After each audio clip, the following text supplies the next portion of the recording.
Good morning to everyone. Good morning, Chancellor and staff and all of our trustees as we start our September 14th meeting.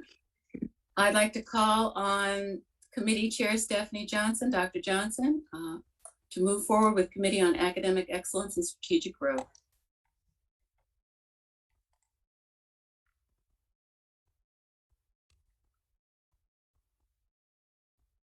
You're on mute. Trustee Johnson, please unmute. Thank you.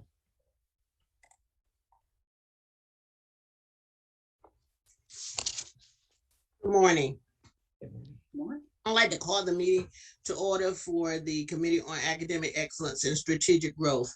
And as the chair of the Committee on Academic Excellence and Strategic Growth, I want to remind everyone that we will be conducting today's meeting pursuant to the amendments to the Open Meeting Act that apply during states of emergency. The amendments were signed into law and allow for public bodies to meet via electronic means. The law does require, however, that we take all votes via roll call, which we will do today. Additionally, pursuant to the amendments to the law, all chats, instant messages, texts, or other written communications between members of the board regarding the transaction of the public business during the remote meeting are deemed a public record.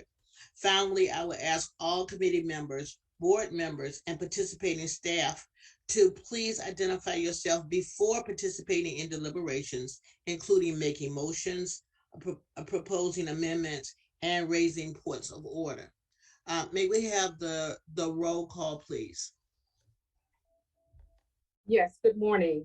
Committee on Academic Excellence and Strategic Growth, Trustee Stephanie Johnson. Present. Trustee Phyllis Bosworth. Present. Trustee James Copeland. Present. Trustee Steve Friedrich is not going to be here today. Trustee Tiffany Jones. Present. And Trustee Justin Waddell. Present. Thank you. Thank you, Ms. Sanders. And now we will turn this over to the provost for her PowerPoint. Thank you so much. Trustee Johnson, if we will need to do the approval of the minutes.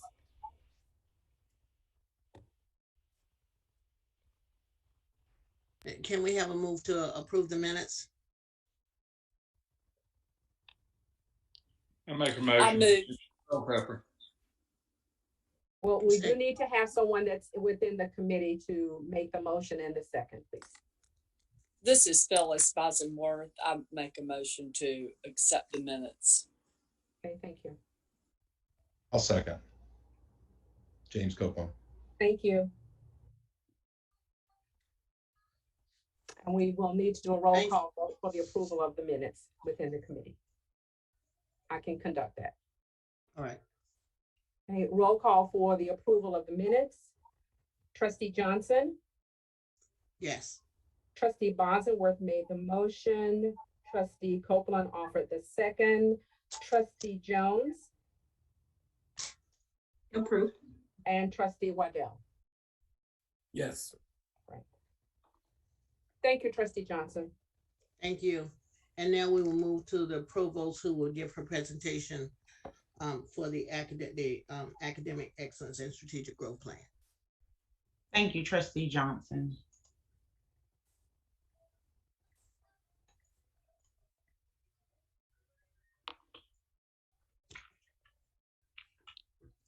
So, of course, I start each BOT presentation off with our most important item, which is our Road to Reaffirmation 2021 timeline. So it's getting closer to our final decision. We had one item that was due, our response to our on-site. As you recall, we had no issues with any of our standards. The only thing we had to respond to were 3 recommendations dealing with our quality enhancement plan. We did, in fact, address those items and sent that response in on August 18th. And so we are awaiting our final decision from SAC-COC, which should come at its meeting on December the 7th. In terms of faculty, we continue to work with our faculty and get online training in alignment with our strategic plan 1.3 to invest in faculty development. So we have partnered once again with ECSU, the Association of College and University Educators.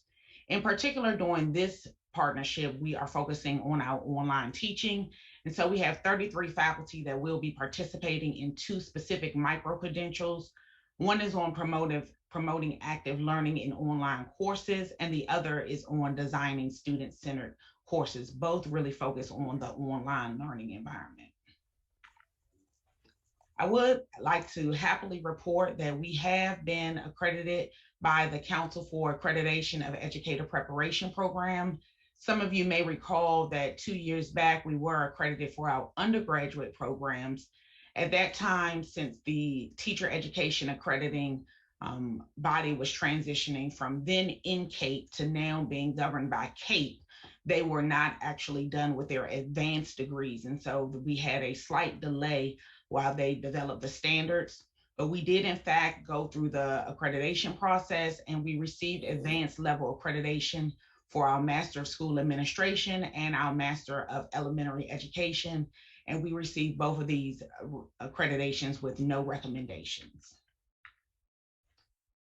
Our focus on teacher cadet, of course, in our strategic plan, objective 1.6 is really to collaborate with our K through 12 schools and then think about how we increase the actual pipeline for teacher education.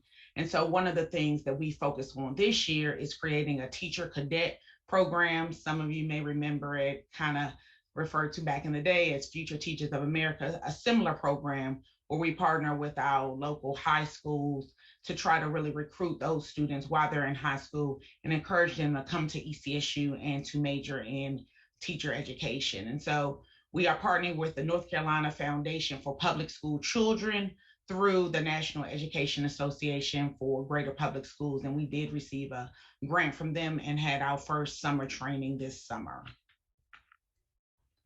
We continue to focus on COVID-19 mitigation. Of course, last year we did receive a $1 million grant from the North Carolina Collaboratory to do testing. We tested in all 21 county service area that ECSU serves.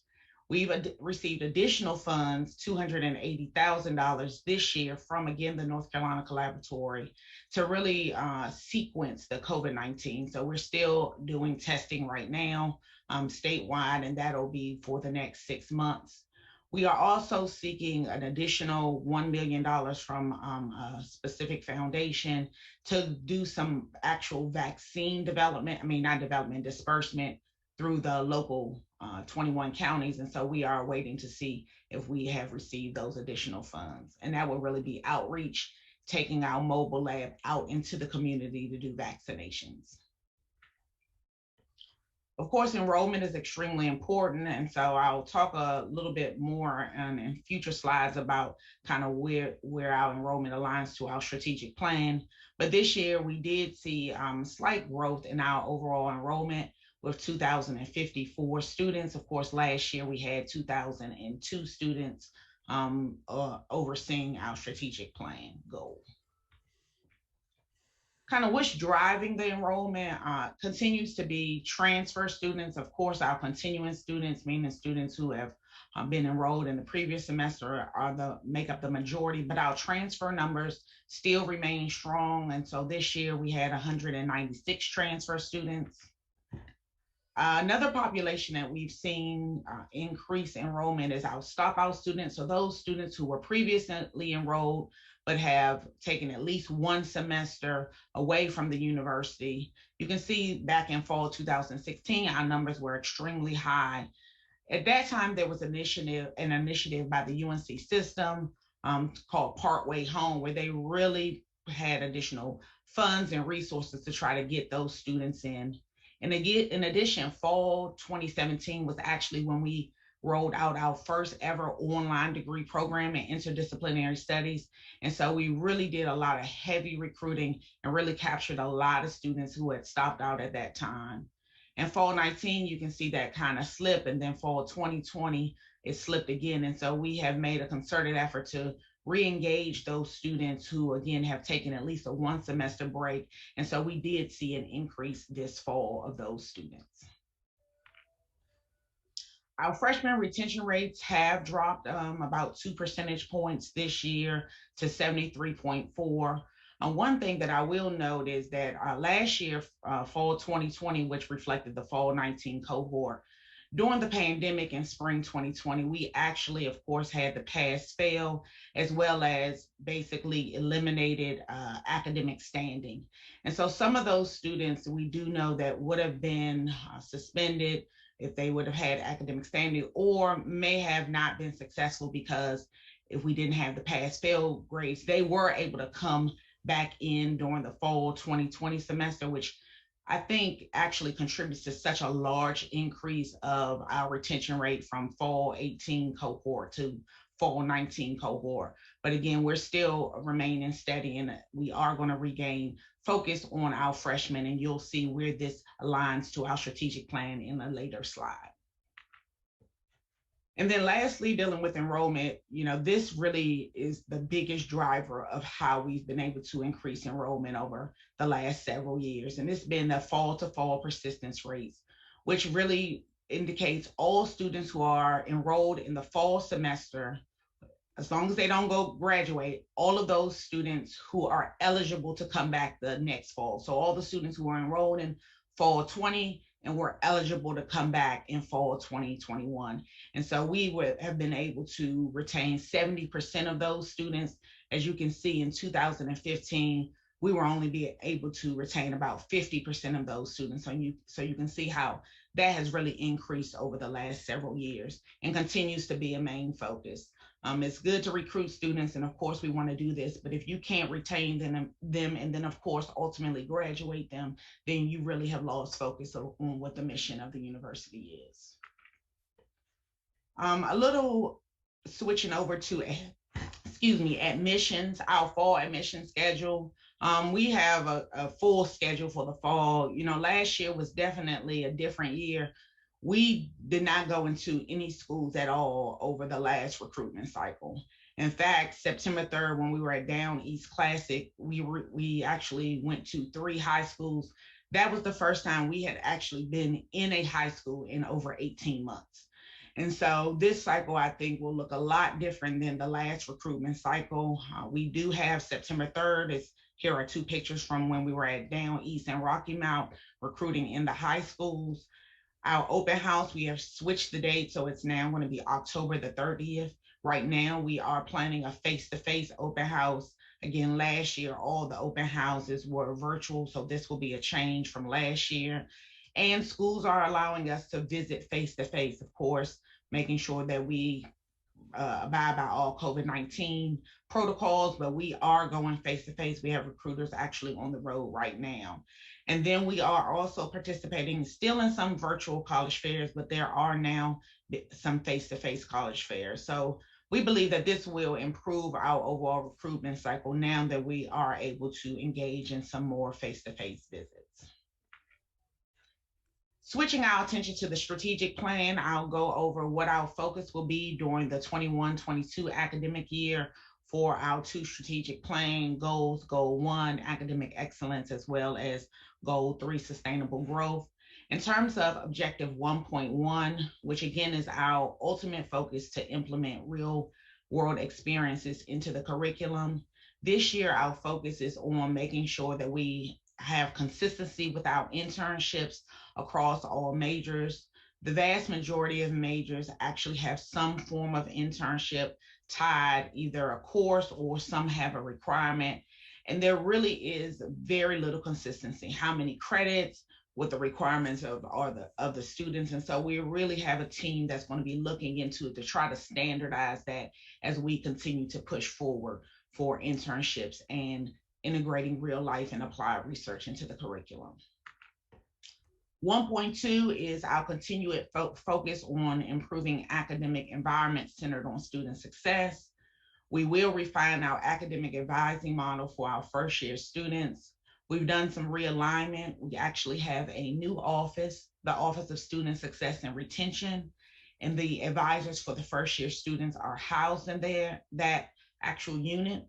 We have moved them to the newly renovated Moore Hall and have hired a coordinator of tutoring services to oversee our tutoring. So again, that's one. And then the second one is, again, tied to student affairs, which is to implement living learning communities.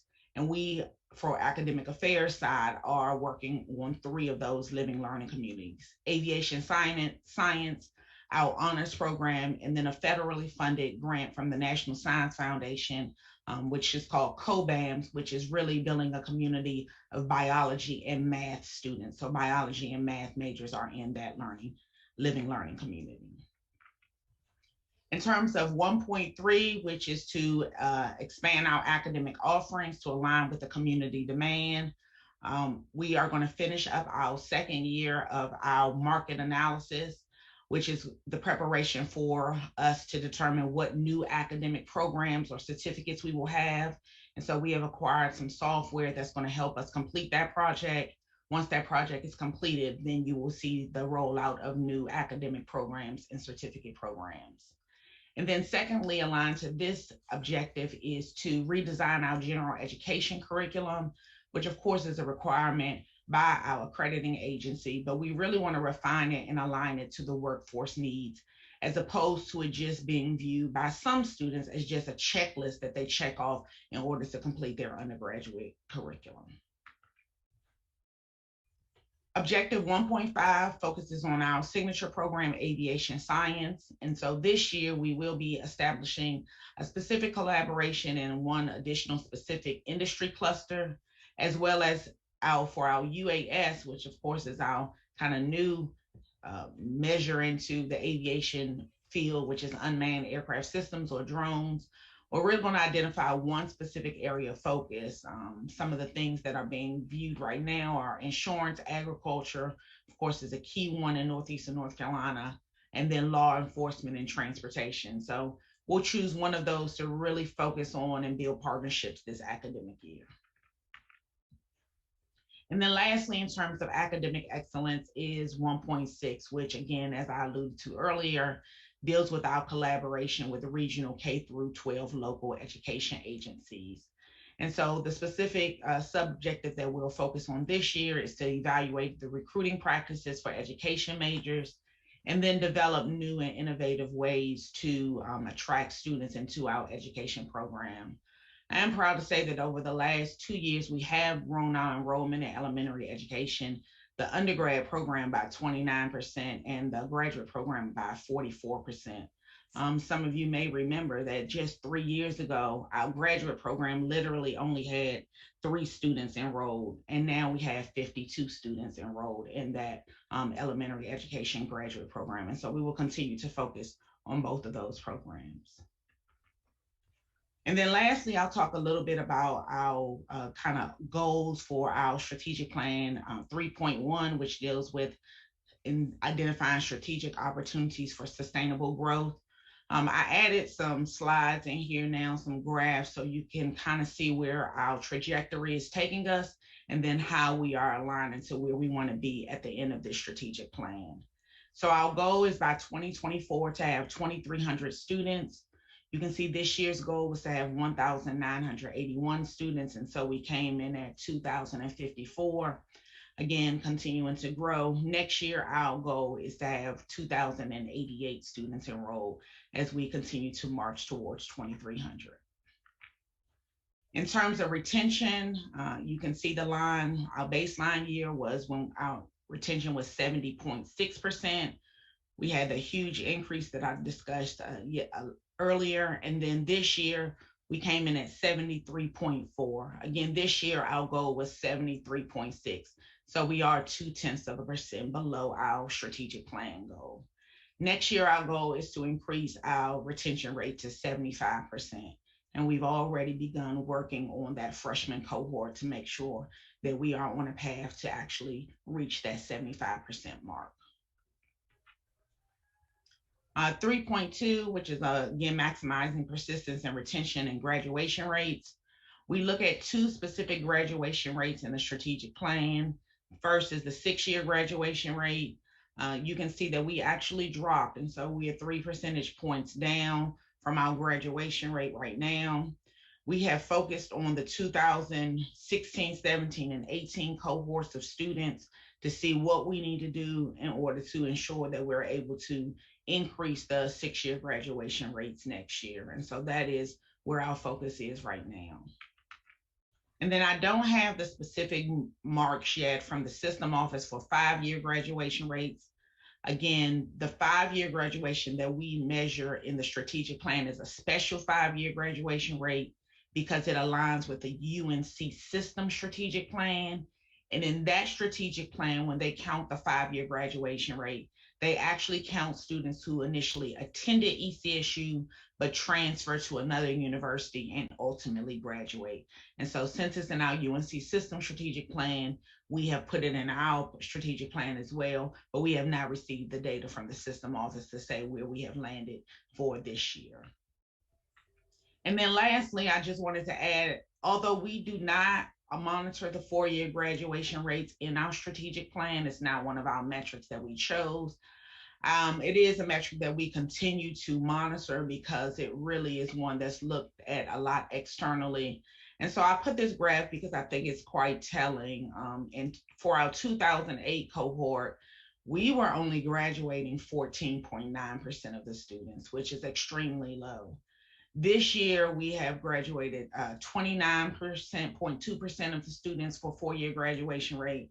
You can see since 2008, we have never graduated this many students in 4 years. And so we will continue to focus on improving our 4-year graduation rates as well. Chair Johnson, that is my final report. Thank you, Dr. Ward. That was an outstanding presentation. We do have time to interact, to share, to ask questions, to share ideas. I just wanted to start by saying that I think it's so important to have that online training because as you all should realize, even with having children in school, that the promotion of that active learning environment is really important at every level, at college level, at high school level, at middle school level, at elementary level. And I just think that we're on point for that online training. Also, the big takeaway for me is that as the words no recommendations in the CAPE accreditation, that is that's a joy for a university to have no recommendations. Most people that go through CAPE do not come away with no recommendations. And to think that they've gone through we have gone through the advanced level of accreditation, and it's just powerful for me. I learned something about enrollment. I had never heard of stop out, taking a semester off. I know people take a semester off, but it's actually called stop out. And we just have a dire need right now for elementary teachers and for people with master's degrees. You'll be surprised that so many people are turning away from becoming teachers now, and we need teachers. So I just think that that's a wonderful explanation with the data of how things are working and why things are working and going from one number to another. And I love that you always share why the drop, what happened that we didn't go in schools, and that's why our numbers may have not been up in a certain area. But I just think it was a very impressive presentation, and I'd like to open the floor for questions at this time or suggestions. Everybody don't raise your hand at one time or speak at once. Just one question. Oh, I'm sorry. I saw a hand went up. I don't mean to jump in front of you, Trustee Copeland. You want to go first? No, go ahead. Go ahead. I can wait. I had just a quick question. I saw the change in the retention rates is quite significant over time and those 4-year graduation rates. So I was just curious, maybe as a new member to the board, if you had to identify just one or two things that you think over time were the reason why are most significant to those changes, I would just be curious to see. And then if there's anything that you all have been thinking about but haven't been able to execute that you think will be critical to kind of moving the needle on those? Just wanted to get some more of your thinking, but that's very impressive and a lot that the university should be proud of. In terms, you don't normally see those types of jumps in that short period of time. Thank you, Trustee Jones. Since I've been here for 14 years, I really will say that, we see the end result, but it's really years before when the changes were made. And so one of the things I would say is really our focus really on student success. There was not a lot of monitoring of these cohorts, and, what gets measured gets done.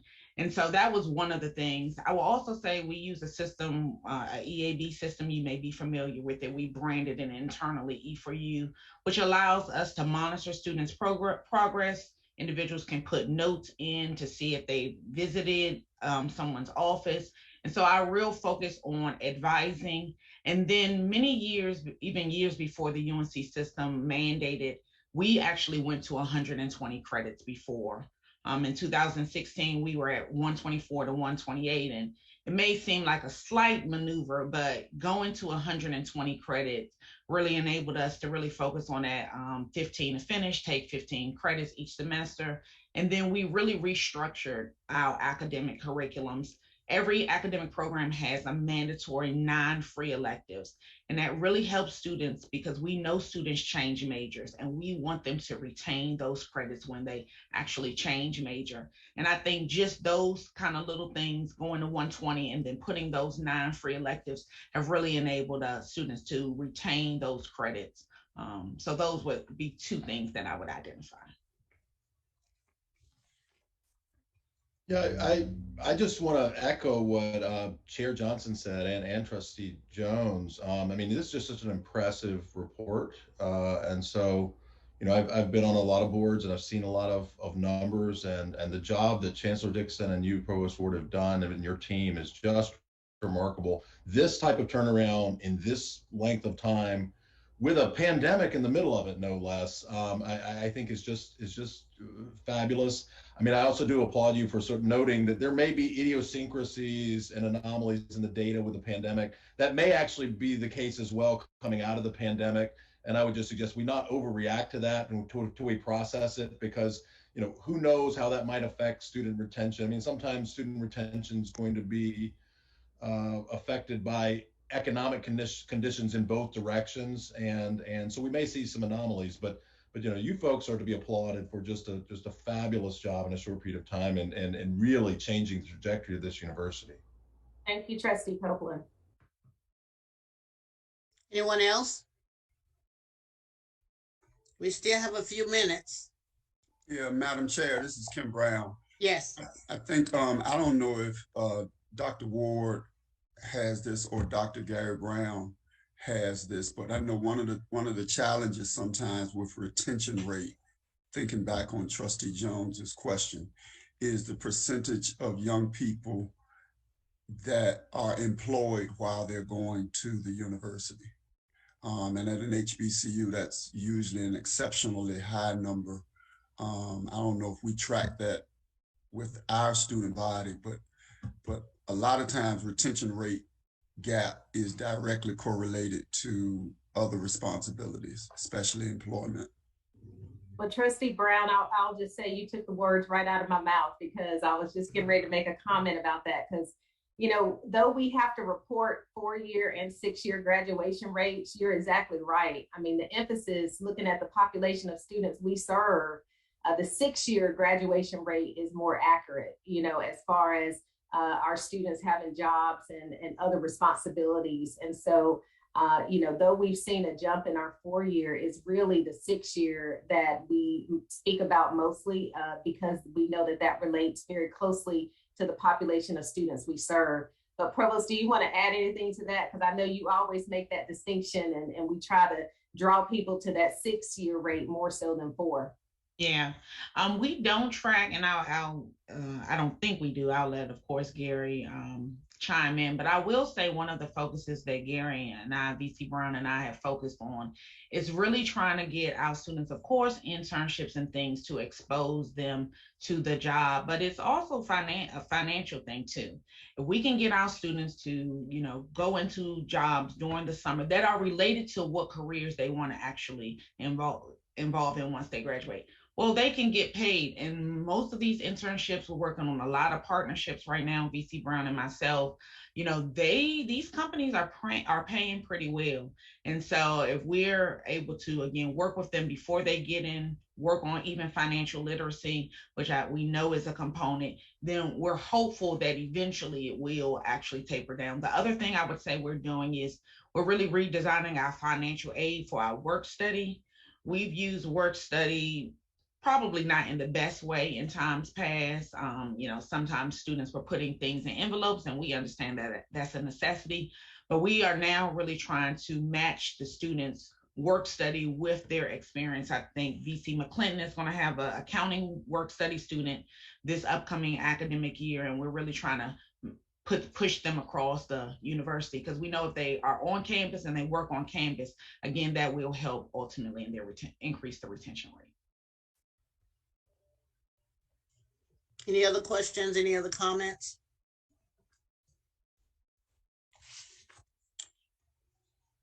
Well, if we don't have any other comments, I would just like to share that the most impressive thing that you said was that we never want to lose sight of what the mission of the university is, and that is to graduate these students also. I would like to know if there is a motion to close the Committee on Academic Excellence and Strategic Growth at this time.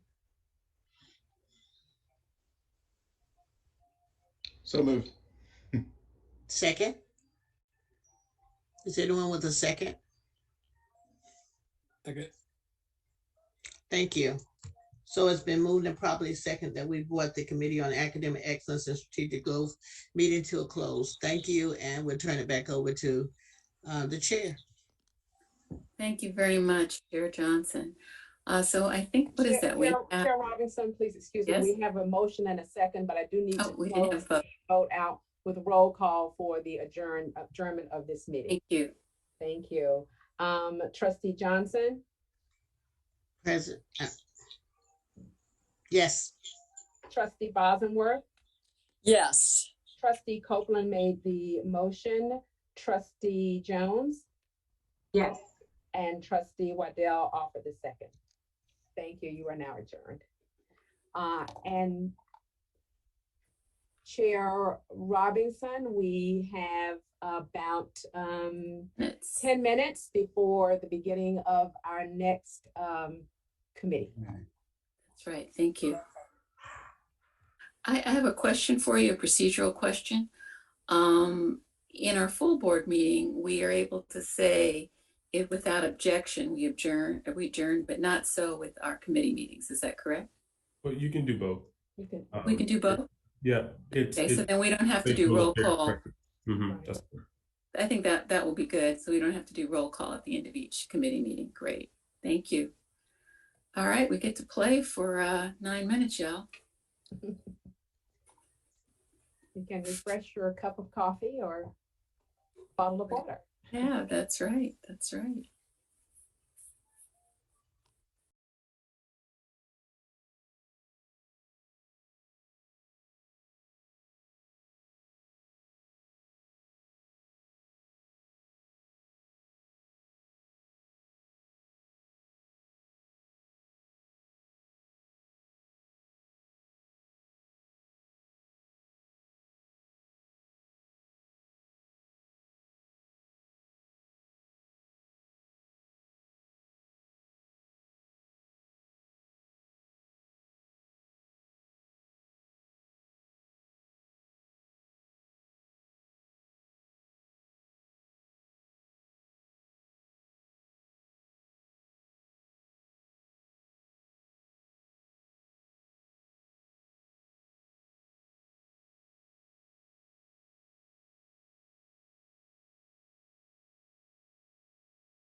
ready to roll.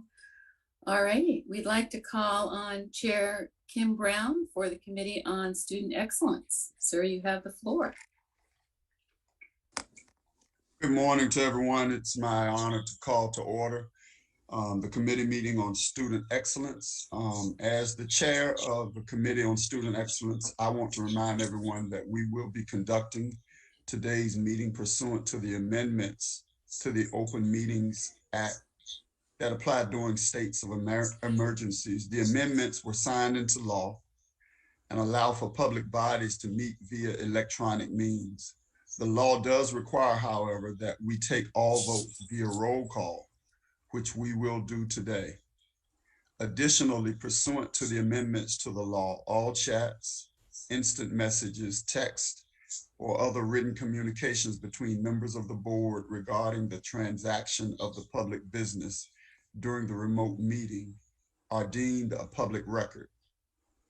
Finally, I ask all committee members, board members, and participating staff to please identify yourself before participating in deliberations, including making motions, proposing amendments, and raising points of order. All right, with that said, I would ask Ms. Gwen to please lead us in the roll call. Sure. Committee on Student Excellence, Trustee Kim Brown. Present. Trustee Phyllis Bosworth. Present. Trustee James Copeland. Present. Trustee Chris Evans. Present. Trustee Tiffany Jones. Present. Trustee Johnny Tillett. Present. Everyone is in attendance, sir. Outstanding. At this time, the chair will entertain a motion to approve the minutes of the June 8th, 2021 committee meeting. So moved, Trustee Tillett. Is there a second? Phyllis Bosworth, second. Thank you. Ms. Gwen, if you'd be so kind as to call the roll now that we have a Roll call motion. for the approval of the minutes. Trustee Brown. Yes. Trustee Bosworth offered the second. Trustee Copeland. Yes. Trustee Evans. Trustee Evans. Yes. Trustee Jones. Yes. Thank you. And Trustee Tillett offered the motion. The minutes are approved. Thank you. Outstanding.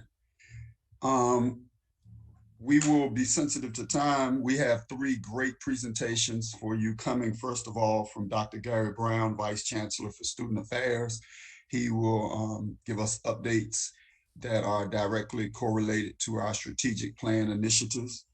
Then Mr. George Bright, our athletic director, is going to explain to us how we're going to score more points. He's going to give the report from the athletic department.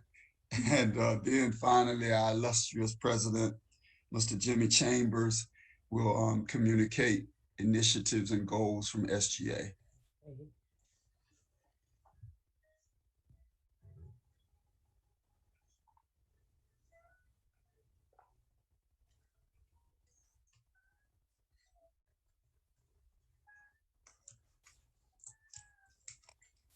So good morning. Thank you very much, Chairman Brown, and to members of the board of trustees. Thank you so much for the opportunity to provide an update from the Division of Student Affairs this morning for the Committee on Student Excellence. As a part of this presentation, we'll focus you on all of the activity that has been occurring since our last meeting with you all at the end of the spring semester of 2021. We'll talk a little bit about our new hires over the summer, what happened over the summer in terms of our staffing and preparedness for opening the fall. We'll give you an update related to our reopening process, where we are with health and wellness, our fall programming, describe to you some special initiatives that you need to be aware of, our resource development, and then an overview of our 2020-2025 strategic plan goals. We were very busy this summer. As you can see by this slide, we welcomed several new staff members to Elizabeth City State University, and to the Division of Student Affairs. We're very excited about all of the growth and movement. We're able to attract very top talent from other places who chose to come here to ECSU to make a difference in the lives of our students. Our Career Development Center, which is also focused on meeting the goals as outlined in the Quality Enhancement Plan, is now fully staffed. Our counseling services has expanded to provide additional counseling support and resources for our students. We have reshaped the role for Mrs. Felicia Brown, who formerly just carried the responsibility for student accessibility and testing services. Her focus is now a lot more broad, related to diversity, equity, and inclusion, while she still continues to carry some responsibility related to supporting our students who have documented disabilities. Housing and residence life, for the first time since I've been here, is now fully staffed. Every single position that we have available within housing and residence life has been filled, which is optimal because we also have the highest number of students living in housing this year than we have had over in recent memory.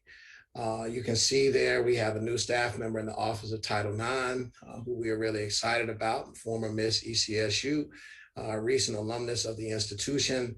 Student health has expanded its focus as well, with Mr. Dwayne Saunders actually assuming the permanent role now as the Director of Campus Recreation and Wellness. He's doing an excellent job. And then we recently also hired Ms. Brandy Bragg to be the Community Program Manager for Empower NENC, which I will share with you the focus of that work here very soon. Throughout the summer, we facilitated a summer professional development series for the staff within the Division of Student Affairs, and also extended the opportunity for a number of our partners across the campus. It was an 8-week professional development series, really focused on giving the staff the tools that they need to ensure that they can meet the diversity of needs that exist amongst our student body. We talked about leading in possibility. We trained them up on how to support our students who identify as a part of the LGBTQ plus population. We gave mental health first aid training, focused them around customer service, and then also talked specifically about how we mesh the individual departmental goals with institutional goals and help to kind of ensure that we were all moving in the right direction. So I'm very excited to see the outcome of all of this intentional training that we did with our staff this summer. And over the next 2 weeks, we'll actually focus heavily, even more so, on some cultural competency aspects of the work to ensure that our staff are still or maintaining on the cutting edge in terms of the support for our students. In terms of fall reopening, health and wellness has been a central focus for us over the last several years because of the fact that we are right in the midst of a pandemic. There is a heavy push towards vaccination. We are tracking this number every single day and have rolled out several incentive programs that to our students as well as to our staff related to encouraging them to become vaccinated. We required reentry testing of all of our residential students on the way in to the institution this year. And as of yesterday, we have implemented mandated weekly testing of all individuals who have not produced a vaccination card. That we are moving steadily towards the goal. We have a goal in mind in terms of how many individuals we would like to be vaccinated. And we're seeing great progress, to be quite honest. I think we're moving in a very, very positive direction.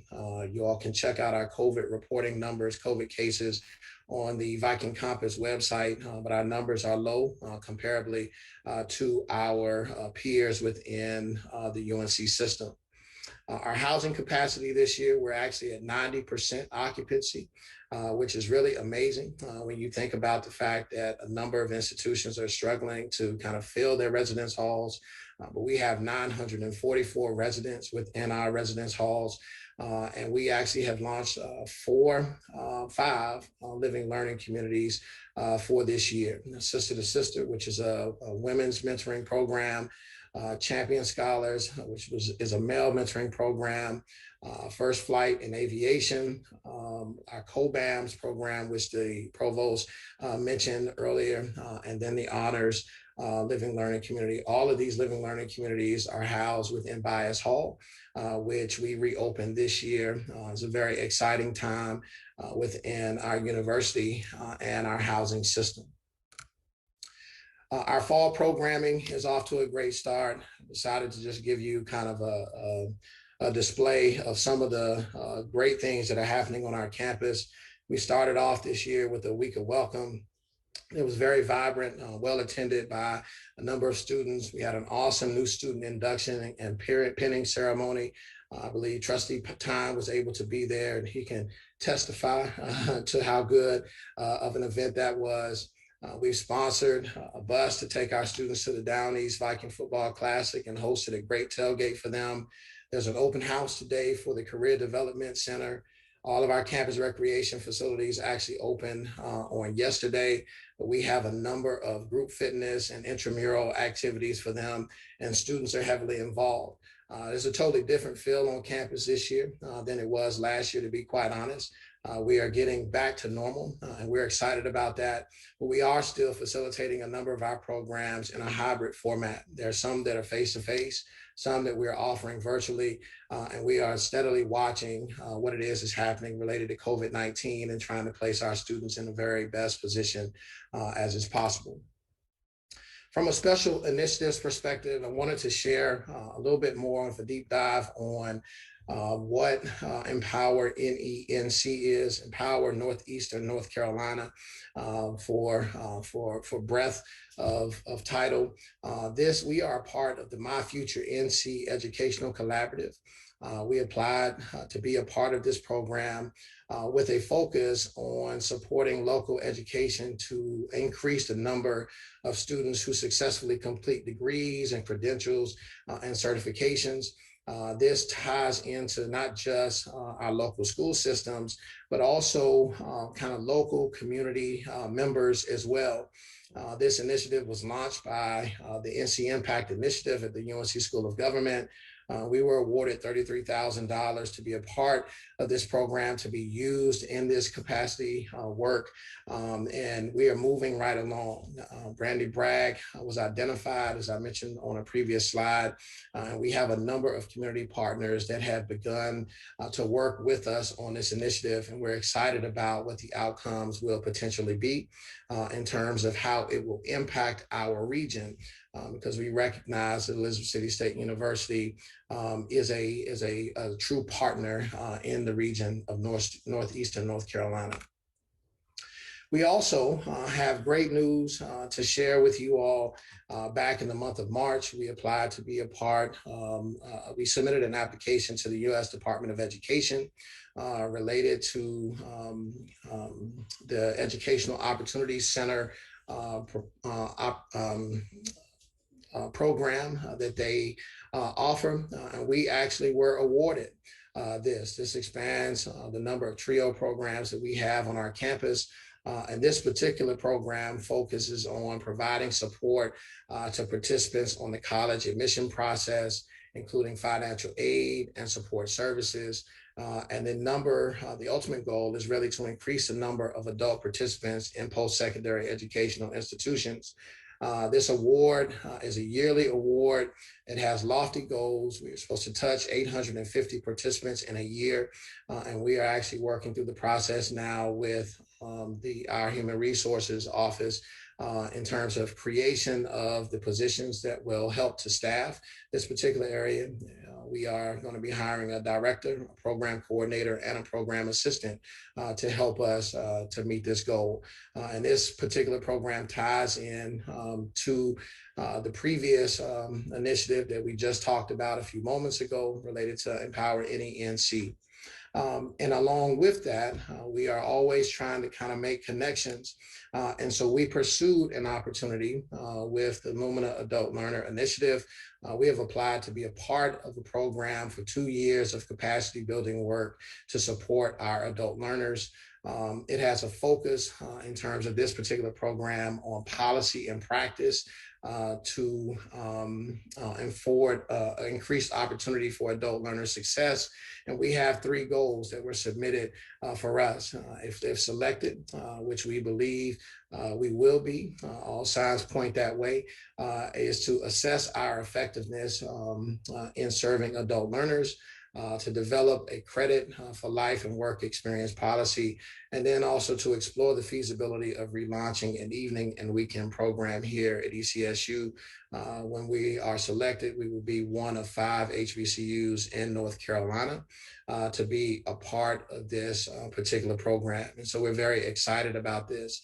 As the provost was kind of going through her presentation and talking about enrollment trends, one of the other enrollment trends that we have seen at the institution is an increase in the number of adult learners who are becoming a part of our institution. Just from last year to this year, we grew about 15%. And so we know that that is a specific focus that and an area that we want to continue to expand. And this work will help us in terms of ensuring that we are able to support those adult learners as they make decisions to come and pursue their education here at ECSU. I want to speak to you a little bit about proposal development.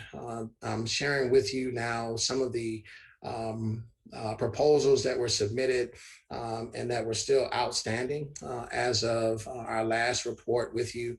I've already spoken to you about the U.S. Department of Education and the proposal we submitted for Educational Opportunities Center. So we were awarded that. We received another $1,000 grant from Campus Compact, which focuses on community engagement. The Empower NENC opportunity, which we asked for $25,000, we actually were awarded $33,000 to assist with some additional resources. We have a pending response from Lumina, which we believe will be communicated to us on October the 4th.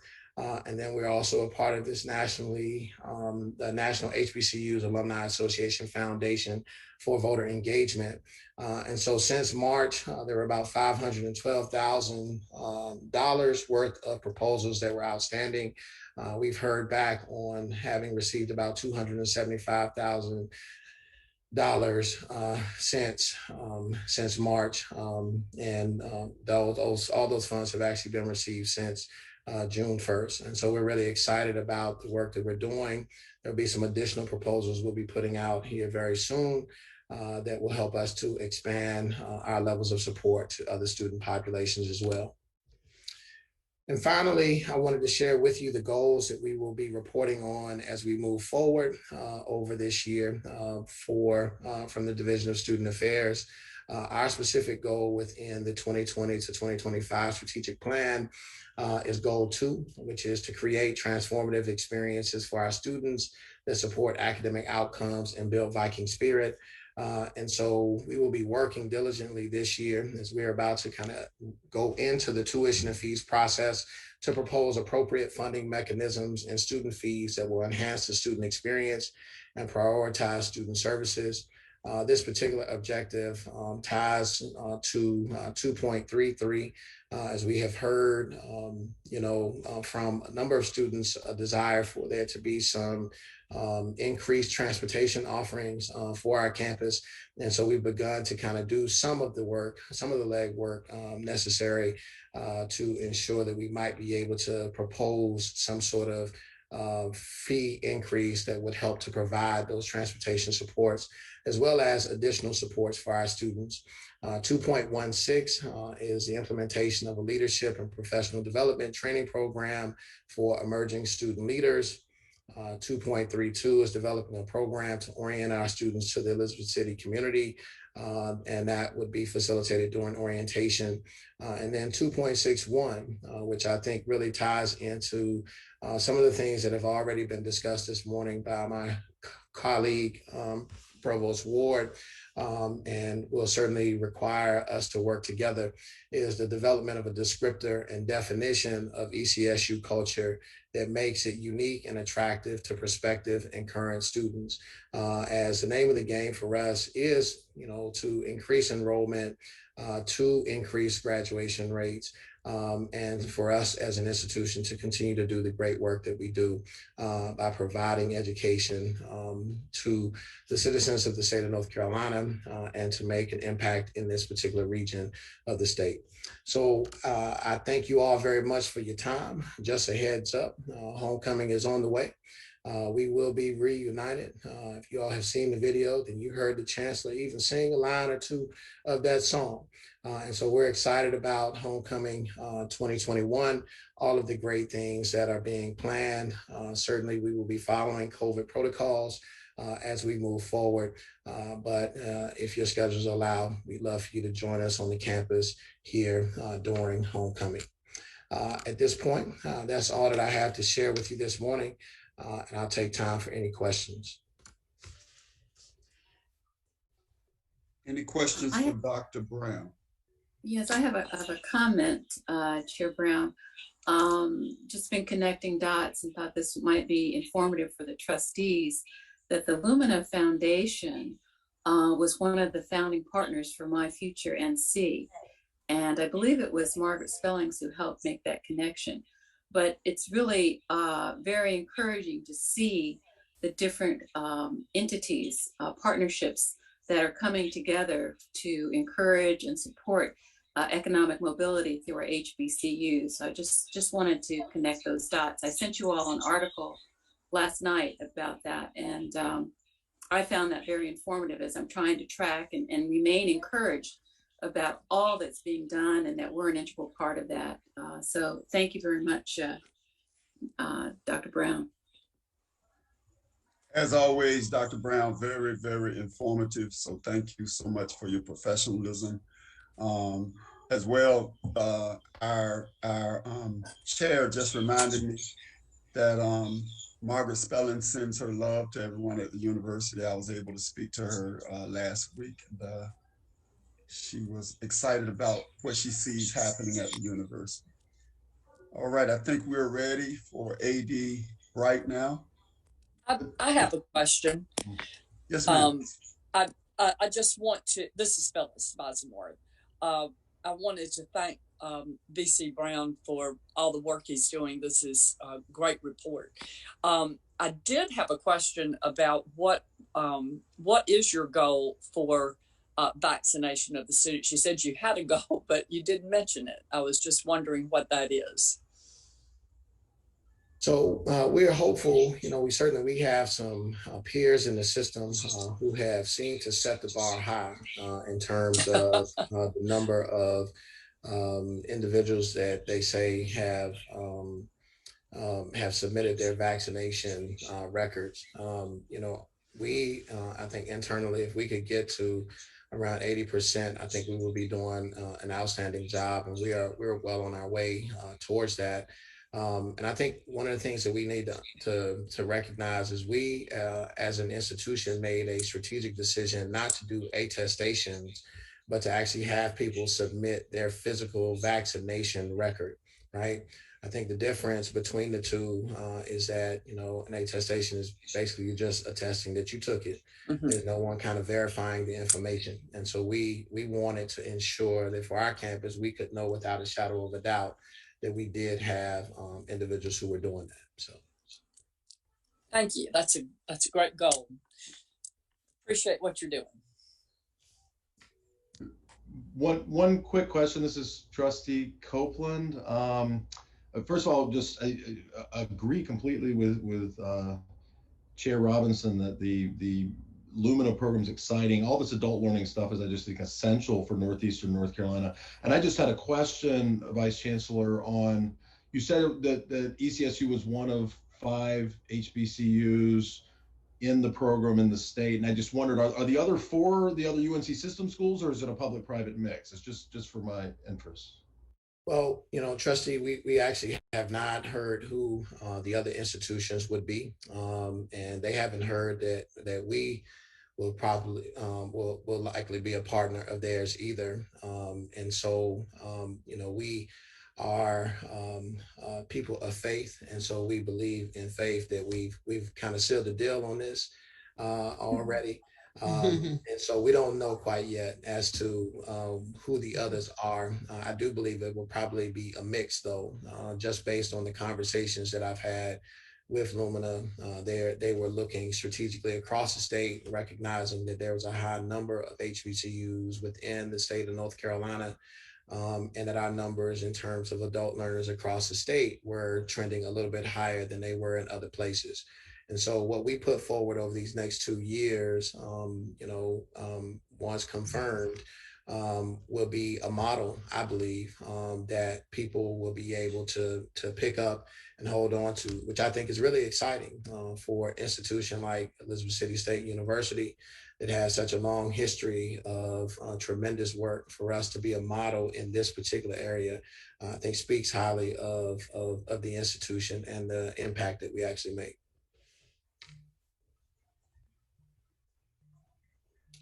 All right, if there are no other questions. Trustee Jones looks like she has a question. Yeah. Okay. Just one quick question. Just appreciated the presentation and super excited about all of the opportunities coming up.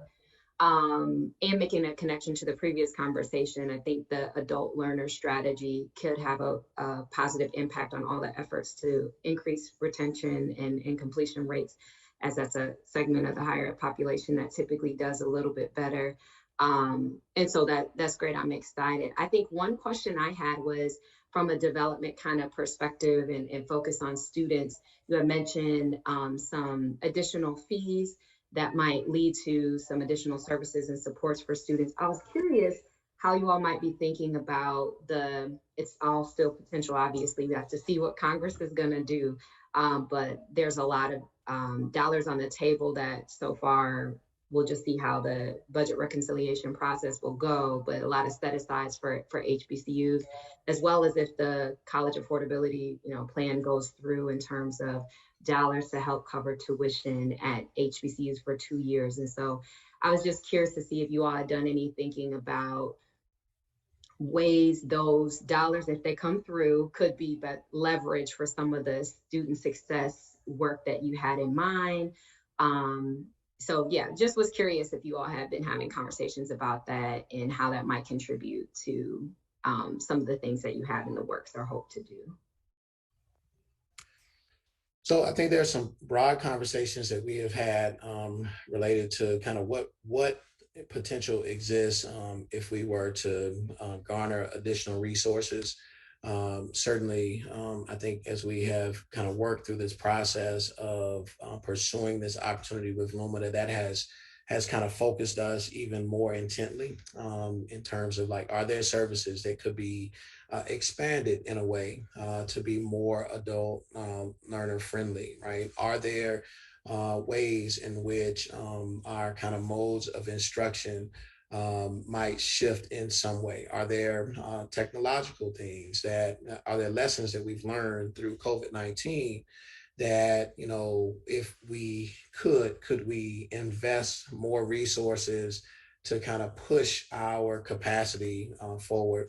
So I'll say yes, absolutely. But certainly we are in a place where we are kind of continuing to have those conversations and looking at what's happening in other places where they might be doing some really great work already.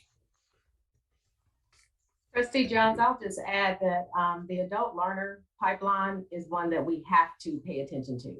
And I say that because when you're looking at enrollment and enrollment projections, we can no longer focus on recent high school graduates. We've seen the numbers remain stagnant over the years and within our state and beyond. And then now they're predicting a decline in 2022. So we know that we have to focus on and get the ball rolling with transfer students, military students, adult learners. Those are going to be the main pipelines that's going to help us with our growth. So I'm happy that VC Brown and Provost, we're jumping on this ahead of the game because we want to be in position to make sure that we're making some strategic and intentional moves in regards to how we make our appeal to those populations. Oh, that's great. Thank you so much. All right, any other questions before we go to AD Bright? I don't have a question, but I do want to share that I'm just excited about the Trio Education Opportunity Center that you talk about a lot, Dr. Brown, and it's just phenomenal that you all are working in these areas, and I want to thank you personally for making sure that these opportunities are taking place for our students. All right, AD Bright, you're on, sir. Thank you, sir, and good morning again, Chancellor Dixon, Trustee Brown, and the distinguished members of the Committee on Student Excellence, and all in attendance, of course. I am George Bright, and I am blessed to serve as your Director of Athletics, and I thank you for the opportunity today to present to you on behalf of the Department of Athletics.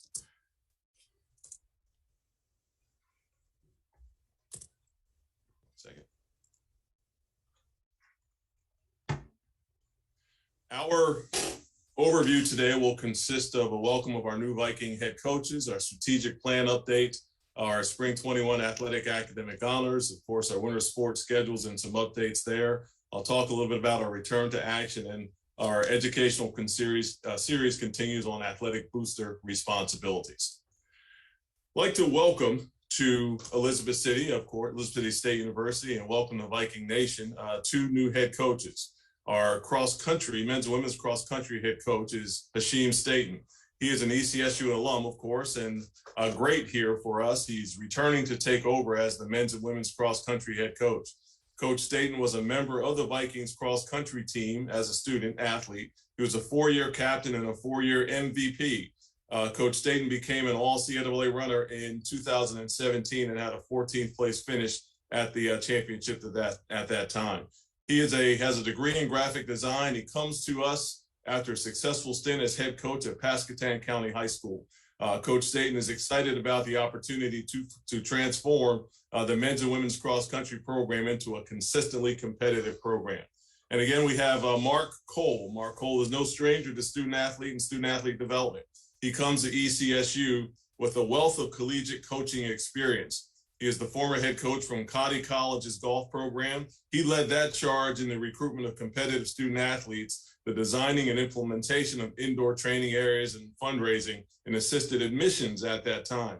And he's also the head coach at North Carolina Wesleyan. He transformed their golf program into a nationally competitive program through very aggressive recruiting efforts. And while at Wesleyan, he was a part of the advancement department that raised significant dollars for athletics and student life. So we're excited to have both of those coaches here. Again, Coach Cole has received, at Wesleyan, the golf program received the highest national ranking, moving from 258 to number 9 in the country.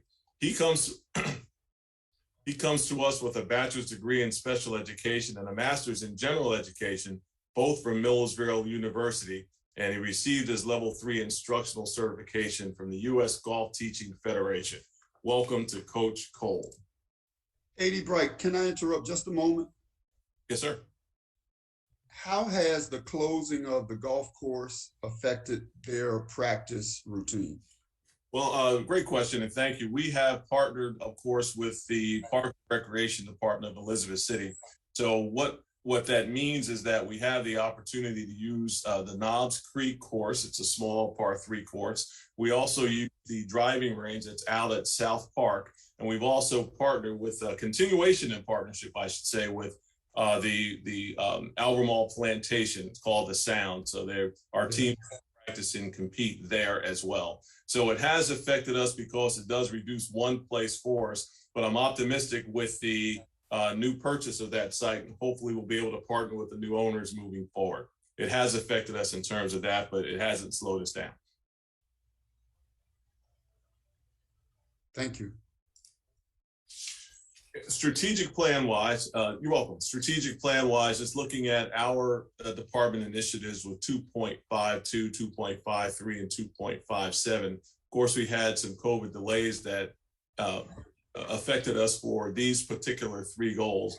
But we are moving forward again with our social media engagement under 2.52, just making sure that we're increasing the exposure of all of our athletic teams through student activities and events, We've had, as VC Brown has talked about, partnering with our student affairs folks with the Down East Classic. I think that went very well.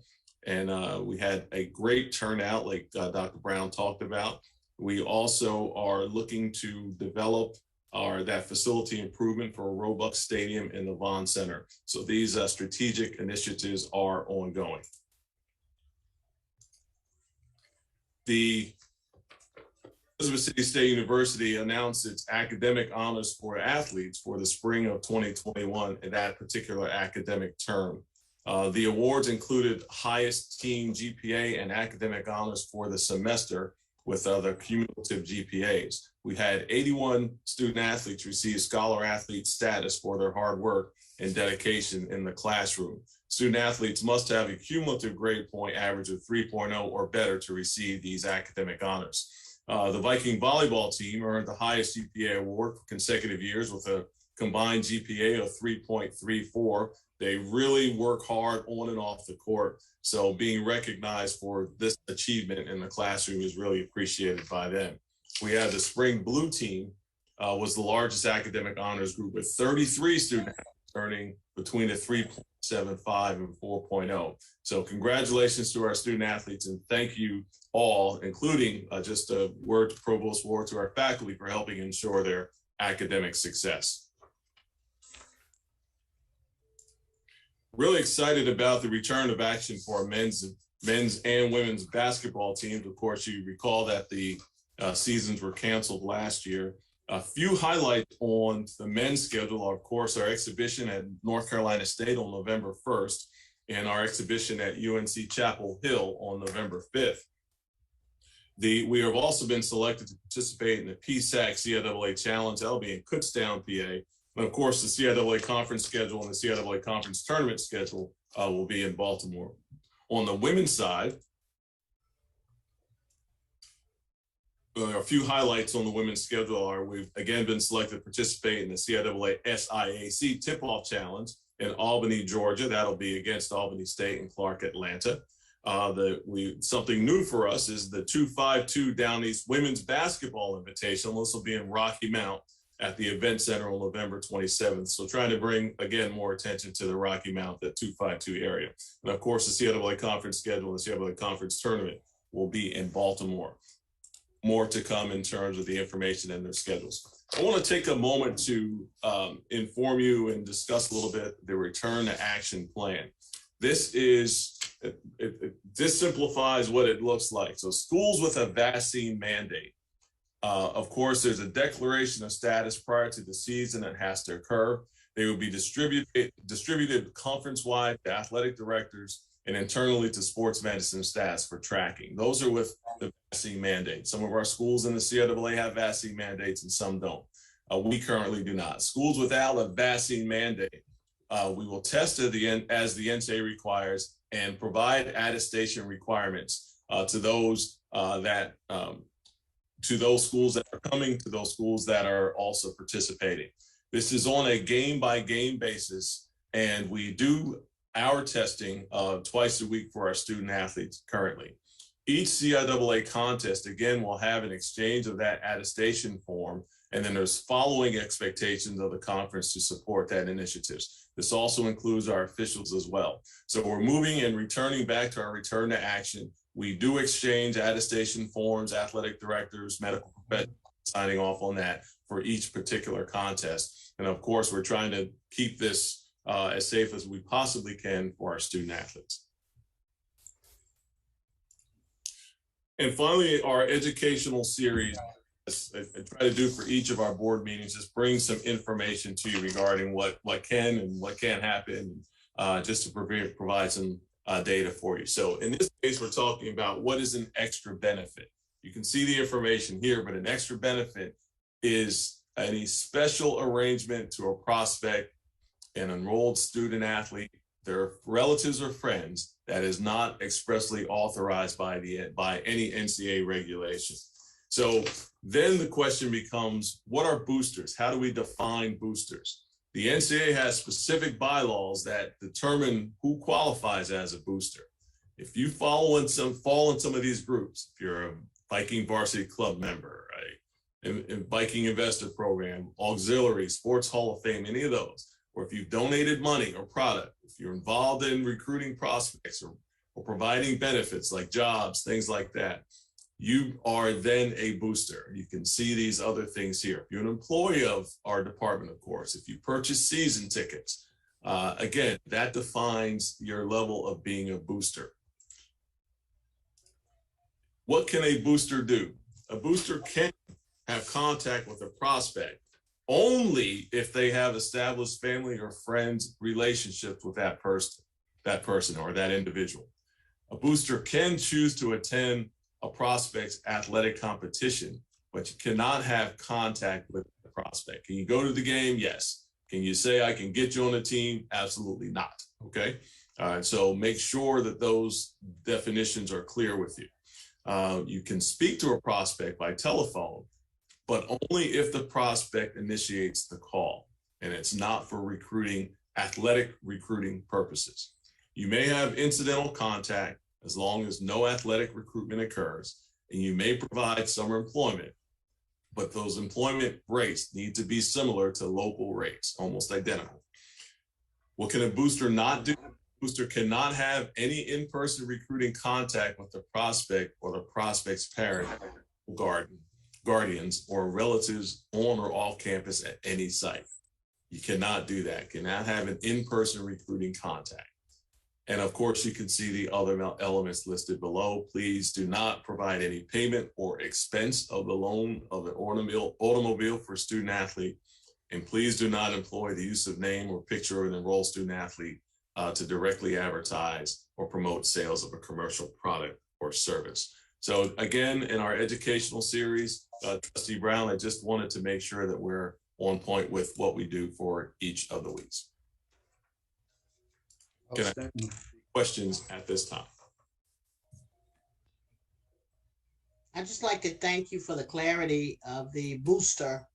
So if you buy it, so you're saying if you purchase a season pass, then all those things apply to you that you just talked about. But if you don't purchase a season, but if you don't purchase a season pass, you automatically become a booster once you reserve you purchase a season's pass, right?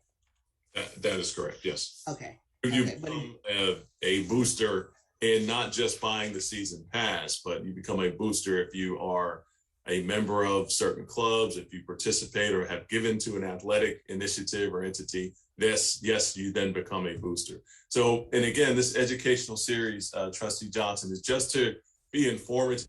And as always, I just want to make sure that if you do have a question, it's best to ask myself or Jacob Mullins is on the screen before you act. And in any case, that's the smartest way to move forward. We just want to stay in a culture of compliance as much as we possibly can. I know we're not going to be perfect, but it's our goal just to educate continually so we can make sure we're making, if we're going to make mistakes, they're minimal, they're not maximum. Thank you for the education. I would suggest that all of us on the screen consider ourselves boosters. Yes. I don't want to limit it to, just season tickets. If you're on the screen, you're a booster. Yes. And one of the things that AD Bright has helped me to understand is, and it really helped me with my university, simply because social media can really blur these lines. When you see a kid saying, I'm doing my athletic visit to the university, and then you communicate something via social media that can be very easily misinterpreted or cross that line. So I've just learned now I consider myself a booster in all ways, shape, and form. So that way it keeps it in the forefront of my mind. So I think we've got to always think through the lens of being a booster. Thank you. Thank you, Trustee Brown. That concludes my report. Thank you, sir. All right, Trustee Jimmy Chambers. And one of the things I'll say as he prepares to come that's so interesting and exciting for me is not only do we have student representation sitting on the board, but he has literally authority on the board, and he's the chair of a committee, which, is is quite unusual. So we're grateful for his leadership as well as he comes. And Mr. Chairman, you kind of jumped ship. You guys aren't giving these rookies enough chance to respond real quick. But again, this is Trustee Tillett, and this is back to the AD. I just wanted to follow up with the AD and let him know, and folks from this on our board to know that as far as Trustee Tillett, I'm very passionate about the athletics. I will be kind of bird dogging that as well. And I just wanted to know there's several things I want to know about, and hopefully we can talk offline, Mr. AD, if that's possible. But I know we're looking forward to our meetings later today, but I just think there's a lot of stuff going on that we can help. I think I can help with, and looking forward to it, and working with the chancellor as well. So just want to put that out there. Last week, welcome. Looking forward to it. Yep, and I guess just so AD Bright, so you're aware, last week Trustee Tillett and I had a conversation about him becoming more active on the committee in relationship to athletics. And I have not talked to our chair yet, so I don't want to be out of order with that. But at one of the other universities, we have a trustee that is basically a board liaison to athletics. It doesn't break that out as a separate committee, but it gives it a little bit more intentionality. And Trustee Tillett and I have talked about him being the representative from the committee that would serve in that capacity directly with athletics. So just wanted you to know we have talked about that, and I'm fully on board. I think he will definitely be an asset to give you some support in being able to bridge the community gap and do some other things that he's got great ideas about. So I look forward to seeing his leadership become a part of helping us to go to another level athletically as well. All right, President Chambers. All right, so good morning, everyone. Like Trustee Brown was saying, my name is Jimmy Chambers. I serve as a student body president once again here at Elizabeth City State University. So some of the goals of SGA is making sure that we are amplifying the student voice. And what does that look like? So we're going to have town hall meetings that give students the opportunities to voice their opinions. We're going to create surveys to collect the data and come up with strategic ways to address those issues. Activism, we're going to make sure that we're providing civic engagement opportunities to our students. Inclusion, and improving the collegiate experience. So that's amplifying the Black and Pride, creating initiatives that's going to ultimately enrich the student experience as well. So some of the initiatives that we have so far is I want to advocate for better relationships with the community businesses here in Elizabeth City, improve campus safety, increase civic and community enhancement, stigma-free ECSU. That is something that is a mental health initiative that SGA is working on to implement. Working on challenges that the campus community are facing at the time, as well as UNC ASG initiatives, which ASG stands for the Association of Student Government within the UNC system. I wanted to give you all a UNC ASG report. So some of the things that we do at ASG is we meet Friday evenings and Saturday mornings. Right now we are doing it virtual. And ASG comprised of all the 17 institutions that makes up the UNC system. So we talked about the 1-year extension for the waiver of SAT and ACT requirements, and that's because since COVID started, approximately about 22,000 students have been unable to take the test because of COVID. We also talked about the $5 million from the Governor's Emergency Education Relief Fund, and that's going to continue to fund protocols for COVID, such as 24-hour mental health hotline, as well as building a referral network system and exploring how to increase capacities for institutions who do not have enough psychiatric providers on their campuses. When it comes to the campus security fee update, our ASU president told us that he's trying to make sure that they're getting crisis intervention training for all campus police officers and increase accountability, and to start a student advisory board as well. And when it comes to the mental health first aid training, they want to make sure that faculty, campus police officers, and number of students are trained, and they're looking to provide a MHFA training to students, faculty, and staff over the next year or so. When I talk about the enhancement of student life, so for the Down East Classic, SGA and CAB were able to partnership and basically pay for a bus to Down East for students, and we also provided them T-shirts as well. We have, in this other picture, we have was an initiative that we talked about over the summer with Chancellor Dixon, where we were able to reach out to the links of Elizabeth City, where they provided female hygiene products so that we can place in our residential buildings. We also have the Epsilon Lambda chapter of Alpha Phi Alpha, who will be doing the same thing, but providing the male hygiene toiletries for us. So I'll be able to give you that at the next meeting.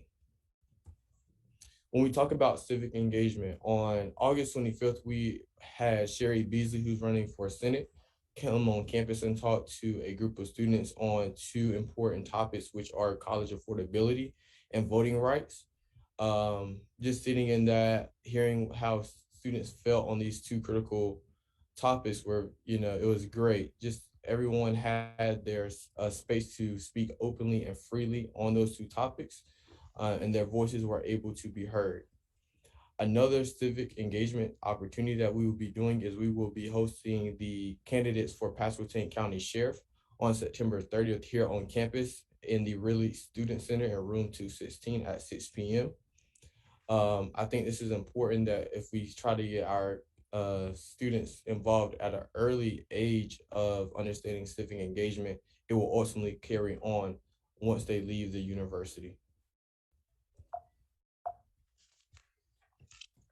And I have time for any questions. Any questions for President Chambers? If not, if it's okay. I had one, I'm sorry. I'm sorry.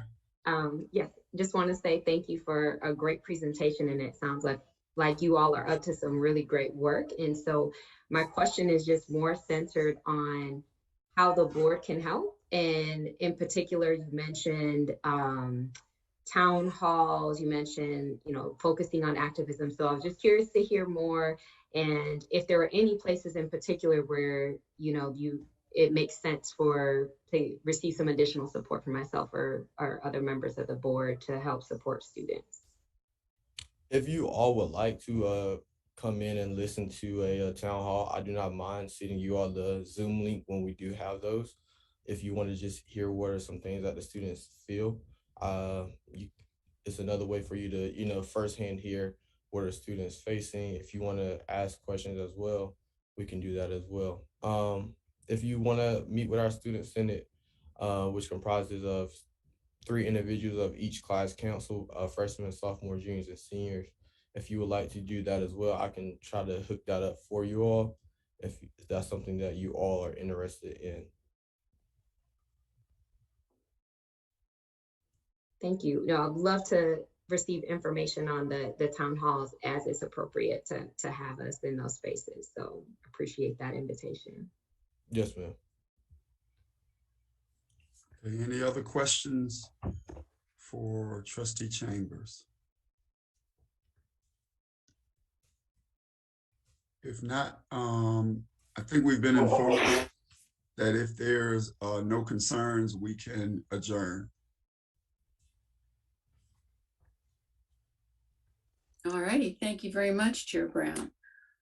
We are in time for our next meeting, and just want to thank our student trustee, Jimmy Chambers.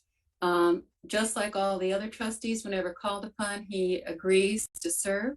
So we thank you, sir, for today convening the Committee on Operational Excellence. It is your floor, Chair.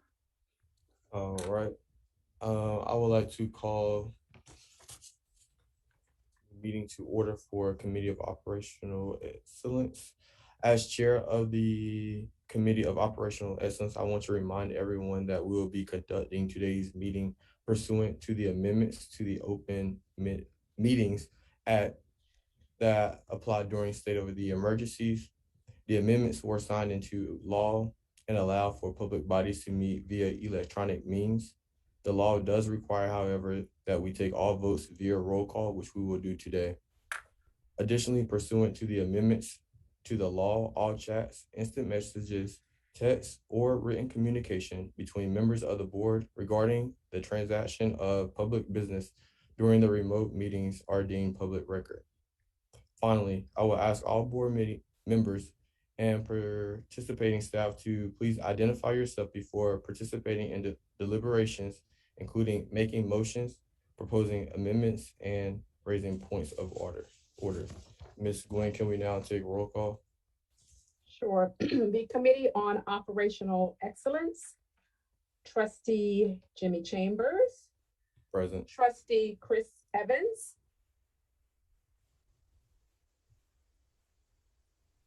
Trustee Chris Evans. I do see her here. Trustee James Copeland, Present. Trustee Johnny Tillett, Present. and Trustee Justin Waddell. Present. Thank you. You do have a quorum.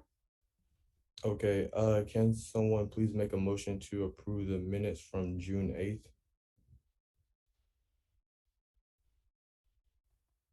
So Trustee Tiller, so moved. And can someone please second that, please? Trustee Copeland, second. All right, thank you. I'll do the roll call vote for the minutes. Trustee Chambers, Yes. Trustee Evans, Trustee Copeland offered the second, Trustee Tillett offered the motion, and Trustee Waddell. Yes. Thank you. The minutes are approved. All right, thank you. So we will have 3 presentations today. The infrastructure update coming from VC Goodson, the information technology update coming from Mr. Eric, and the communications and marketing update coming from VC Dr. Derek Wilkins.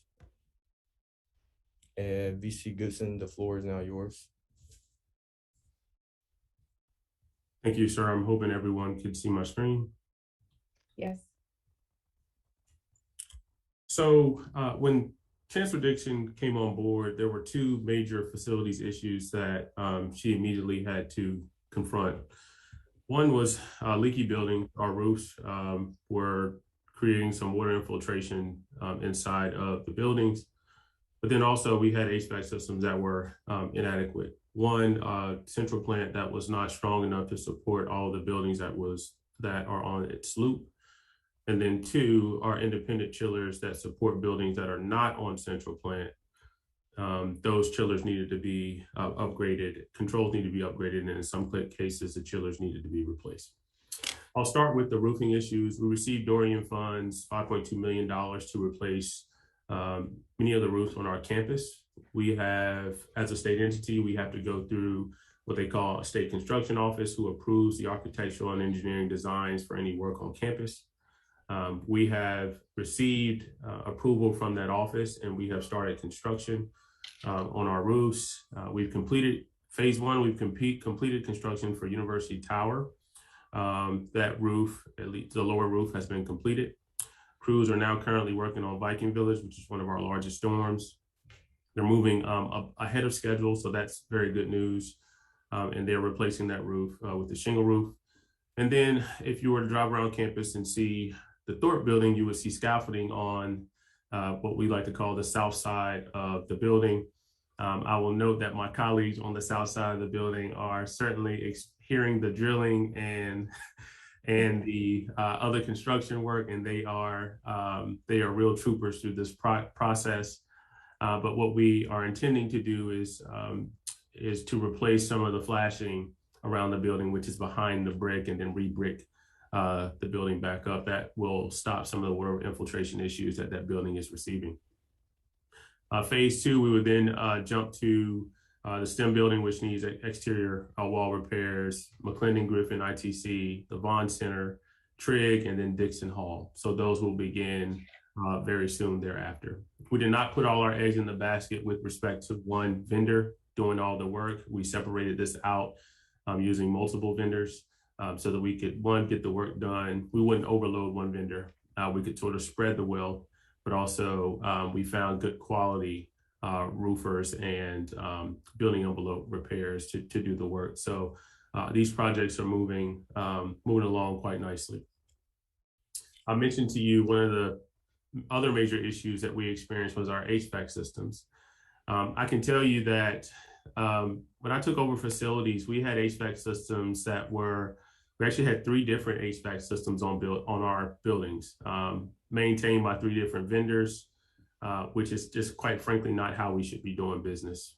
Now, what we've been able to do is select one vendor, which is a national vendor that many institutions use, which is Trane.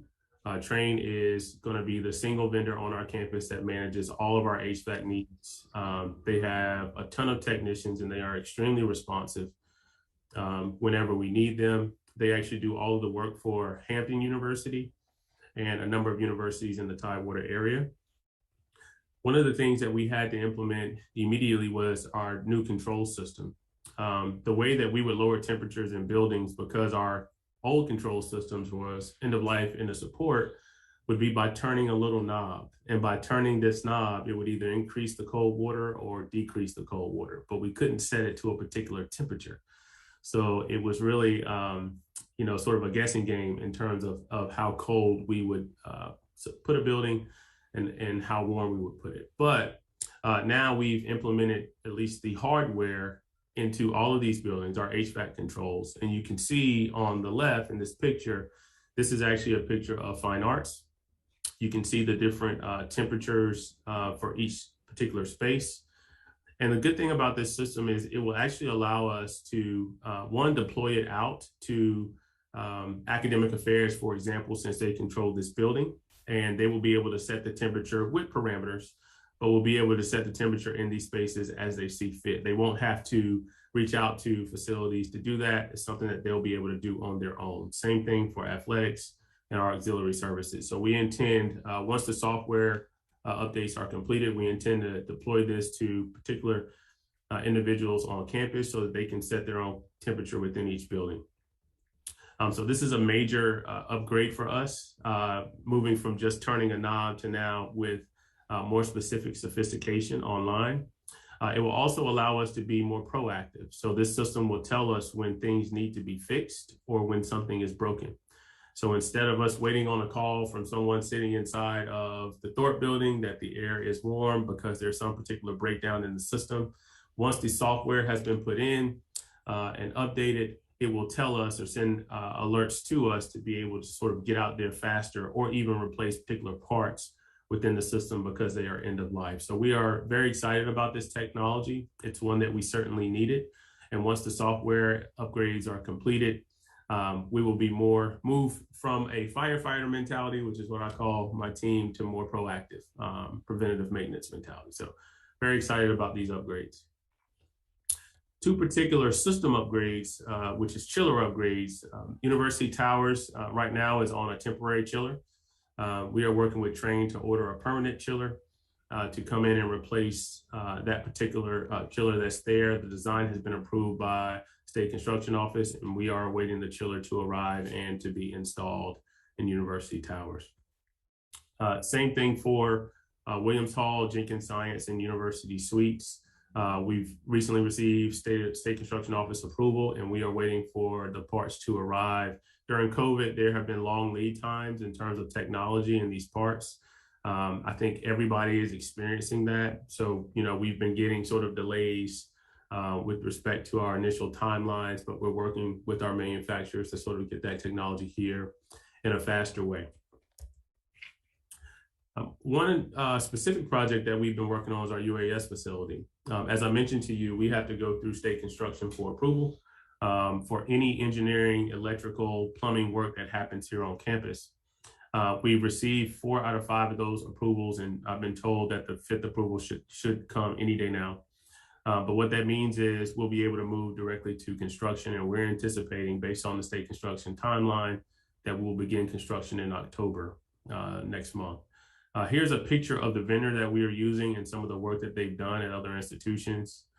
You can see that they are standing up the facility using metal poles and a netting around it. Now, we won't have it in the middle of what appears to be a parking lot. Ours will be simulated more so with a grass foundation, which is, I believe, what Dr. Watt specifically requested to mimic real-time sort of use for the drones in this facility. This facility will sit, as many of you know, it will sit near K.E. White Center right in front of our water tower. And then we'll also have a converted building, which will serve as sort of a classroom space so that the faculty and students can meet in that space prior to being able to go out and fly their drones. So we're excited about this. We believe that this will provide some tremendous upside to the Academic Affairs Department, and we're excited about launching this very soon. One of the key things that we've been, that's in our strategic plan that falls under facilities is our master plan. And I'll talk a little bit about our process, because our process is what we really need your approval for today. So we went through a bid process. We put out an RFP to select vendors. There were approximately about 5 vendors that we whittled down to in terms of selection, and we received presentations on. I'll tell you that I appreciate Trustee Copeland because he stuck with us for, I believe, 5 hours on a Monday, which is probably the last thing that he wanted to do, but he heard presentations from 5 vendors. I was very impressed, and I'll let Trustee Copeland say his piece, but I was very impressed with the expertise of the vendors that applied. They've done work, some in North Carolina, all over at other UNC system schools, but many of them did work nationally for large universities. And Trustee Copeland, I don't know if you have some comments to provide on the process and the quality in terms of presentations that we received that day. Yes, thank you, GC Goodson. It was a eye-opening experience. I learned a lot, and I was extremely impressed by the quality of the vendors that were bidding on this opportunity. And I thought all 5 were outstanding firms, and I thought 4 of the 5 were exceptionally well equipped to handle the scope of this work. And so it was really more a question of, you know, the fit for the university as it came down to me, and who would give us the best attention and the best service. But I really appreciate all that you did and all your team did in facilitating that, and I think we're going to have a good working relationship whenever the designer is actually approved. I'm not sure if that's today or it'll be today. That's right. So each committee member had a set of criteria that they used to vote on sort of 1 through 5, their top candidates.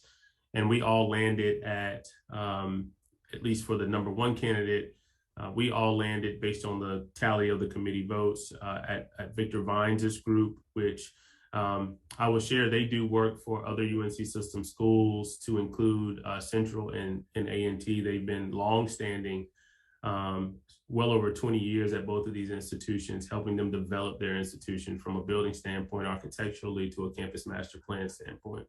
They were also instrumental in Millennial Campus designations and P3 partnerships, which currently North Carolina Central is seeing the benefit of now. So they have quite a bit of experience in terms of space, in terms of expertise in the UNC system, and working through state construction and working with our institutions in terms of vision and mission. So that's our top candidate, and that is the candidate for which we need your approval for today. Again, we went through the appropriate bid process, so we can check that box. One of the formal things that we have to do now is get the Board of Trustees, or this committee rather, get their approval to sign off on the Vines Group. So, Mr. Chair, I will open it up for a vote on the approval of our designer for our campus master plan. Yes, sir. Ms. Gwen, I'm going to allow you to take over so we can create the roll call. Sure. So there, we do need a motion from a member of the committee to approve the designer for the campus master plan. So moved, since I was involved in the process. Is that Trustee Copeland? Okay, and we need a second. Second, Tillett. Thank you. So we have a motion and a second. I will now conduct the roll call vote of the committee. Trustee Chambers? Yes. Okay. Trustee Evans? Yes. Trustee Copeland offered the motion. Trustee Tillett offered the second. Trustee Waddell? Yes. Thank you. Thank The you. committee has offered approval for the designer, and we'll take that to the full board. Thank you, Gwen. The Chancellor will provide some additional updates in terms of facilities that have been renovated and reopened during her presentation. I'm certainly willing to entertain any questions anyone may have related to facilities and our progress of the same.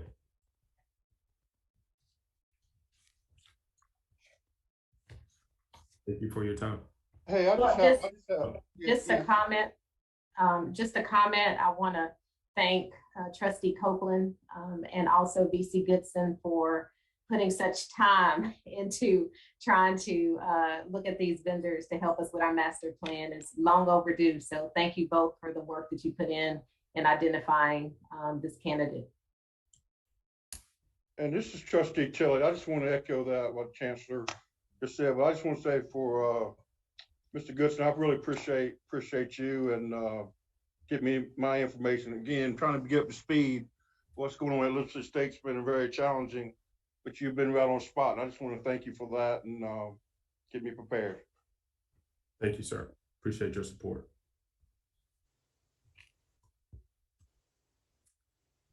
Okay. I'm sorry, was there another comment? Well, I was gonna just mention to Trustee Chambers that we can now move to the next update. I believe that Mr. Zergami is on, our interim Chief Information Officer. Thank you. Yes, Please go ahead. Yeah, I was gonna just say, go ahead, Mr. Eric. That's I'm not gonna blame you for not being, my last name is a project. So thank you, Chair Chambers. Good morning, everyone. I'm Eric Zergami, the Interim Chief Information Officer here at ECSU. I will provide a brief informational update for the Division of Information Technology.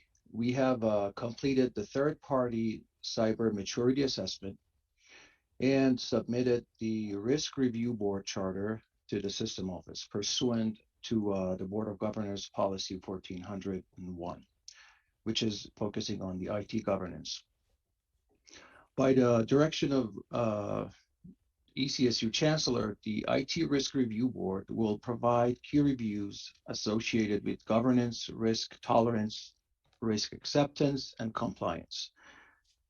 The Risk Review Board will authorize process and criteria by which ECSU shall demonstrate that it is operating in accordance with ECSU and UNC policies.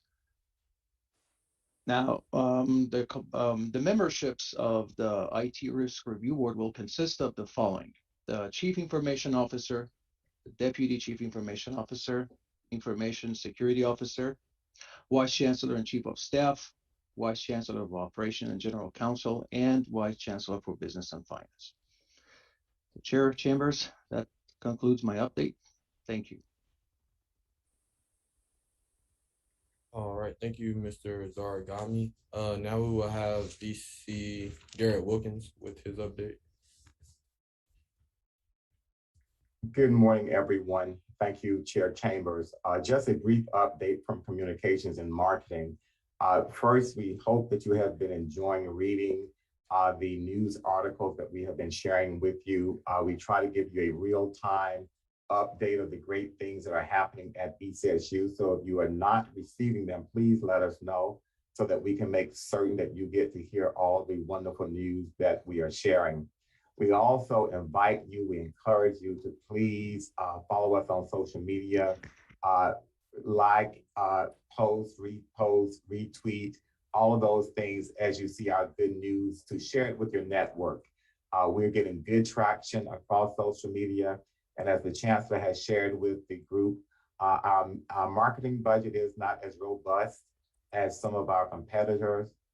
However, we can do great things, as you all have experienced, with the power of social media, and you all have dynamic networks. So please begin to allow our stores to live in your networks.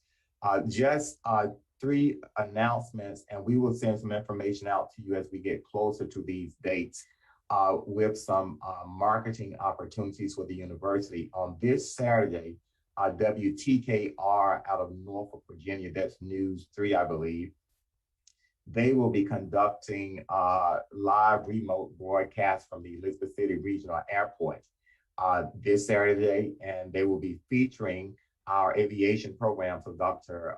Kuldeep Rawat, Brenna Daniels, and some of our students will be on their broadcast, and they will be doing some, the remotes will be scheduled to air at 6:15, 6:45, 7:15, and 7:45. I know you're looking for a reason to get up early Saturday morning. This is your reason to catch us on the WTKR in Norfolk on Saturday morning. Another one is Chancellor Dixon is going to be featured on ABC 11. And again, we will share this with you when we get closer to the date. But ABC 11 out of Raleigh, I came to ECSU to do an episode for their series on Our America, the HBCU experience. So ECSU will be featured on ABC 11, and this is coming up near the end of September. And again, we will push this out to you. It's supposed to be September 28th at 5:30, but we will share this good news. And Chancellor Dixon and some of our students had a wonderful day of interviewing with Dewan Hogard from ABC 11. And the final one is going to be PBS North Carolina in partnership with UNC system and the Board of Governors, historically minority serving institutions committee. They are doing a series on the innovators, the transformative power of North Carolina's HBCUs and American Indian universities. Once this gets ready for airing, we will share that with you. So again, great things are happening. You have seen our stories that we have shared with you. Continue to follow us on social media, and you will be excited about the great things that we are doing at ECSU. Thank you, Mr. Chair. Thank you, VC Wilkins. Are there any questions for him? With that being said, I think we can say we stand adjourned. Thank you very much, Trustee. Appreciate you. All righty, we're going to move now to our Committee on Finance, Audit, and University Advancement, and we call on Committee Chair Andy Culpepper.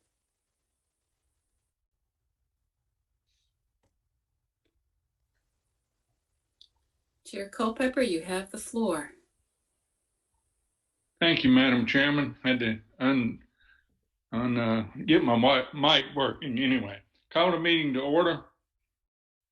And as chair of the Committee on Finance, Audit, and University Advancement, as other chairmen have done, I want to remind everyone that we'll be conducting today's meeting pursuant to the amendments to the Open Meetings Act that apply during states of emergency. The amendments were signed into law and allow for public bodies to meet via electronic means. The law does require, however, that we take all votes via roll call, which we will do today. Additionally, pursuant to the amendments to the law, all chats, instant messages, texts, or other written communications between members of the board regarding the transaction of the public business during the remote meetings are deemed a public record. Finally, I'll ask all committee members, board members, and participating staff to please identify yourselves before participating in deliberations, including making motions, proposing amendments, and raising points of order. Ms. Gwen, would you call the roll? Yes. The Committee on Finance, Audit, and University Advancement, Trustee Andy Culpepper. Here. Trustee Kim Brown. Here. Trustee Chris Evans. Here. Trustee Steve Friedrich. Here. And Trustee Paul Tyne. Here. You may proceed. Everyone is in attendance. Everyone's in attendance. Good. Is there a motion by a committee member to approve the minutes of the last meeting held on June the 8th, I believe? This is Kim Brown. I so move. Is there a second? I will second.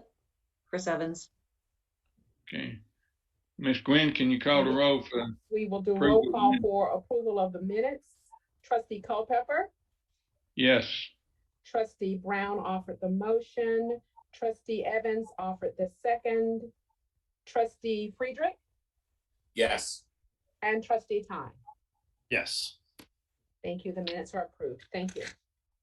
This morning, the meeting will be divided into 3 parts, with Ms. McClintock giving us the financial review, Ms. Walton review on advancement, and Ms. Parker the review of the audit and what the audit committee is doing. So if nobody objects, I'm going to turn it over to Vice Chancellor McClintock for the financial review.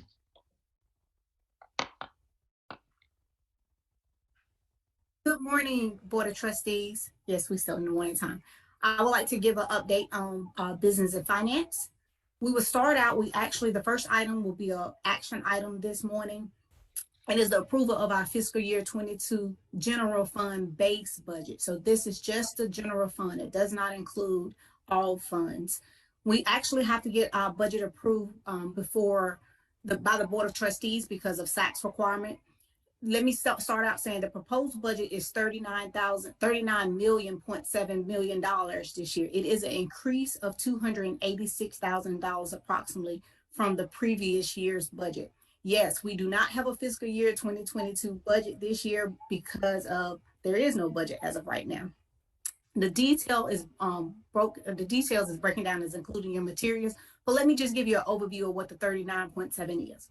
72% of that budget is personnel, which is salaries and benefits. The remaining percentage is operational budget. So if you can take that in perspective, most of our state fund, general fund budget is really personnel. And then really of that, academic affairs makes up 72% of the personnel. The next one is facilities, which makes about 15%. So if you kind of give a perspective overview of the budget. And then IT only has 5%. Yes, we have some things that we need to shift around and grow. And as we continue to grow, our budget should increase over the years. One of the things we're hopeful for this year is recurring funds of enrollment growth that will help us increase our $39 million budget because it will be recurring.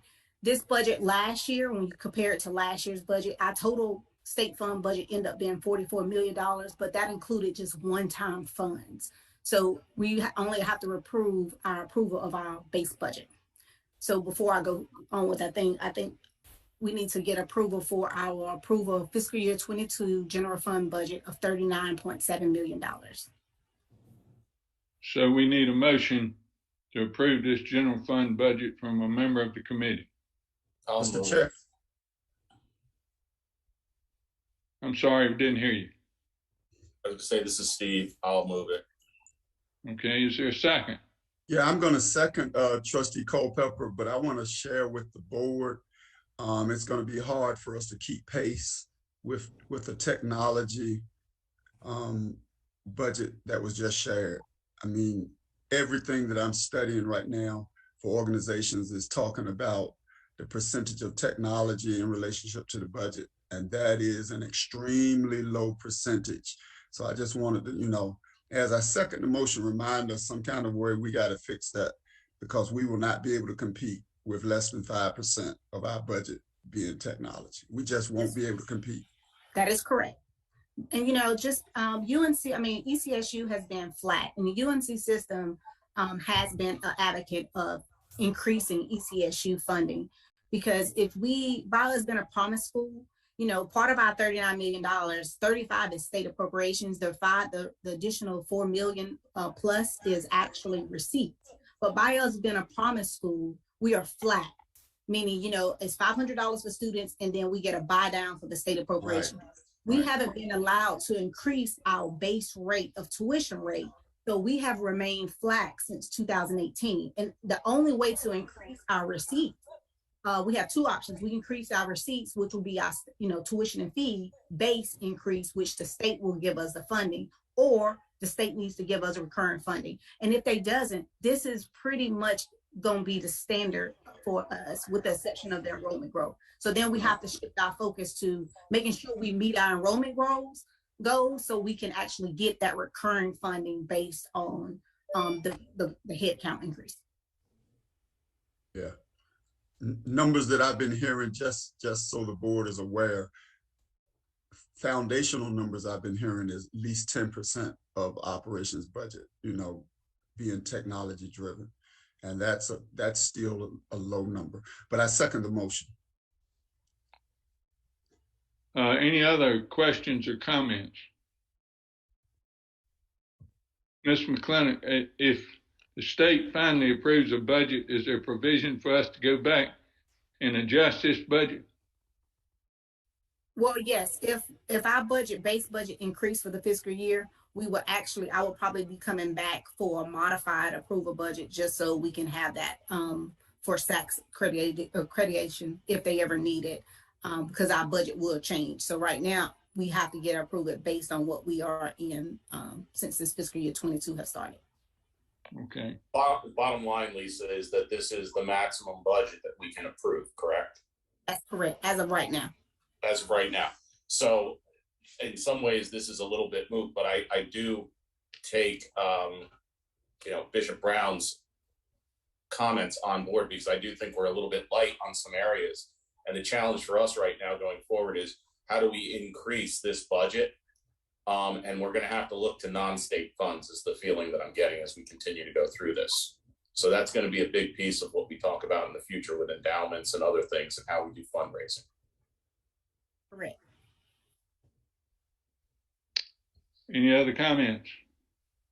I have one. One of the major issues, though, if I just want to make sure that I'm correct on this, is that we have not been given the funds for our growth,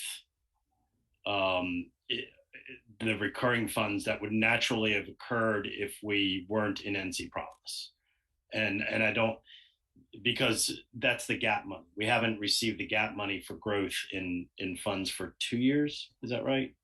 Well, not on a recurring basis. So like when you have one-time funding, all you can use it on is one-time needs. It can never be personnel costs or pretty much maintenance agreements. Like with our IT, you know, that technology is recurring. So we can't use it really on maintenance agreements. Things that we need to do to shift. It usually is one-time institutional needs that we need to support. All right, thanks. Any other questions or comments? Then I'll ask Gwen to call the roll. This is for the approval of the fiscal year 22 general fund budget. Trustee Culpepper? Yes. Trustee Brown offered the second. Trustee Evans? Yes. Trustee Friedrich offered the motion, and Trustee Time. Yes. Thank you. So now we'll just give you a recap of how we ended in fiscal year 21. So if you notice, our base budget has stayed the same. This is what I was talking about. It was $39 million. But if you look, our total budget increased to 44. That was because we got a lot of additional funds from COVID related, as well as we did get enrollment growth, but it was really one-time funding. And then we did get our North Carolina Promise funding for 2 years in the rears, because of course we didn't have a budget. So 1 year we didn't actually, fiscal year 20, we didn't get any promise money for the buy down of our tuition for charging that rate. So with that, we actually ended our total expenses as well as revenues at 43%. Why you say, why we at 90, not 100%? Well, the 0.4% is what we actually carried forth this year. We was able to carry forth additional, almost approximately $1.7 million. Really, Only 1 million of that is R&R money because that was what the General Assembly allowed. The additional was summer school because of course summer school cross fiscal years and faculty is not paid until June and July, so we have to cover that cost.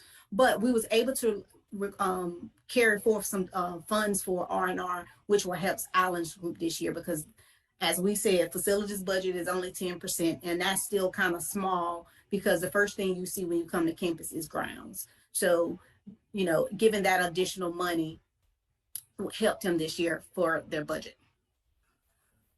And also that is a requirement, but I did hear that it may be lifted this year. So it could be used for R&R or operations. Because in the past, each campus can use their carry forward for anything, but this year we can only use it for R&R needs. Just to give you an update of where we ended at fiscal year 21 auxiliary and trust funds. And as you were saying, this is also where we need to boost up to help our other needs because state appropriations have been flat based on my experience. I would say for the last 5-6 years, we really haven't seen major increases without the exception of enrollment growth and different things like that. So universities do have to find other streams of avenues, whether it's investing in endowments, get endowment money, doing some, making sure we're profit anywhere we can meet that need. So when we started, our unrestricted balance was only $2.7 million. We ended with $13.4 million.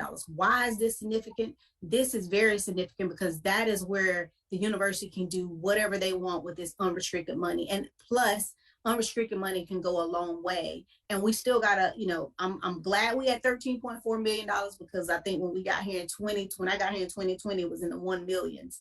But for us to be at 13.4 shows we're moving in the right direction. Plus, one of our goals is to actually increase our Moody's rating because right now we're BAA, and we really should be at A3 based on our size with our peers. But of course, what's driving that is our unrestricted resources as well as our endowment portfolio. So we have to find ways to increase it. But of course, the reasons that our fund balance increased, McKinsey's Scott gift. We had reduction of housing debt service due to a bond refinancing. We also had, reduced general fund operating expenses due to COVID. I can tell you auxiliaries really did a great job this year and the last year managing their,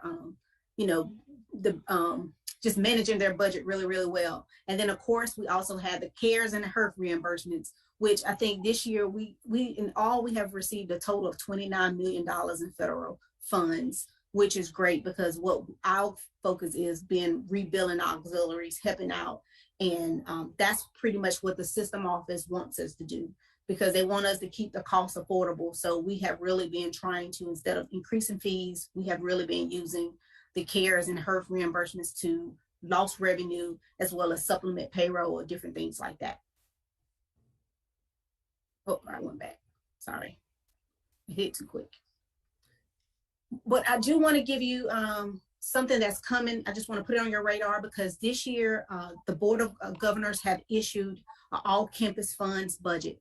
So right now we have really been focused on general funds, but now it's a Board of Governors mandate about an all funds budget.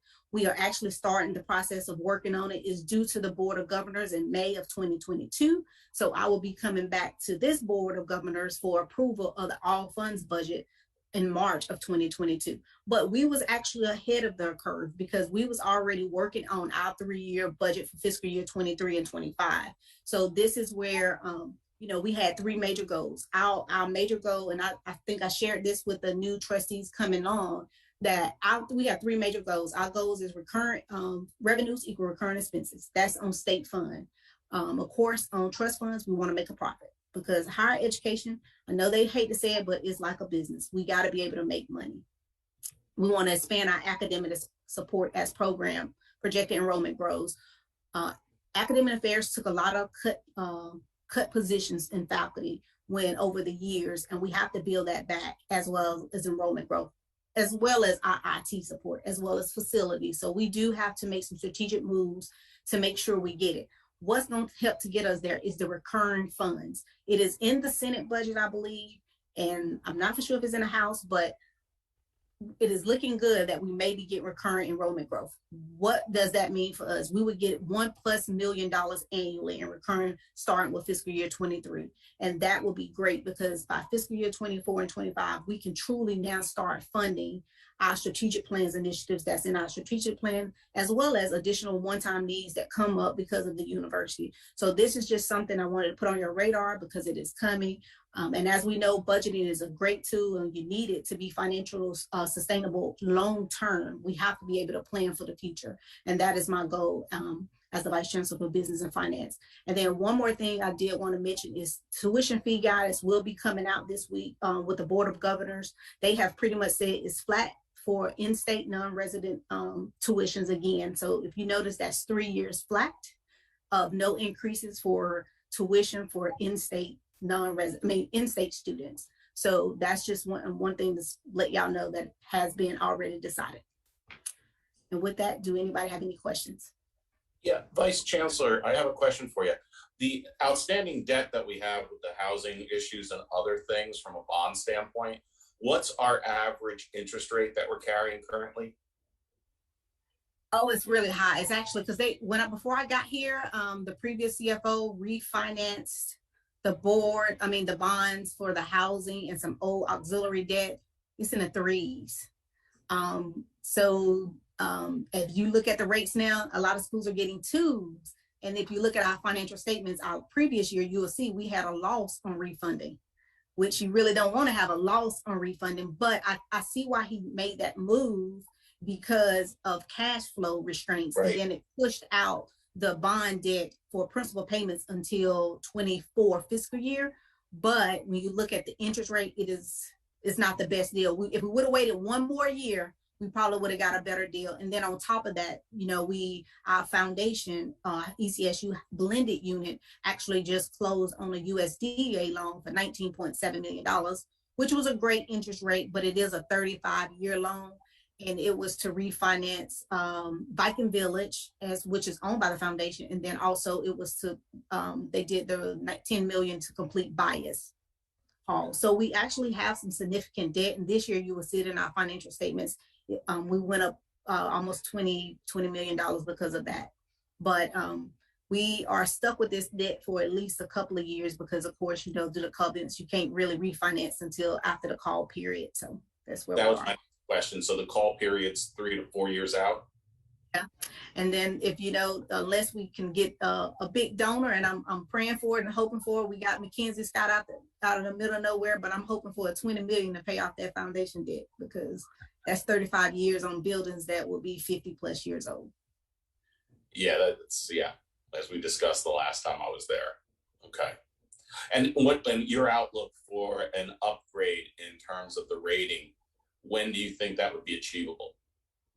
Well, if you ask me, I would want it to happen next year, but we did just get reaffirmed our same rating, which was great because actually many universities was declined or downgraded because of the pandemic. So the pandemic actually hurt a lot of universities, but if you look at our numbers, we improved. And I think that, we have a great senior team and our chancellor, we was really wanted to make sure we was good stewards over our resources and we have been managing them. We haven't been doing anything lavishly. I can say, athletics, I would say we probably were one of the only few schools that had not a deficit in our athletics funds this year, which is great. They actually had a little bit of money to carry over. So I think that just speaks to the senior administration team. But in the next 2 to 3 years, I will hope for an upgrade just because if we partner with Anita Walton, her advancement and fundraising, she is pulling in the dollars. But we do have to drive our endowment because that's what, talking with Patrick, our unrestricted resources and our endowment is pulling us down. And if we can pull that up, it can offset that debt that's on our financial statements. You're talking with Anita Walton right now? Yes, VC Walton. Okay. Oh, sorry, wrong Walton's family. So that's fine. Okay. It'd be nice to talk to the one you're talking about. Can you introduce us? Yes, that'll be great. Let's take this offline. But trustees, I just want to make a comment, and Lisa hit on this, but this is so significant that I had to just reiterate the fact that this team at ECSU is a strong team. And when I tell you, we have done what we've been able to do through this pandemic without furloughs, without layoffs, it's phenomenal. And this is something that you all and we all are very proud of. And so just getting that story out there, is very much strategic and intentional. And as VC McClinton said, we were not lavish in our spending.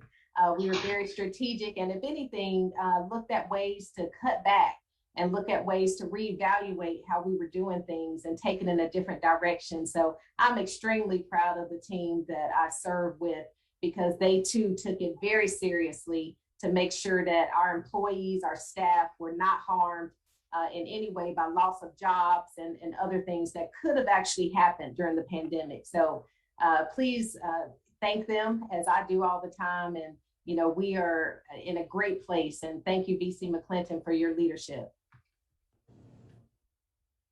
I would like to echo that as well, Chancellor Dixon. I've been very impressed with VC McClinton in the conversations I've had since joining the board. And I really appreciate the outlook and the focus on the, for lack of a better term, the profit and loss statement of the university, because that's what's going to drive us and have an ability for us to grow in the future. So thank you. Ms. Walton, are you ready? Yes, sir. Thank you. Let's see if I can.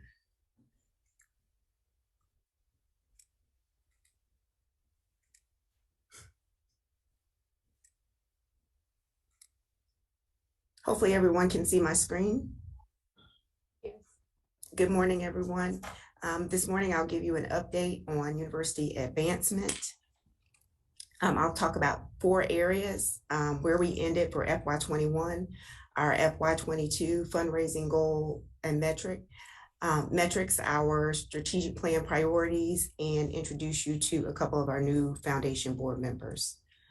For FY21, you can see here a side-by-side comparison where we ended at 1.78 for FY21.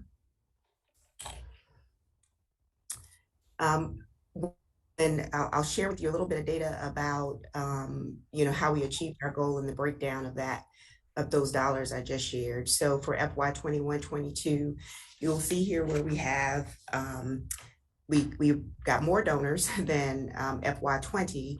However, just a slight increase. 2 things I want to point out to you as we look at this slide. The first is the number that you see at the bottom, where it is noted that we had 1,653 soft credit donors. That is not something that we have been tracking. What that means is couples that give, people who give through donor advised funds or matching gifts, if those things were not being counted. Or another example is when an organization might give one check for 90 people, 10 people. If we have that donor contact information and we know which portion of the contribution was given, then we can count those as soft credit donors. I wanted to be fairly pure in the numbers for a year-over-year comparison. So our actual number of soft credit donors, when you consider all of those, was 1,653. As we move to have year-over-year comparison for that, I will replace the number. The other thing that I want to point out is as we dive into our data analytics, we have a donor retention problem. Of the donors last year and the year before, approximately 450 of them were first-time donors. And those first-time donors from FY20 who made a second give in FY21, there were only 54. So donor retention is an area of growth for us and strategy. The average donor retention number is somewhere between 40 to 50%, 40 to 45%. As you look at our comparison by constituency, you'll see our year-over-year comparison of alumni. Other individuals includes everyone who is not an alumnus. That would be parents, students, employees, friends. And you can see where we've had some growth in our other individuals, pretty steady in our corporate relations, growth significantly in our foundation, and then fairly steady in our other organizations. Even though one of the things that we were challenged by last year with COVID was our inability to fellowship with as many religious organizations as we typically do. However, some had virtual services and supported ECSU. Again, you'll see my reference to the soft credit alumni giving. This is particularly the case when it comes to alumni couples. That's that slide.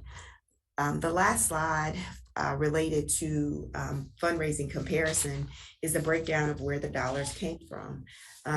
You'll see here with our alumni giving, there appears to be a significant increase. I want to note that the FY20 blue bar, that number includes a significant six-figure gift from one donor. So that is slightly skewed. For other individuals, certainly our individual giving was up for our friends of the university. And that bar represents an almost 150 gift from a single donor. So while there is some growth and you see some significant jumps, some of these are from significant gifts from individuals. For corporations and foundations, this continues to be our bread and butter, and where we are bringing in quite a bit of our resources as we've tried to leverage and take advantage of the opportunities that have existed. Finally, other organizations, that's everyone that's not a corporation or a foundation, and you'll see that there appears to be a drop for FY21. That is not exactly the case. That includes a one-time gift in the FY20 bar from the KB Reynolds Charitable Trust in the amount of almost $200,000. For FY22 goals and metrics, we have set a goal this year in collaboration with our chancellor and our chair for the advancement committee of 1.8. It is a 3-year average, and the math is not wrong. We are counting 2019 as a little bit of an anomaly. There was a transition in advancement, a full-time staff member out on FMLA and other vacancies. And we want to demonstrate our effort to grow, and we don't ever want to set a goal just based on previous year's numbers. So the 3-year average is 18, 20, and 21 plus 10%. And so that is the goal that we have set for this year. We will keep you abreast of those goals and our efforts toward those as we move forward. This year we are partnering with Ruffalo Noel Levitz. Ruffalo Noel Levitz is a company that supports the fundraising efforts as well as enrollment management. We have partnered with them for a synergy program.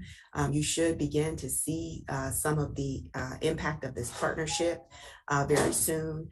We are partnering with them to try to do a multi-channel approach in our fundraising. So this includes some direct mail, some digital engagement, email, as well as crowdfunding. Of course, we want to increase our partnerships and exceed our alumni participation number by 20%. With 979 is what that would be. Finally, as we think about the advancement priorities, we want to increase and track engagement. We believe engagement certainly leads to giving, increase financial support as outlined in the strategic plan. And at the next meeting, I will provide a graph for you to share our baseline, which was set in 20, and then with the launch of the plan, where we ended in 2021. And what we're hoping to achieve in 2022. These baselines include specific numbers related to our engagement with high dollar donors, which we had to actually determine what that was based on giving history for ECSU, our goals toward our annual fund increased efforts, engagement with corporate and foundation relations as well. And we have specific targets for each of those areas where we want to achieve for by the end of the strategic plan. We want to develop and implement a stewardship plan.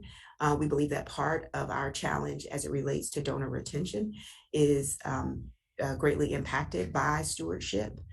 We are limited in what we can do there and very limited in what we have done. So that is a target area for us. You'll hear more about that as the year goes on in our stewardship efforts. Continue to develop policies and procedures to increase operational efficiencies and articulate our case for support so that we can work more effectively and closely with each of you to garner resources for ECSU. And then finally, and this may be something that might be adjusted, but last year we asked each of our Board of Trustee members to make a minimum contribution of $3,000. We were able to achieve that by the end of the fiscal year, and we are asking for 100% in leadership giving again this year. I mentioned earlier articulating our case for support. We want to ensure that everyone is clear on the difference between our strategic plan and our case for support. Our strategic plan outlines, it provides objectives for us to measure our success and progress toward the plan. Our case for support allows us to articulate to our prospective donors and friends what it is that they might how they might support us and the impact of their gifts. There are some things that we would not articulate or request, of course, of our donors and friends that are priorities within our strategic plan. So what you see here are the 4 priority areas as outlined and determined by the Chancellor and executive team. And we'll flesh those out and begin to provide some level of documentation to work on sharing and spreading what the university priorities are. Finally, our 2 new board members for the ECSU Foundation, Mr. Elston Howell, class of '88, is a chancellor's appointee and is the chief operating officer of Spoken Word Communications. And Dr. Sadie Johnson Carter, class of 1973. She's a retired HR professor, also has background in higher ed. Mr. Chairman, that concludes my report. If there are any questions, I'm happy to entertain them at this time. Okay. Questions by anybody? Hey, Mr. Chair, if I can, this is Kim Brown. Thank you, VC Walton, for your report. I am, many of you know this, we're an HBCU family. From my wife to my children, all of us different HBCUs. And between us, there's like 6 endowed scholarships at different HBCUs. Well, this week, one of us received something from and I'm going somewhere, one of us received something from our advancement office where they literally gave us a full breakdown of how that person's particular endowed scholarship had done this year. Yes. Everything from who got awarded, names of people. And so as we talk about trying to retain or motivate giving, I can tell you that those of us that didn't get that were really, impressed that a university had done that. So I guess I say all that to say, is that something we're capable of doing? Is it something that might be hard because of limited human resources in the office? But it was like a 3-page document that talked about the nuts and bolts of that endowed scholarship. I mean, it gave you the return on the investment, what part of it was restricted, what part of it had been given to students, and then it named the students and what their majors were that had received funding out of that endowed scholarship.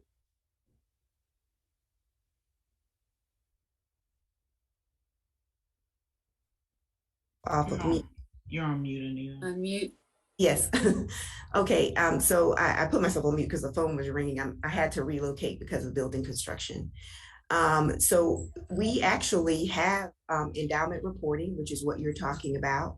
And we use a system called Endavico that helps us to accurately report the interest. I don't know if anyone else up here, but we mailed all of our endowment reports that had the level of detail which you have outlined to all of our annual scholarship holders and our endowed scholarship holders. As of last year, we started doing that, and we tried to get it done no later than September. This year, our goal was August. And so you'll need to check to see where your report is or why you didn't receive it, but our reports have the same level of detail. There's a message from me that talks about the impact. You get a list of those individuals who have received your scholarship. So we are doing that, and I don't know why you didn't receive yours, but we will certainly work on and find out why you didn't receive it. But just for information today, we have 48 restricted scholarships and 52 endowed scholarships. And so every one of those individuals received a report unless it was lost in the mail. Now we do have some that have been returned. I think the other piece, as it relates to your point about stewardship, we know that it's so important for our donors to meet our scholars. So this year for the donor appreciation brunch, which is scheduled on Friday, we have also identified a list of our student recipients, and we are inviting them to the brunch as well. And hopefully we'll be able to pair them with their donor. And if not, then certainly they'll be able to meet other individuals who are making an impact. I don't need you, VC Walton. You don't have to worry about getting me mine. I'm just excited that we're doing it. So I'm fine. And I'm excited that I did receive the information for mine, and I'm just extremely excited to know who the students were. I mean, I felt really good about feeling that I was making a difference in some students' lives, even though given to that, but not hearing from that about that. So thank you. I was thoroughly impressed with it. That's wonderful to hear. VC Walton, so does that mean also that individuals who gave as part of a scholarship fund would get that same information? No, all of those reports go to the endowment agreement signer or the scholarship agreement signer. We do have some class endowments, like I don't want to say class of 85 maybe. And so we send it to the class representative who signed the endowment. We can send it digitally, and what that individual has done is they have chosen to share it with other members of the class via their list. Specifically, I was really looking specifically if you had a scholarship fund that was set up and you had multiple people who were part of that, would they be getting that kind of information that individuals were identified if they're part of a group, several people in a group? I just want to manage expectations. Yes, it would only happen if directed, but other than that, it goes to the agreement signers. Okay, so then I should be getting something like that? Yes. Okay, and the luncheon that's on Friday or Saturday, that's meeting folks? Yes, it's going to be on Friday, October 22nd. I believe the homecoming is on the 23rd. And we have had a couple of drafts of the invitation. We're just finalizing it, and we should be sending that out to folks soon. Outstanding. Thank you. Any other questions? Yep. BC Walton, how many living alumni are there, and what type of access do we have to them currently? I can't tell you the exact number of living. I tend to live by addressable. And so our addressable alumni is 16,000. And we are constantly trying to update addresses and information. I can tell you, though, that of the 16,000 addressable alumni, only 4,000 have made a single gift at any time. And so we have a very open field of opportunity of 12,000, but 4,000 only 4,000 have made a single gift. We have been using some data analytic products. In fact, we had our first meeting about it yesterday, and 195 individuals who are considered our top rated prospects are on that list for us to contact and begin to engage. We're using Blackbaud data analytics because it comes with the product and we don't have to pay an additional fee to utilize that. But we have our top 195. Some of you are on it, so I'll be calling you. And we are beginning to look at trying to establish qualification, now that we've identified the group, qualification visits for these various individuals and even having to prioritize them. Great, thank you. Any other questions? All right, can we hear from the audit committee? Ms. Parker. Yes, sir. Good morning, everyone. Good morning. I'll start out with my action items. The first one is the internal audit charter and the audit committee charter. Currently, both charters contain the previous audit committee name of Finance Audit and Strategic Planning, and we would like to update the charters to include the current name of the Committee on Finance Audit and University Advancement. So both of those need to be changed, and I'm asking approval for that. The second action item is the annual audit plan. And the audit plan consists of areas that we're going to review this fiscal year. There are 5 categories of audits to include a section for special projects. As in the past, if there is a special request from management or a hotline allegation that does take precedence over what we have on the plan. So we just take those on a case-by-case basis. So those are my 2 action items that I'm asking approval of at this time. So the 2 charters, the only change is we're actually going to have the correct name of the committee. Is that correct? Yes, sir. Yes. The Finance Audit and Strategic Planning Committee is the previous name. So I just need to update it to the current name. Okay. And then it's the, so let's take that one first. Is there a motion to approve 2 charters from a member of the committee? This is Paul Tyne. I motion that we make the corrections as submitted by Ms. Parker. Is there a second? This is Kim Brown, second. Can we Roll call roll vote. Yes, roll call vote for the charter change. Trustee Culpepper, Yes. Trustee Brown offered the second, Trustee Evans, Yes. Trustee Friedrich, Yes. and Trustee Tyne offered the motion. It is approved. Thank you. Now on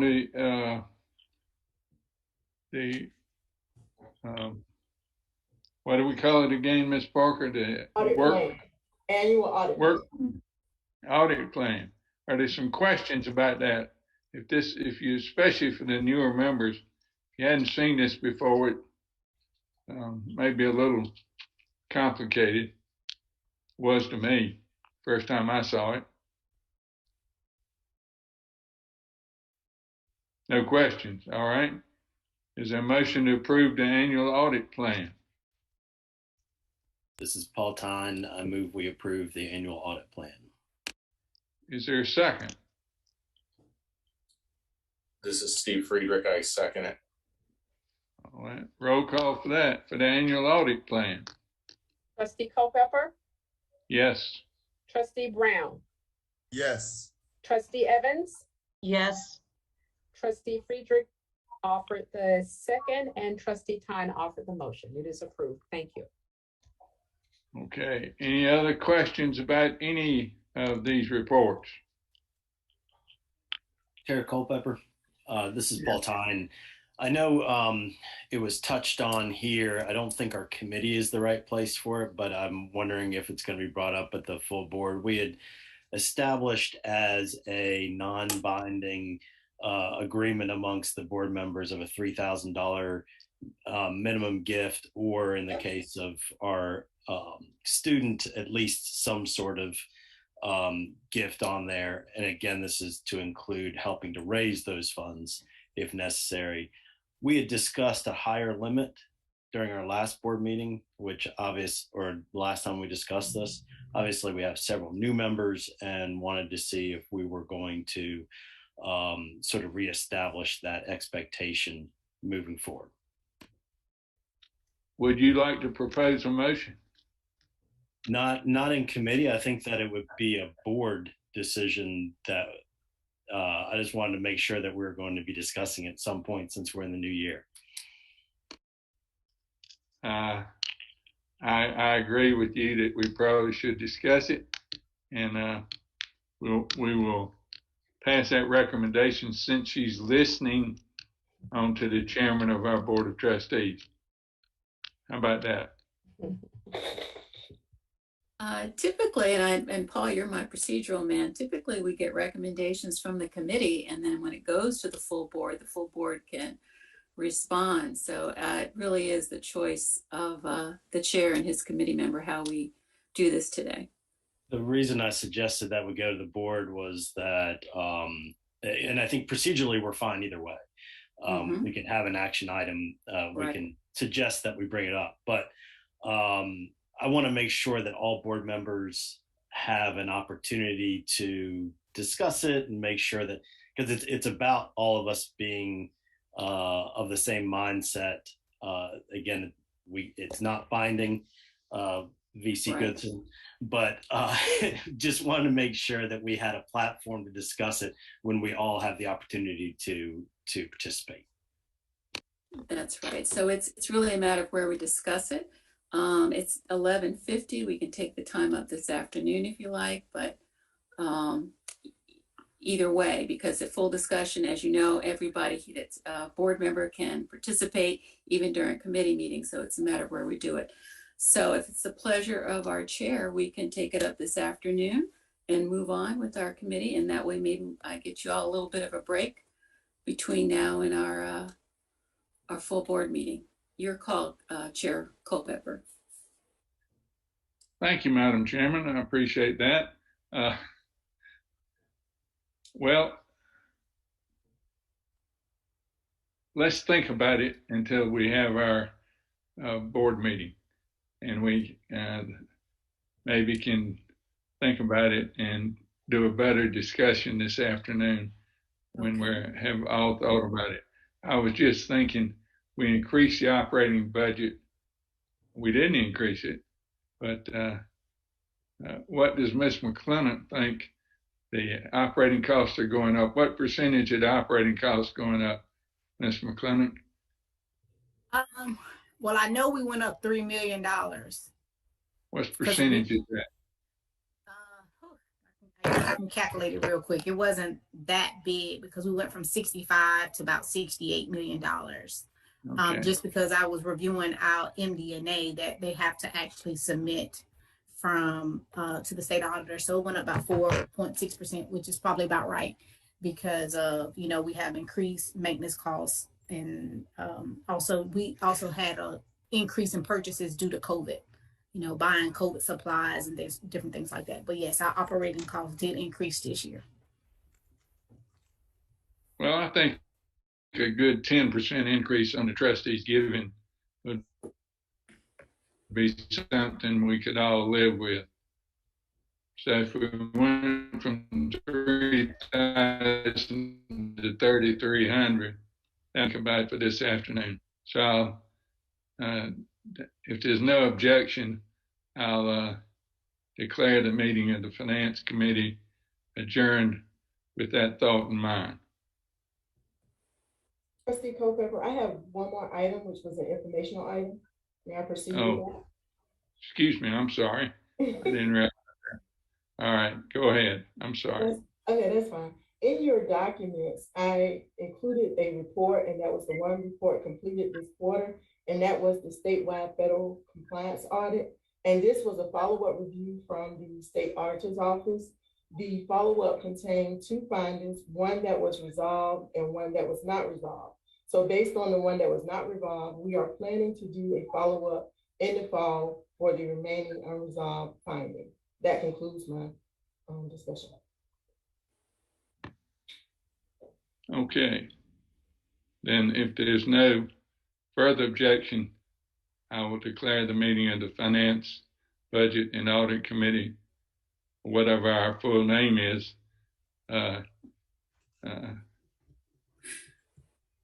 ended. Is Thank that you, okay? sir.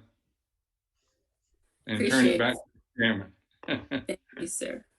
All righty, we are ready to hear from our committee chair, Paul Tyne, on our Committee on Regional Development. You have the floor, sir. Good morning. I'll call the committee to order. As chair of the Committee on Regional Development, I want to remind everyone that we will be conducting today's meeting pursuant to the amendments to the Open Meetings Act that applied during states of emergency. The amendments were signed into law and allow for public bodies to meet via electronic means. The law does require, however, that we take all votes via roll call, which we will do today. Additionally, pursuant to the amendments to the law, all chats, instant messages, texts, or other written communications between members of the board regarding the transaction of the public business during the remote meeting are deemed public record. Finally, I will ask all committee members, board members, and participating staff to please identify yourself before participating in deliberations, including making motions, proposing amendments, and raising points of order. If I could please have the roll call, please. Committee on Regional Development, Trustee Paul Tyne. Present. Trustee Phyllis Bosworth. Present. Trustee Kim Brown. Present. Trustee Andy Culpepper. Present. Trustee Johnny Tillett. Present. And Trustee Justin Waddell. Present. Everyone is present. Thank you very much. We'll look for a motion to approve the minutes from June 8th. So moved. Trustee Tillett. Second.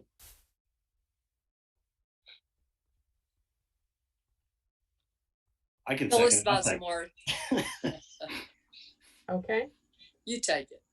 All right, either one, just keeping it moving. All right, any discussion? If I could have the roll call, please. Roll call for the approval of minutes. Trustee Tyne. Yes. Trustee Bosworth offered the second. Trustee Brown. Yes. Trustee Culpepper. Yes. Trustee Tillett offered the motion, and Trustee Waddell. Yes. Thank you. The minutes are approved. Thank you very much. All right, we've had a lot going on since the last meeting, and I will ask Dr. Wilkins to go ahead and give us an update.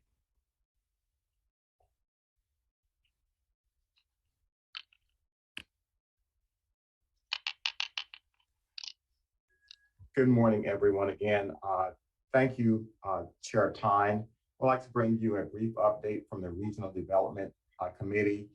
As Trustee Tyne did share with you, a lot has transpired since our last meeting, and these are activities that are moving us in the right direction towards our strategic initiative of being able to secure our position as a catalyst in regional economic, social, environmental development in this region. And so we are happy to share with you that we are planning our Regional Economic Summit, which will take place on October the 14th. We have sent invitations to you. We hope that you have received them. And we ask you, if you would, to click on the image in the invite if you can attend so that we can register you for the event. We are having the event on the 14th of October at the KU White Graduate Center. Of course, we will follow all safety protocols as it relates to gatherings. We will have mask requirement, as is the requirement for all campus indoor facilities. We have some dynamic topics and dynamic facilitators lined up to be a part of this event. We presently have the Secretary of Commerce, who is scheduled to be the morning keynote speaker. And then you can see the topics that we will be discussing that would be of interest to a blended audience from across the region. We are excited that we really have stakeholders from every area of tourism and economic development in our 21 county region. And we are also appreciative to our sponsors of those who are supporting this event. So you will see on the invitation that this event is brought to us by Atlantic Union Bank, Town Bank, and then the Albemarle Commission. And so we would like to thank Trustee Time for finding those who would raise their hands to say they would help underwrite the cost of this event. We are doing it without charge. This year, we want to show people that we can offer something of this magnitude of great interest to the region. And so once we get them on the hook, then next year, perhaps we will have some fees associated with this year. The cost is being underwritten by the sponsors of the event. Our SBTDC office, they are continuing to work under the leadership of Ms. Wanda Cooper. And so Ms. Cooper, we thank you and your team for your efforts. As you see here, this is the SBTDC scorecard, and you will see their progression as you move across to Q3. In terms of the capital formation created, they have created over $11 million, and then they have created new businesses. They're doing trainings, and these are the events and activities that are really impacting our small businesses in our region, which will directly impact our regional economic development. So to the SBTDC team, thank you, Ms. Cooper and team. Here's an activity that we hosted at ECSU. And this was the Let's Build Together program where Ms. Cooper, along with Centera and the Whiting Turner Group, they came together to train subcontractors to be in position to help build the Centera Medical Center that's coming to Elizabeth City. And so the new subcontractors and vendors or people interested in being a part of this, they receive some valuable information as to how they might be in a position to compete for some of the subcontracts that will be offered while we are building the Centera Albemarle Medical Center in this community. So thank you again, Ms. Cooper. And we are appreciative to Centera and the Whiting Turner Group for making this possible for subcontractors in our region. Part of the regional development is we also look at social development, and we're happy to say that our WRVS 89.9 radio station, our SBTDC, we partner with the Elizabeth City Pasquotank County Parks and Recreation and the Elizabeth City Police to host the 10th annual Back to School Bash and Food Drive. This has been a hit for each year, and as you see, in addition to the book bags and the school supply giveaway, young men can come and get free haircuts. We have barbers from the community who will line up the clippers and get in their stations and provide haircuts for our young men as they're preparing to go back to school. And then, of course, a little face painting and some fun activities for children. Another activity as we look at how do we bring people to our campus, this is another event that is hosted by our radio and television station on campus. And this is the 6th annual Northeast North Carolina High School Football Media Day. And so this is another successful event where we can provide a service to our community and to invite them to come to ECSU for an experience on our campus.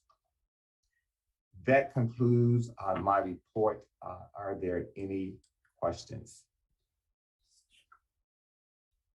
Are there any questions from the committee or the board?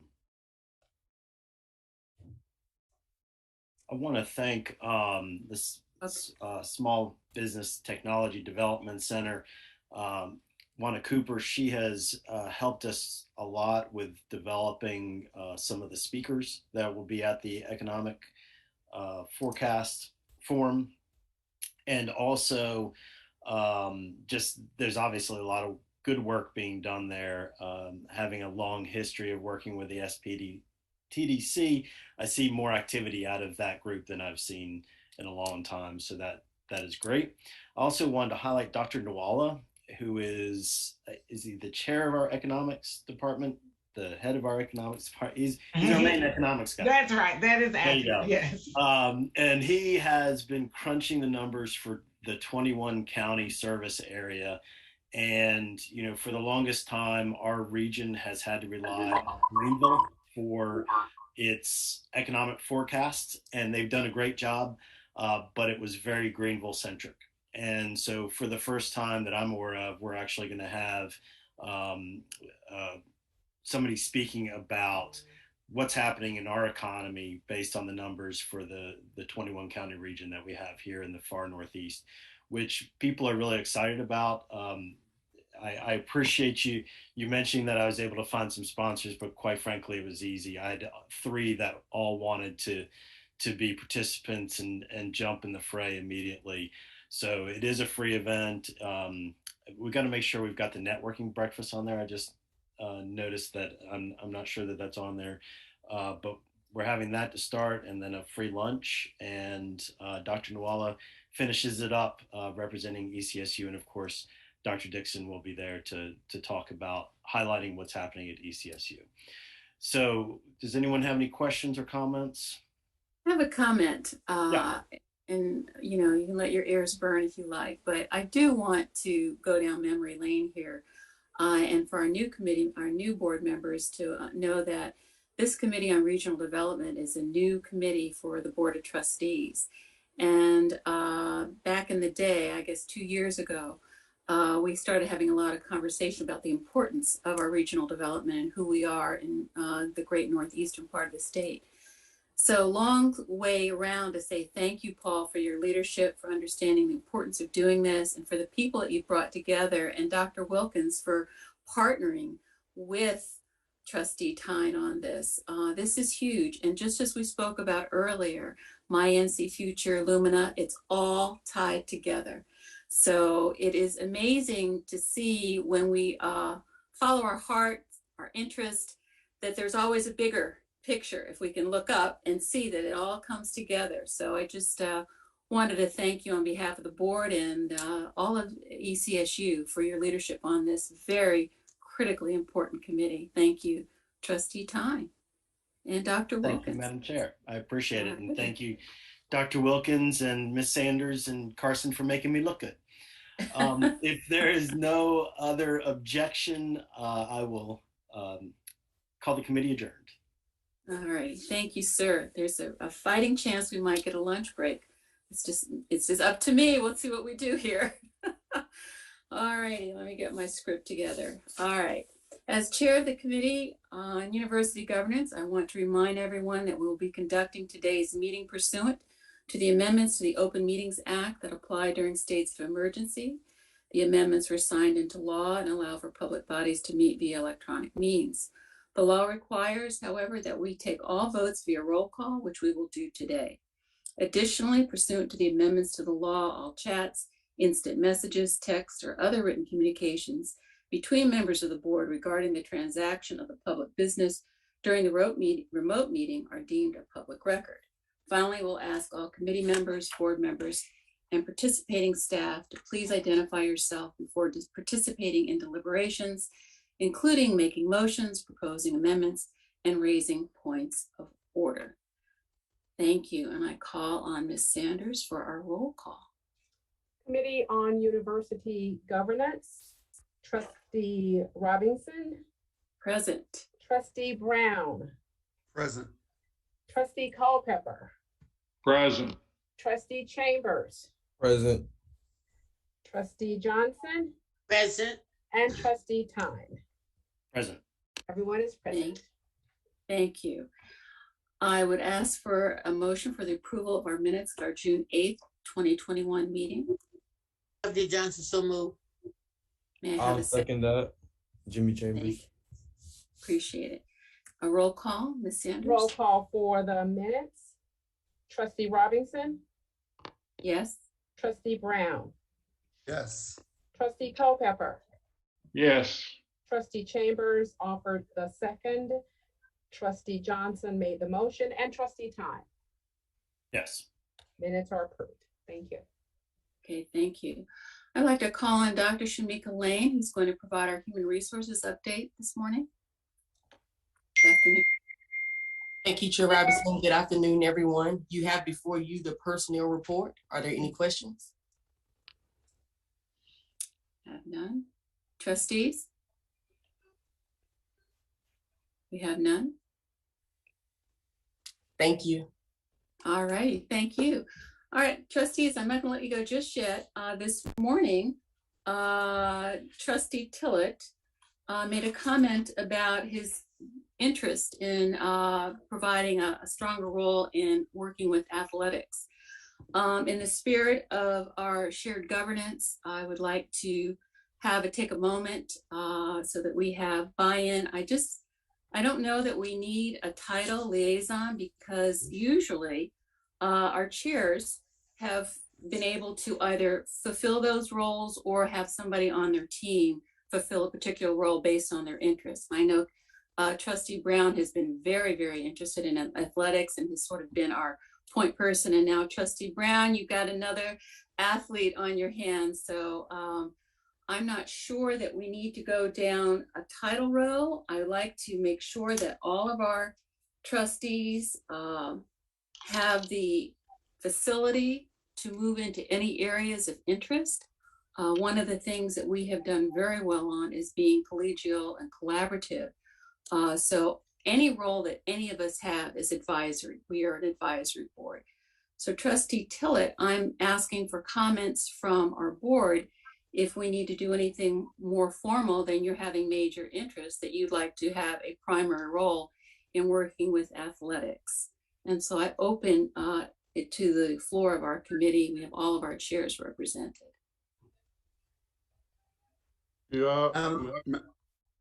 Madam Chair, I'll just say this as the chair of the committee. You all know I'm a minister in my real job, and I just really appreciate Trustee Tillett's respect to the order of the board, that he would share his concern, not concern, but his desire with me. And so I really appreciate that. I think he will, do a tremendous job of assisting AD Bright and the trustee board in advancing athletics. I can honestly say that, AD Bright is a great guy, has been doing a yeoman's job.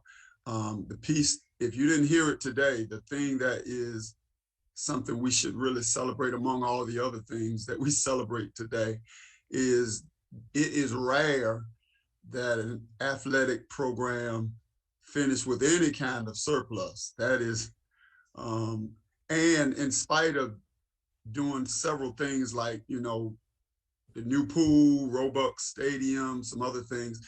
So I just want to reassure everyone, all the trustees, that I'm on one accord with Trustee Tillett. I think he'll be a great asset. So I have no concerns as the chair of the committee.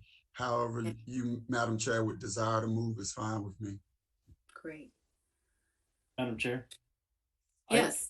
I think, you know me in process. So I think that it's great to have people deputized to go and interact so that the staff knows, who to go to and who board to go to. Just as far as process is concerned, I would think that if one was going to be opened up, and I don't want it, Johnny, but just that people would say, hey, I have an interest in this type of thing. And then they would go to the chair, and then the chair would be the one to say, go to the committee chair.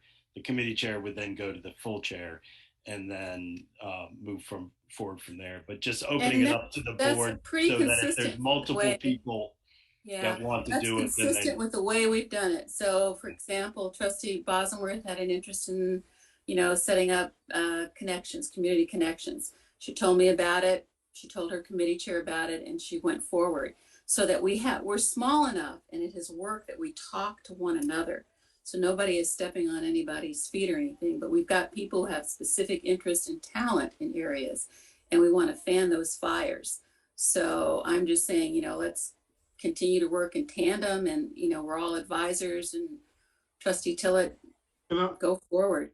Yeah, can I just plead my case? Let me just explain kind of why, and then I'll set whatever happens. Just as a new board member, granted, I just think as in athletics, and I serve on another board at another university, and you put an example. But the reason I wanted to kind of break it out because it's easier for me as a however you want to do it. I thought maybe I didn't know how you guys. I think I asked you before, Chair Robinson, how this thing worked. And I felt like from the athletic side of not only trying to raise money for athletics, I just didn't want to be able to have to go on every conversation that we made. Like today, we're meeting with somebody could possibly do the turf for the field, the lighting. I don't want to have to run down Chair Brown. You don't. And I don't want AD, but I just think as I can bring it all back to the group. Right. Instead of having to go through different people. And you can do that. You have license to do that, sir. Okay. Absolutely. Absolutely. And that's how we have worked before. The main thing that I always try to encourage our board members in reminding them is that we're advisors. So Alan and Derek have been very helpful with me on that, pulling me back in the day. I think I got better, guys, but because I was going out everywhere talking to everybody, and they pulled me back by the scruff of my neck and said, chair, you're killing our VCs. Can you go through one of us or the other? And I said, I can do that as long as I have somebody I can go to and I have a point of contact. Your point of contact, Trustee Tillett, will be the AD. And so that way it's consistent. You don't have to go through. And I know that, you, as a matter of fact, you'll be keeping, people informed as you need to inform them. So that way, that's the way that we've worked in the past. And I just want to hear from all of our members on the governance committee if you think otherwise, or we should be doing something differently that you think would work. If you don't, yes. don't mind, you did take that advice, and we appreciate you taking that advice. One of the things that we'll be talking about between now and October 1 is delegations of authority, which will specifically outline what authorities the board has and does not have. And, as you all know, the boards were set up to be advisors to the institution. And I think we'll be able to talk through, specifically what power is truly a governance power and what power is primarily advisory. And in this capacity, and not to get ahead of our delegations of authority meeting, but in this capacity, there truly would be an advisory type of role. So everything you do is advisory, right? And the main thing is having a point of contact. And Trustee Tillett, your point of contact, that's why I wanted to say this here, so that we could be pulled back, Chancellor, will be the AD. I mean, make no mistake about it. I wasn't trying to, my role wasn't to be the AD or the assistant AD. I was just trying to make it easier for you. Normally, in other boards I've served with, I'm just bringing experience. We have the chair of our board, but we also have subcommittees. All I was asking for was would it be something, it was a question. Do we have I think that's a great idea, subcommittee. And if we do have a subcommittee, I was willing to chair that committee, put together a group, because again, it's not only what we're trying to do, we have to raise money for athletics. I also have a full-time job, so I wasn't trying to step on anybody's toes. No. I'm not taking it that way at all, sir. I was trying to make it easy. I think a subcommittee makes sense as we need it, because it functions that way. I know the community That's all I was asking. That's all I was as a subcommittee. That's all I was asking to be able to do. Again, we want to we got to move ahead. We've tried stuff in the past. It hasn't worked. It hasn't worked. So it's time to change it. And I understand about the advisory again, but I'm just saying it's easier to put together a group of folks that we know can focus on that. I mean, focus on, we've got to raise millions and millions of dollars for athletics to get our facilities up. Nothing's been done since 1987. I mean, you're preaching to the choir. You got us. We're there. That's where I'm going with this. So here's the thing: if someone is not the chair of a committee, because you get to move as the chair of the committee to do all kinds of communications and what have you, but as someone has a specific interest, you are that subcommittee. So however, Trustee Brown, as the chair of the committee of which you have a subcommittee now, you all want to make it work, that's go forward. Does that make sense to everybody on the governance committee here? I mean, I don't know that we need any formal action here. I just wanted us to have a meeting of the minds of how we're going to communicate and move forward. Well, you said you wanted to hear from all of us on Yes, the committee on university governance. Mr. Tillett, Trustee Tillett called me the other day and had a conversation with me and about, because he knew I was would be upcoming whatever. And he shared what he wanted to do and how he wanted to feel, how he felt about it. And I'm excited that he wanted to even create a committee, which I don't think we could do that, but there's already a committee in place. And I love the idea of the subcommittee going through Trustee Brown. I love the idea that we are sharing with everybody today that we are advisory to everybody. We are not, we're not managing whatever. So I feel comfortable with the idea of a liaison. As more than I do a whole committee on just athletics. So I am on board with the idea of creating him as a liaison to the athletic committee, because there is a lot that has to be done. I wish somebody felt that way about the library, since it hadn't really changed since I went there in 1970. So help me understand the difference between a liaison and a subcommittee lead.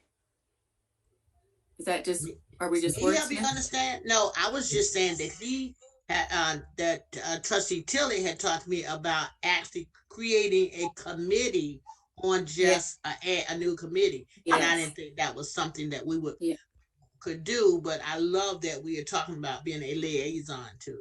Madam Chair, I might be able to bring some clarity. As the chair of the Student Affairs Committee, this would be, it's my understanding, a subcommittee of that committee.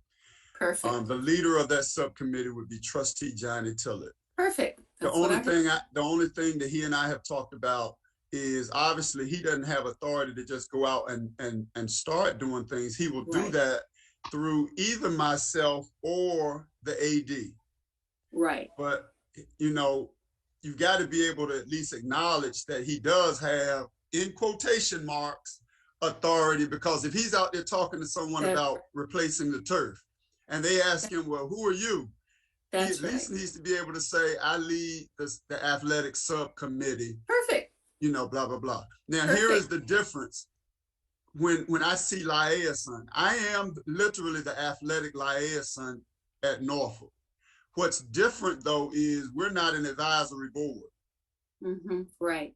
So when the board designates me as that liaison, I know who the football coach is going to be, me and the AD, before anybody else knows. Right. So I don't think we can go to that level because we are an advisory board. But I think Trustee Tillett is clear. I don't think he's going to be going out there trying to hire a football coach. That's the AD's job. Right. But I do think he has some connections that as long as he's informing the AD, I think we're fine. And I know he's going to be doing that. It's a subcommittee under the Student Affairs Committee. Excellent. May I just offer a perspective?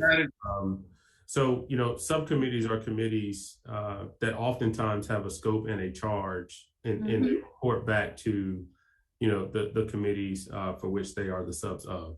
It sounds like, and if I'm hearing it correctly, it sounds like Trustee Tillett just wants to work more closely or align with the AD and the Chancellor in terms of some strategic. That's right. Absolutely. He already sits on the committee that does that.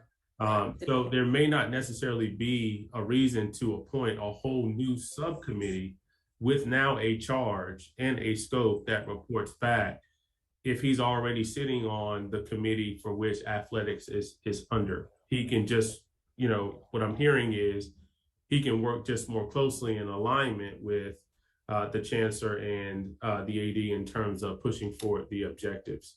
Right. So it sounds to me that the infrastructure really is already in place just by him sitting on that committee. Right.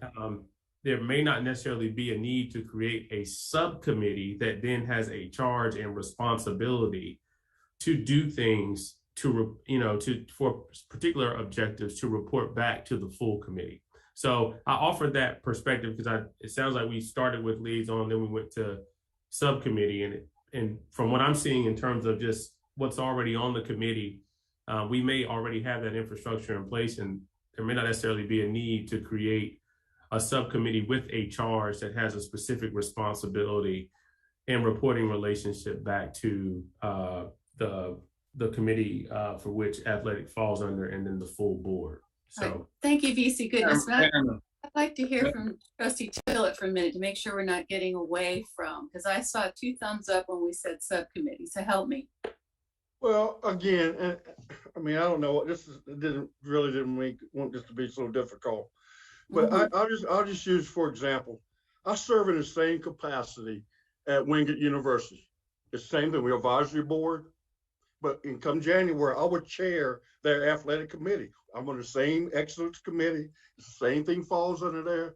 And right now, we're looking for AD. So we have a committee, and I'm on that committee to look for the next AD at Wingate University. But we did it's the exact same thing. All we do is 4 people, and we meet with the athletic, the excellence committee, and we go through the same process. It's not anything, we don't tell the AD or anybody what they do. All we do is meet. I'm on this side trying to raise money. I bring it back to our chair of our board, and he takes it back to the whole committee. I mean, it's not, only thing is, all it's doing is giving, when I'm standing out there in the ball field, or if I run into a potential vendor, I'm saying, listen, as a chair of the athletic committee, we like to have $1 million for Wingate University or Elizabeth City State. All it is it's not a major thing, and I'm okay however y'all want to do it. I just think that, again, I don't see why it's so hard, because it's not hard. It's just saying, you guys have, okay, if you don't want to do a subcommittee, that's fine. I'm okay with that. All right, well, we're talking about it. Madam Chairman, can I say something? Yeah, just a moment. I just wanted to reset that there was something that was said, and we said, subcommittee, Trustee Brown commented on it. And so now I'm asking for the trustees. I've heard from Stephanie, Andy, your comments on having a subcommittee. Well, my overall comments is we got to be very careful that we don't enter into some management discussions, because what we're talking about is picking out turf. That's a management discussion.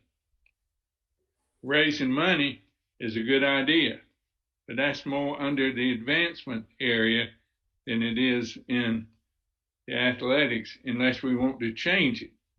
I think we need to be careful that we don't let a trustee get into the management area of deciding what kind of turf we're going to do. And we definitely don't want to tell somebody, I'm on the trustees and we want to buy $1 million worth of turf, like he just said he could do at Wingate University, because then we I never said enter into some ethical situation.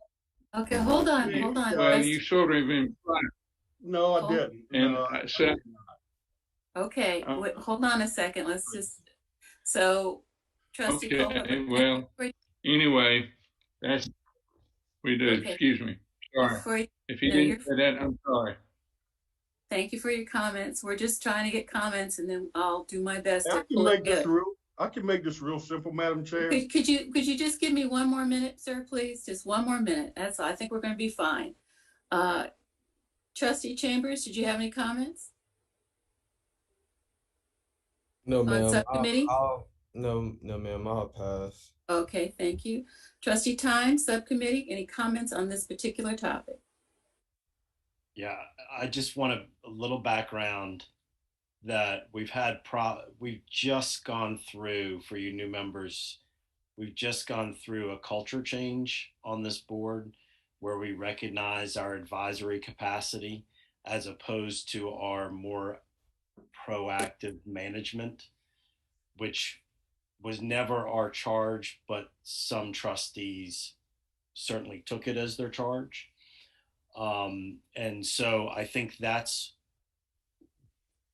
part of the background of this discussion that needs to be recognized, that no matter what Trustee Tillett is saying, that previous history is coming into the conversation, that we're just trying to make sure that everybody's on the same page as we move forward. And for example, in my chairmanship, I am there solely to help Dr. Wilkins do whatever he needs to do. And so I think that is where Trustee Tillett is. I think that we've all arrived back at the right spot. You know, I do think that having whichever way we label them, liaisons, subcommittees, right now, your committee chairs can appoint a subcommittee according to the way things work right now. So that's right. You know, this is normal practice, just making sure that we have the right scope on it, I think That's is right. where we're fine tuning. So thank you for the discussion. Thank you.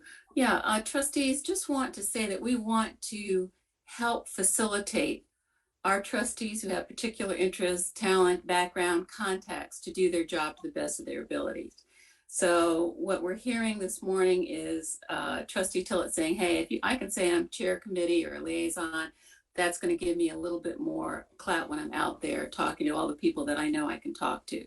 So the subcommittee is in process is in place. I just wanted us to be careful about making sure the use of that word liaison, that, you know, our committee chairs go, you know, we do what we do. We go to the board meetings, we have license, we try to make sure everybody is aware, and that we've got subcommittees that have worked very well.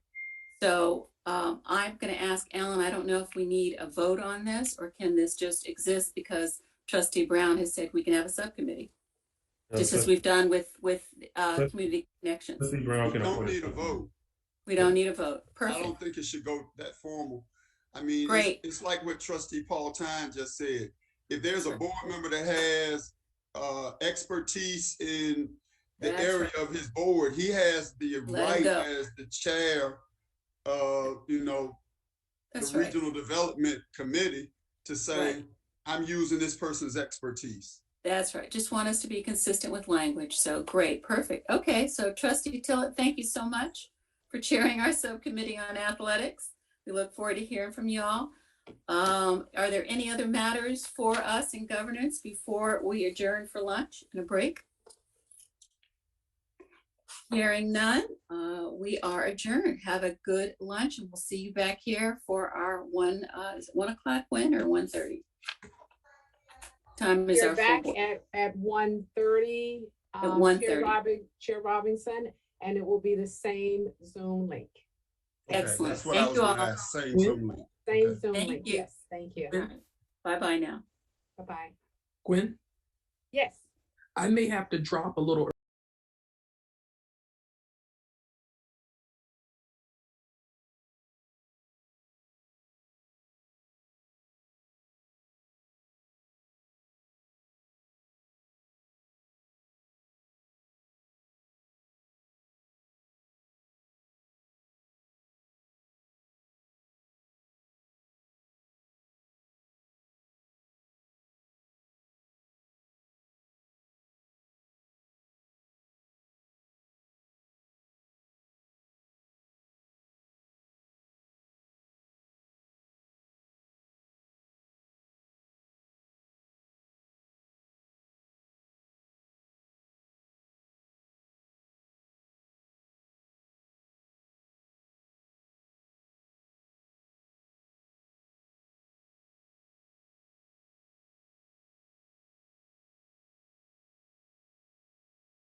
right. We are ready.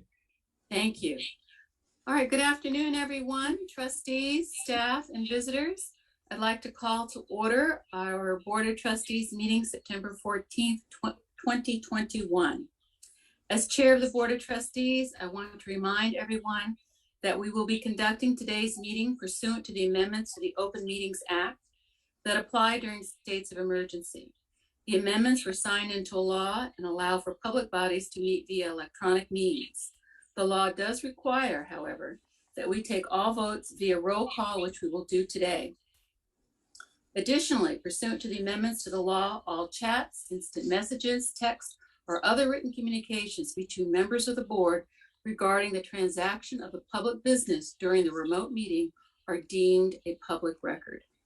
Finally, I will ask all board members and participating staff to please identify yourself before participating in deliberations, including making motions, proposing amendments, and raising points of order. As chair of the ECSU Board of Trustees, it is also my responsibility to remind all members of the board of their duty under the State Government Ethics Act to avoid conflicts of interest and appearances of conflict of interest as required by this act. Each member has received the agenda and related information for this Board of Trustees committee meeting. If any board member knows of any conflict of interest or appearance of conflict with respect to any matter coming before the Board of Trustees at this meeting, the conflict or appearance of conflict should be identified at this time. All righty, hearing none, I'm going to call on Trustee Kim Brown, if you will give us the invocation, please.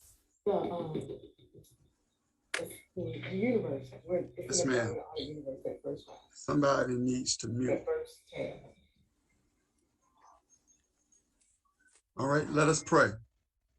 Gracious God, our Father, we thank you so much for the strength that you have endowed us with that gives us the ability to serve our community, to serve our student population. We thank you now for the leadership of our illustrious university and for all of those who give their time to serve her and to assist her in forwarding the vision and the mission of the Elizabeth City State University. Would you always remind us that it is our responsibility to serve the interests of the students and not those interests of ourselves, that we might always be mindful of the spirit of collegiality, that we would always be ready to extend olive branches of peace, that we might be about the university's business. We thank you for the community and the impact that the university has had on it. And as we share this day in business, may all that we say and do be done respectfully, decently, and in order. And above all, may you be pleased with everything that is done. Remind us to always steward our gifts and our abilities, for they are endowed by your grace. We serve at the pleasure of your grace, and we thank you for another day. And finally, Lord, we thank you for how you have sustained this university, even in the midst of a global pandemic. May you continue to have your hand upon each of us, and most importantly, your hand upon the university is our prayer. In the name of Christ our Lord, we pray. Amen. Amen. Thank you, Trustee. Thank you very much. Ms. Saunders, we'll call on you for a roll call, please. I believe that Secretary Trustee Stephanie Johnson will conduct the roll call. Thank you. Yes, so much. good afternoon. I would like to ask all trustees to take their their sound, put their sound on so we won't have to worry about that as I call the roll. Trustee Phyllis Bosworth. Present. Trustee Kim Brown. Present. Trustee James Coughlin. Present. Trustee Andy Culpepper.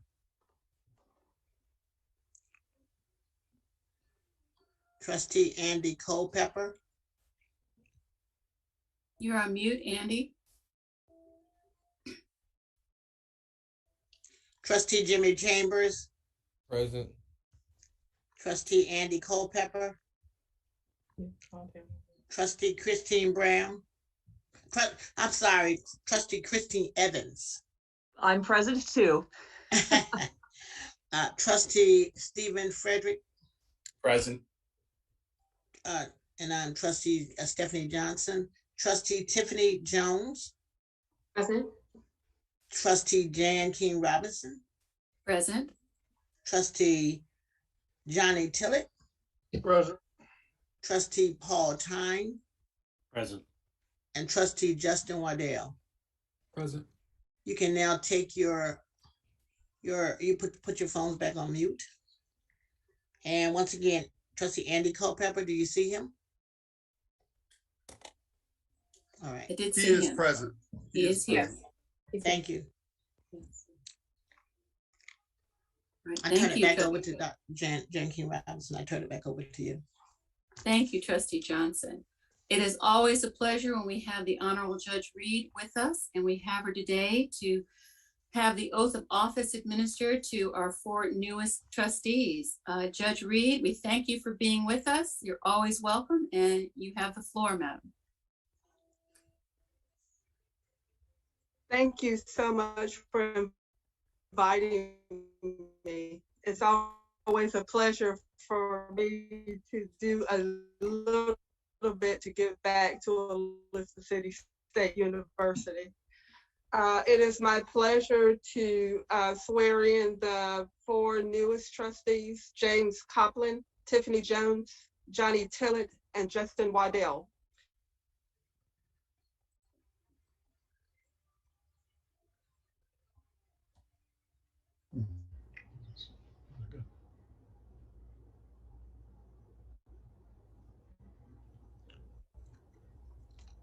Trustee Copland? Yes. Okay. I state your name.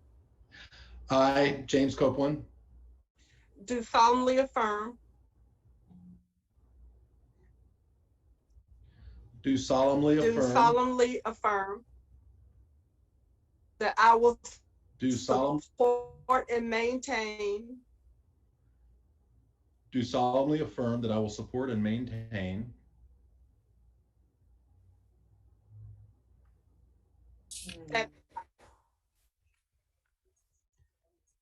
the Constitution and laws of the United States, the Constitution and laws of the United States,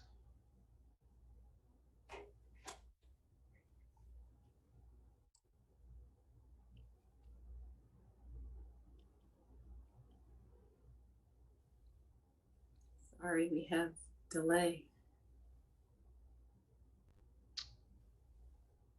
Did we lose Judge Reed? I think so. And she may need to call in because the connection is not very good where she is. So we may need to come back to that. I'm going to send her a message that maybe she should call in. Okay. Is that okay? That's great. And also, Ms. Sanders, I did read the State Government Ethics Act already. Is that correct? Yes. Great. Yes, you did. Perfect. Thank you so much. Okay. Okay. All right, we'll move toward the approval of the minutes from our June 8th and July 30th special meetings. Do I need to make that 2 separate motions, or may we take that together? Trustee Time? You can. I was looking for Goodson. No, yeah, There he is. There he is. You can do 2 separate motions. Okay. I will take a motion then for the approval of our June 8th, 2021 meeting. I also moved since you hadn't found me lately. Thank you. I second Kim Brown. Thank you, trustees. I need a roll call. I will do a roll call for the approval of the June 8th, 2021 minutes. Trustee Bosworth. Yes. Trustee Brown offered the second. Trustee Chambers. Yes. Trustee Copeland. yes. Trustee Culpepper offered the motion. Trustee Evans. Yes. Trustee Friedrich. Yes. Trustee Johnson. Yes. Trustee Jones. Trustee Jones. Yes. Thank you. Trustee Robinson. Yes. Trustee Tillett. Yes. Trustee Tyne. Yes. And Trustee Waddell. Yes. Thank you. Thank I you. believe she's coming back in on the phone, Chair Robinson. All right. We can do the other set of minutes if you like, and then.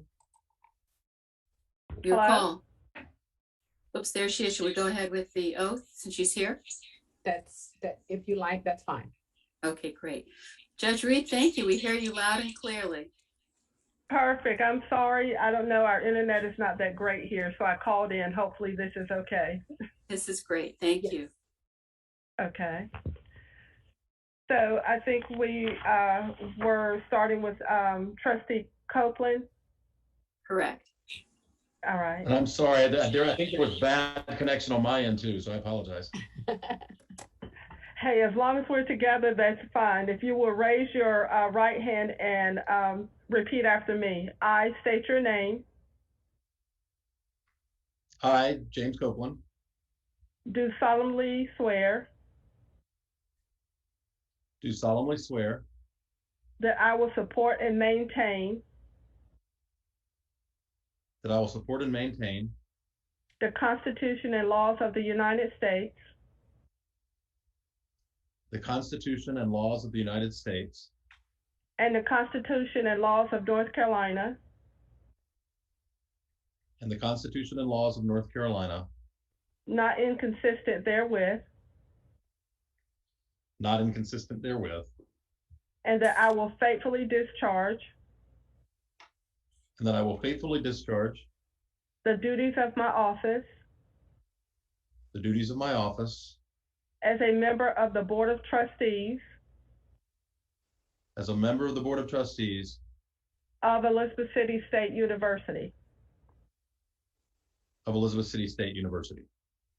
I do furtherly, solemnly, and sincerely swear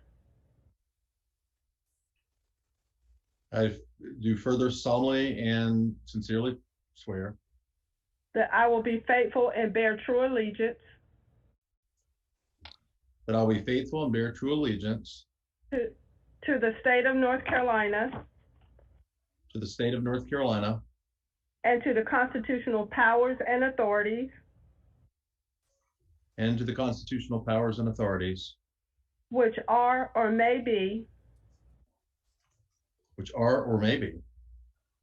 established for the government thereof,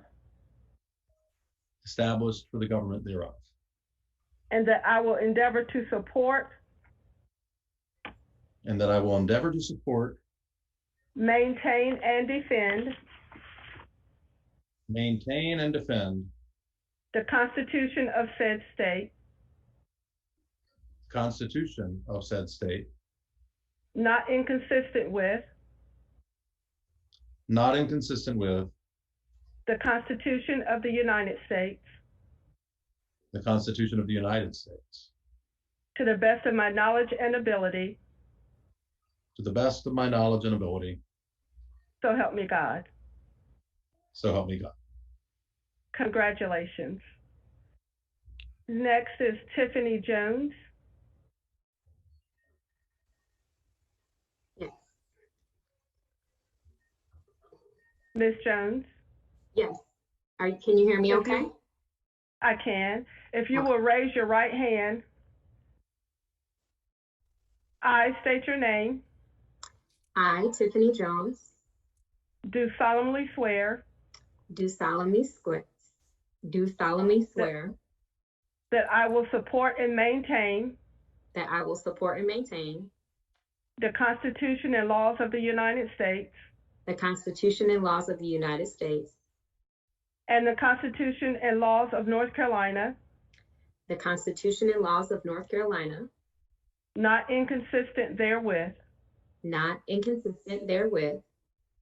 And that I will faithfully discharge. And that I will faithfully discharge. The duties of my office. The duties of my office. As a member of the Board of Trustees. As a member of the Board of Trustees. Of Elizabeth City State University. of Elizabeth City State University. Further, I do solemnly and sincerely swear Further, I do solemnly and sincerely swear that I will be faithful that I will be faithful and bear true allegiance and bear true allegiance to the state of North Carolina to the state of North Carolina and to the constitutional powers and authorities and to the constitutional powers and authorities which are or may be established for the government thereof, established for the government thereof, and that I will endeavor to support, and that I will endeavor to support, maintain, and defend the Constitution of said state, the Constitution of said state, not inconsistent with the Constitution of the United States, the Constitution of the United States, to the best of my knowledge and ability, to the best of my knowledge and ability, so help me God. so help me God. Congratulations. Thank you. Next is Johnny Tillett.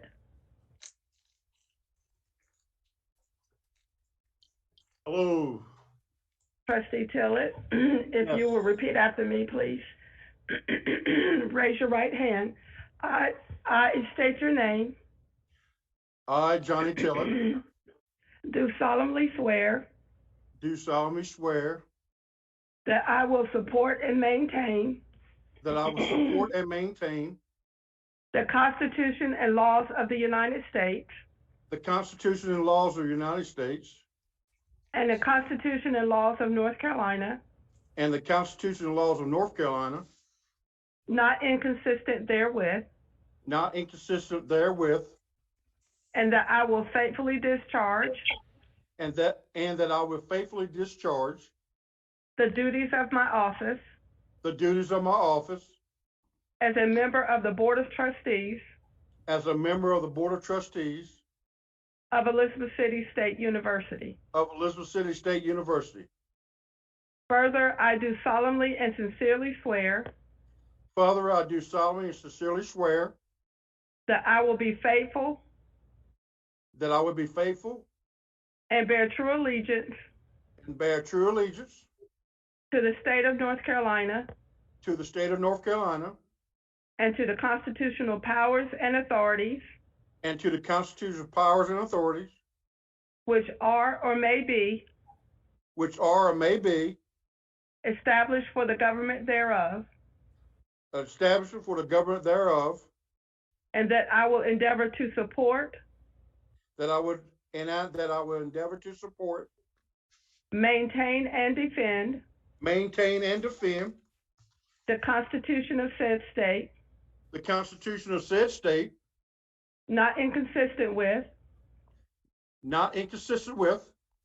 the Constitution of the United States, the Constitution of the United States, to the best of my knowledge and ability, to the best of my knowledge and ability, so help me God. so help me God. Congratulations. Thank you. And Trustee Waddell, Yes, ma'am. if you will raise your right hand and repeat after me. I state your name.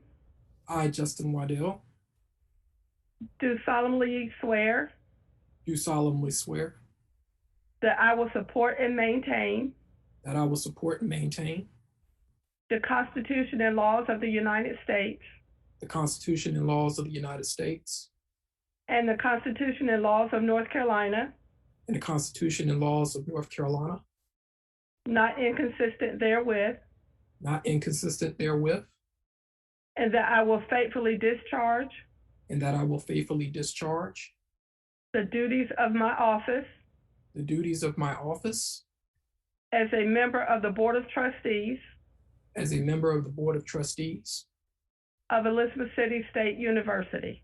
of Elizabeth City State University. Further, I do solemnly and sincerely swear Further, I do so solemnly and sincerely swear that I will be faithful that I will be faithful and bear true allegiance and bear true allegiance to the state of North Carolina to the state of North Carolina and to the constitutional powers and authorities and to the constitutional powers and authorities which are or may be established for the government thereof, and that I will endeavor to support, maintain, and defend the Constitution of said state, not not inconsistent with the Constitution of the United States, to the best of my knowledge and ability, so help me God. Congratulations to all the trustees, and thank you for allowing me to do this. Thank you for always being there for us, Judge. Have a wonderful day. Thank you. You too. Enjoy your meeting. All right, thank you. Congratulations, newly minted trustees. Do you feel different? Not yet. Keep hanging with us. All righty. So the matter on the floor right now is the July 30th, 2021 special meeting minutes. And if I may have a motion for approval. So moved. Stephanie Johnson. Thank you. May I have a second? Second. Trustee Tillett. Thank you very much. Great. Before we move to our next matter, I just want to take a moment of privilege to congratulate Trustee Chris Evans. We understand you have a promotion. The new, I believe, VP of Public Affairs for Blue Cross Blue Shield. Did I get that right? You got it exactly right. Thank you. Congratulations. That's wonderful. I know that's a lot. Congratulations, Trustee Evans. Thank Trustee. Wonderful. Chair Robinson, we need to do a roll call vote for those meeting minutes that were just approved. Oh, okay. It's another roll call. All right, great. Thank you. Keeping us honest. Yes.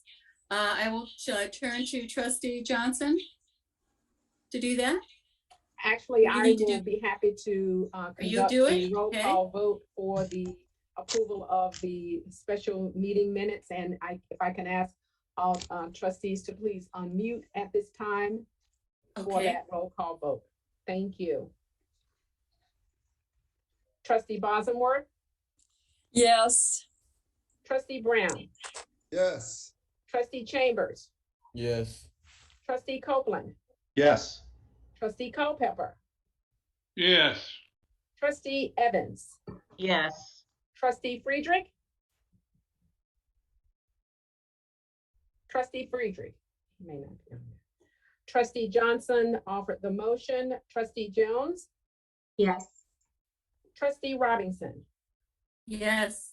Trustee Tillett offered the second. Trustee Tyne? Yes. And Trustee Waddell? Yes. Okay, thank you. Thank you. Thank you all for keeping me honest. All righty.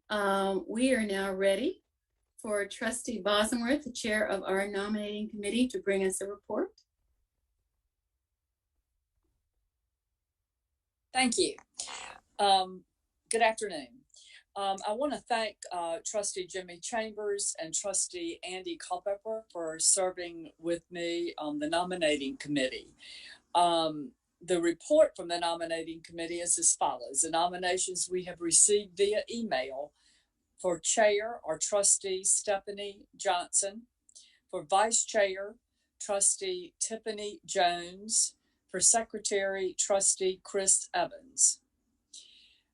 We are free to take at this time nominations from the floor for chair of the Elizabeth City State University trustees. Are there any nominations from the floor?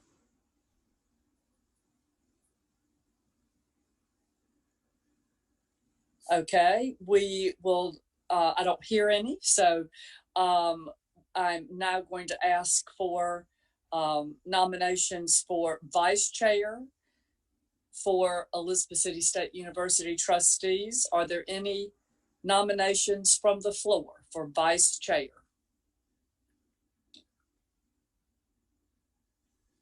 Hearing none, I will ask if there are any nominations for secretary for Elizabeth City State University trustees from the floor.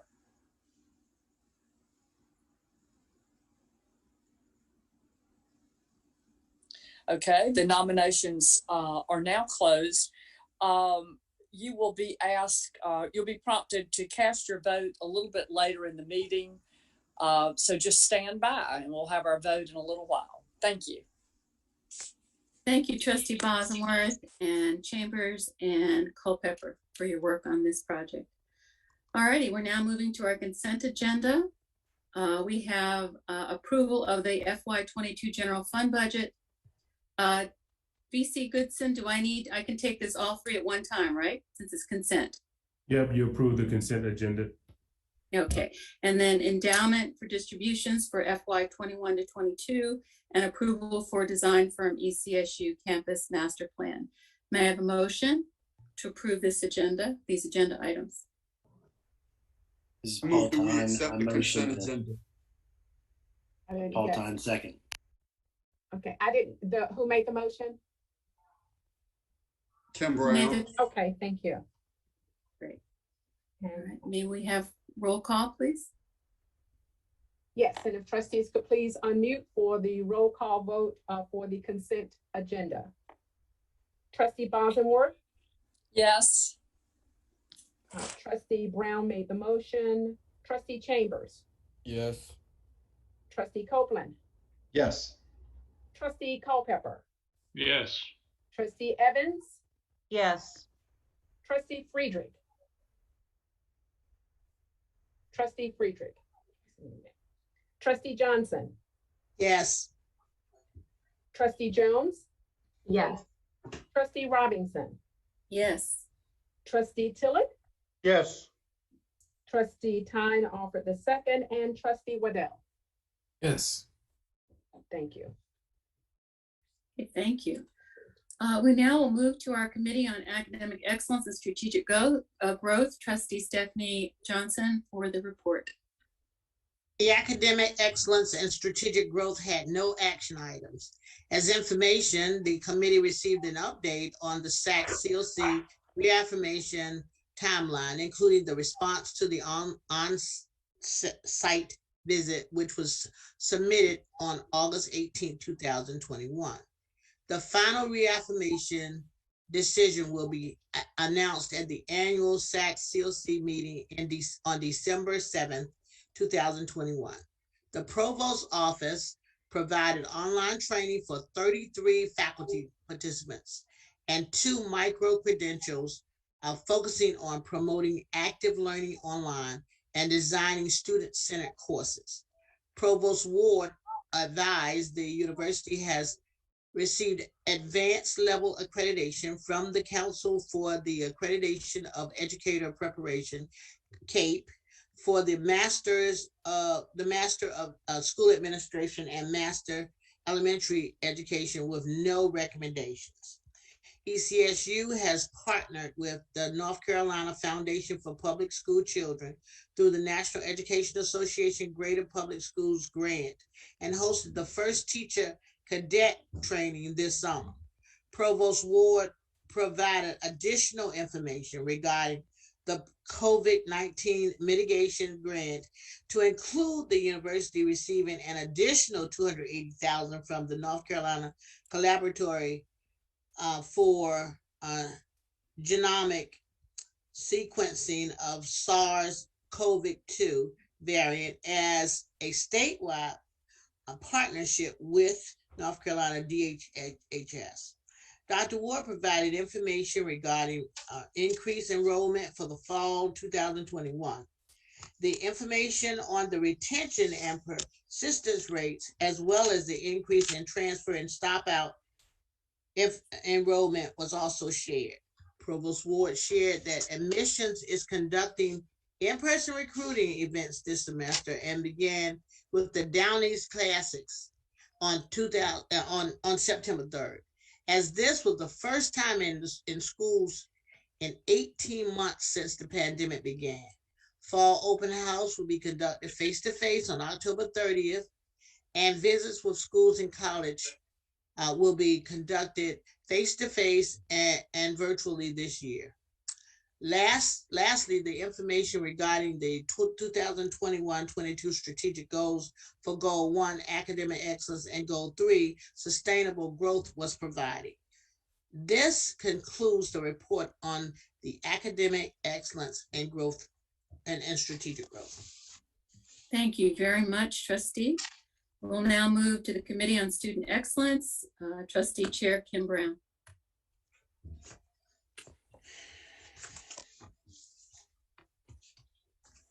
Good afternoon. There were no action items from the Committee on Student Excellence.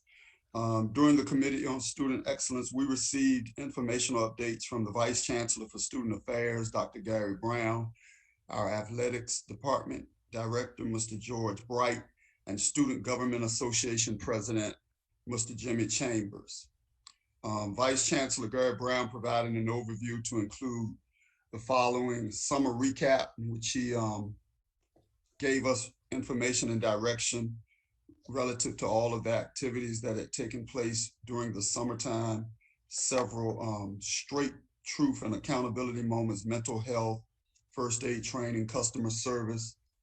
He also gave us direction on the fall reopening, from health and wellness to housing capacity, which we are excited to announce is at 90% occupancy, or 947 residents, and a variety of programs that have already taken place earlier during the fall.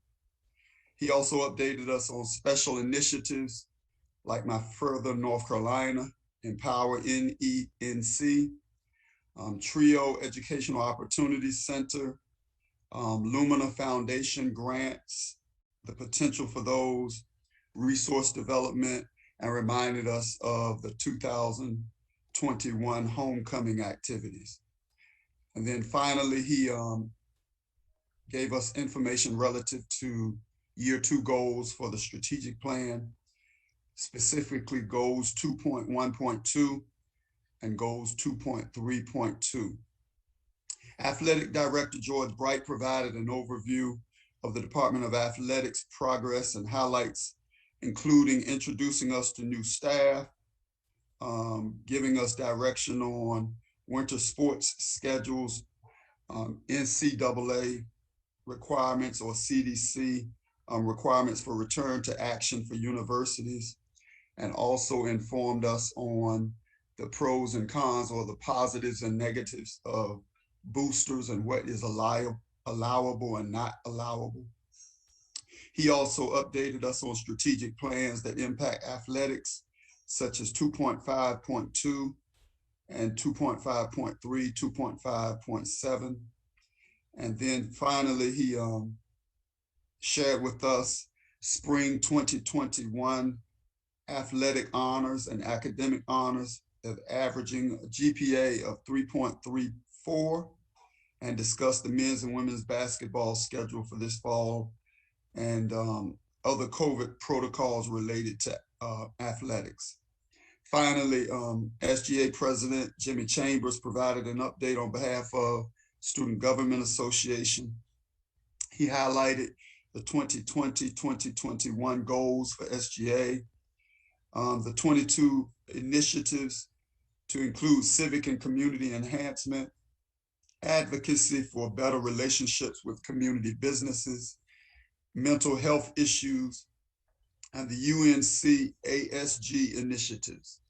Trustee Chambers also highlighted the Down East Classic and donations that were made available and how they were used from Links Incorporated, and made us aware that SGA will be hosting, has hosted a meet and greet for the candidates and encourage more civic engagement activities across the campus. This concludes the report from the Student Excellence Committee. Thank you, Trustee Brown. I think it is time now to move to the election of officers. You have the floor. Trustee Bosworth and Ms. Sanders.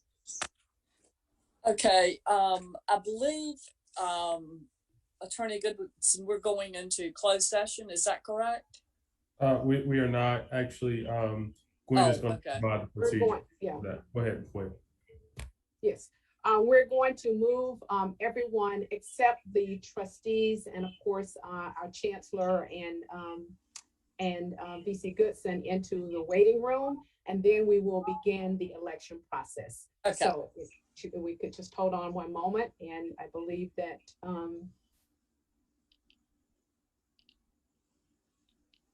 VC Wilkins will be assisting with helping to move into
Chair Robinson, we are ready.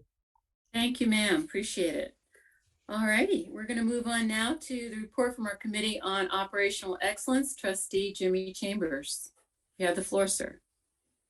Yes, ma'am. Good afternoon. During the Committee on Operational Excellence, we received progress on infrastructure update from VC Goodson, who informed us on the funds from Dorian, which was 5.2 million.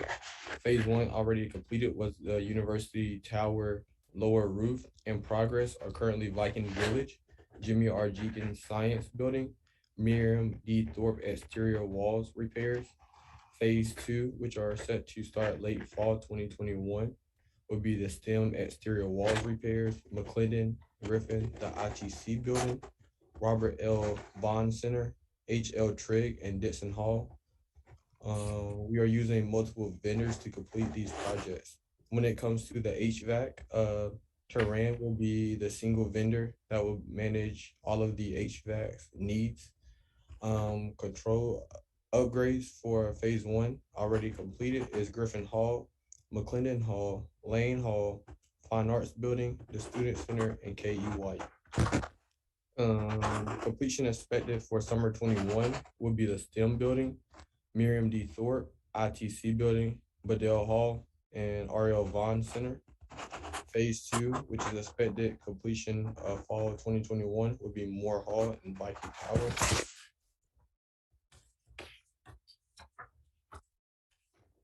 System upgrades for the chiller updates will be the phase 1, which is 4 million, will be University Towers, and they are waiting on the parts to arrive. For phase 2, which is for Williams Hall, Jenkins Science Building, and University Suites, they are also waiting for the parts to arrive. For the unmanned aircraft system facility, construction will begin in October. It will be located near the KU White Center in front of the water tower. And there will also be a building that is designated for a classroom space. When it comes to the campus master plan, we heard a proposal from 5 vendors. The committee approved the following action items. The recommended designer for the campus master plan was approved. Interim CIO Eric Zargimi reported that DTI updates are that DIT completed the third-party cyber maturity assessments and submitted the risk review board character to the system office pursuant to the Board of Governors Policy 1400.1 on IT governance. By the direction of Chancellor Dixon, the IT risk review board will provide key review associated with governance, risk tolerance, risk assessments, and compliance. IT risk review board consists of the CIO, deputy CIO, the ISO, the vice chancellor and chief of staff, the vice chancellor of operational and general counsel, and vice chancellor of business and finance. Communications and marketing update, which was provided by VC Wilkins, reported and updated for communications and marketing were that on Saturday, WTKR out of Norfolk, Virginia will conduct a live remote broadcast from the Elizabeth City Regional Airport that will showcase our aviation program. Chancellor Dixon will be featured on ABC 11 out of Raleigh on September 28th at 5:30. Elizabeth City State University will be a part of the PBS North Carolina series in partnership with the UNC system and the Board of Governors Historically Minority Serving Institution Committee. And this concludes the report of Committee on Operational Excellence. Thank you, Jimmy. Appreciate that. All righty, we're going to move now to our Committee on Finance, Audit, and University Advancement and the Endowment Committee report. And we call on Trustee Andy Culpepper. You have the floor, sir. During the Committee on Finance, Audit, and University Advancement on September 14, 2021, the Vice Chancellor for Business and Finance, Lisa McClellan, presented one action item: approval of the proposed fiscal year 22 general fund budget. The proposal base budget was $39,780,530. which is an increase of $286,739 over last year's fiscal year 21 approved budget. Presentation included a discussion about the budgets of some individual operational areas. The committee approved the item, and we've already approved it in the budget. Vice Chancellor McClellan then indicated that the state budget may include some additional recurring funds for ECSU if it passes. Excuse me. If that happens, she will come back to the board for approval of the revised budget. Vice Chancellor McClellan then gave updates on the fiscal year 21 general fund and trust and auxiliary budgets. General fund 3-year budget plan, the upcoming fiscal year 23 all funds budget, and the fiscal year 23 tuition and fees preview. General fund expenditures and revenues as of 6/30/21 are 99.6% of the total budget, with the remaining 4.4%, $1.7 million, carried forward into fiscal year 22 for R&R and some school use. The 6/30/21 trust and auxiliary fund balances were $20.3 million, with $15 million of that attributed to the recent Mackenzie Scott gift. She also noted that $13.4 million of the trust and auxiliary fund balance was unrestricted, which is important since these funds can be used university-wide and will help with our Moody's rating. The goals of the 3-year budget plan were presented along with a discussion of the all funds budget that will be brought before the board in March 2022 for approval before it is sent to the Board of Governors in May 2022. In the fiscal year 33 tuition and fees discussion, she indicated that the expected guidance from the Board of Governors on in-state tuition is that it will remain flat for fiscal year 23. Finally, Vice Chancellor McKinnon answered some questions regarding ECSU debt service. Vice Chancellor Anita Walton presented information items only, which were an update on year-end fundraising for fiscal year 21, fundraising goals and metrics for fiscal year 22, strategic plan priority, and new ECSU Foundation board members. Total dollars received as of June 30, 2021 was $1,785,985. This exceeded the fiscal year 21 fundraising goal of $1.4 million. There were a total of 1,493 donors. Steady trends for donor participation were reflected across various constituencies. The fiscal year 22 fundraising goal is $1,801,443. This amount is based on the 3-year average plus 10%. Fiscal year 22 fundraising goals include new partnerships and increasing ECSU alumni participation numbers by 20%. Vice Chancellor Walton shared the fiscal year 22 advancement priorities, which include increasing and tracking engagement and financial support, developing and implementing a stewardship plan, and developing policies and procedures to increase operational efficiencies. It is a priority to have leadership giving of 100%. Minimum giving amount for trustees is $3,000.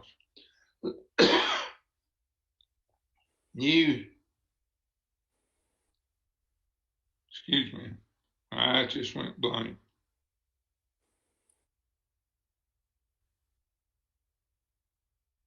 New infringes were introduced.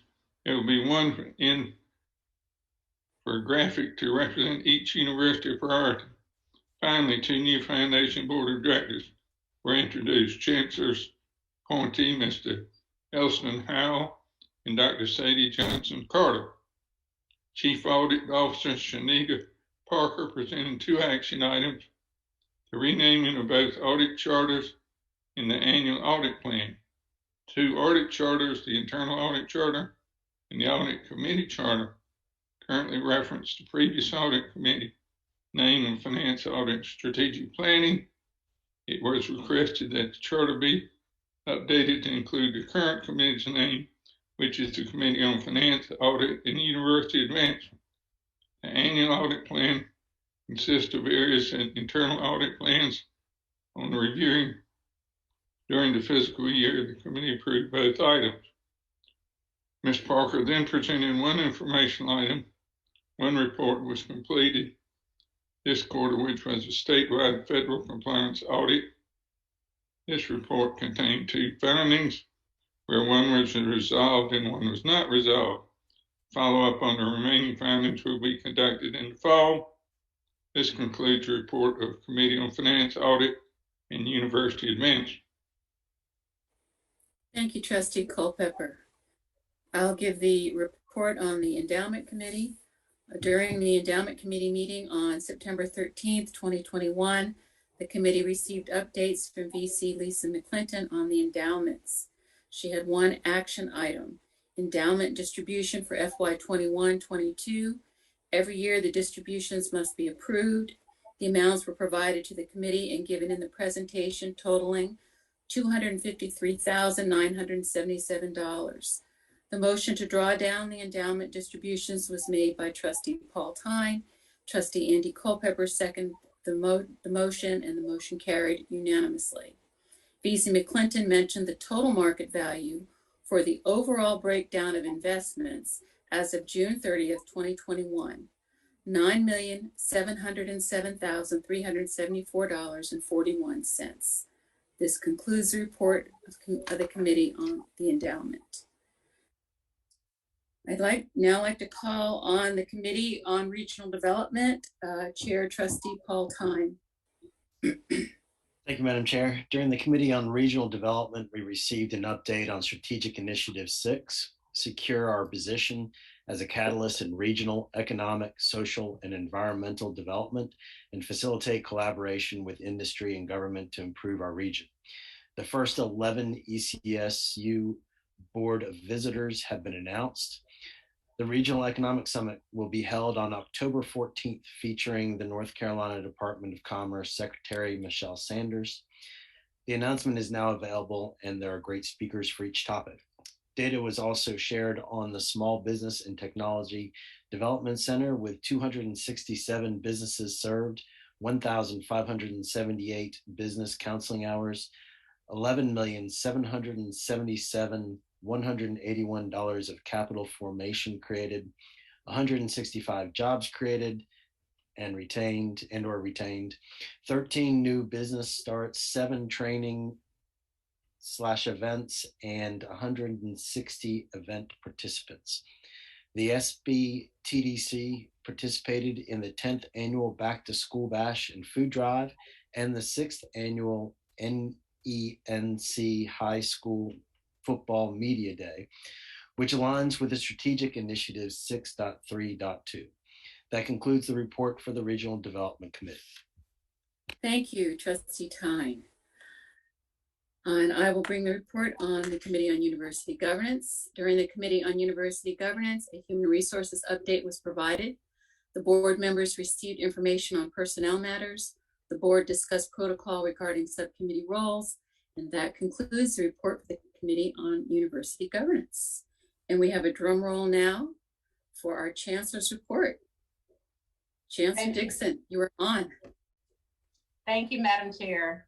Good afternoon, Chair Robinson, members of the ECSU Board of Trustees, administrative staff, and guests. Thank you for joining us today. It's always a great day to be a Viking, and today is no exception. As you have seen and heard from members of the Chancellor's Cabinet this morning, we are forging our future. Each day, we continue to make strides towards our strategic initiatives, and I am fortunate to have such a dynamic and capable leadership team, along with a dedicated faculty and staff. Thank you to the ECSU team for your accountability, commitment, and excellence. I also acknowledge the members of the ECSU Board of Trustees and your collective service to this great university. This university is fortunate to have such an engaged and dedicated board. Thank you all for your service. Chair Robinson, you have been a phenomenal leader. And I know you may not have wanted to bring this to everyone's attention, but today being your last meeting as chair, we are so delighted to honor you and thank you for your role serving as chair of this board for the last 2 years. I have valued your insight and your perspectives, along with your advice, both personal and professional. And we will not forget that you are a trailblazer, the first woman to serve as chair of the ECSU Board of Trustees. You have served well. Thank you, Chair Robinson, for your service. Please join me in giving her a hand.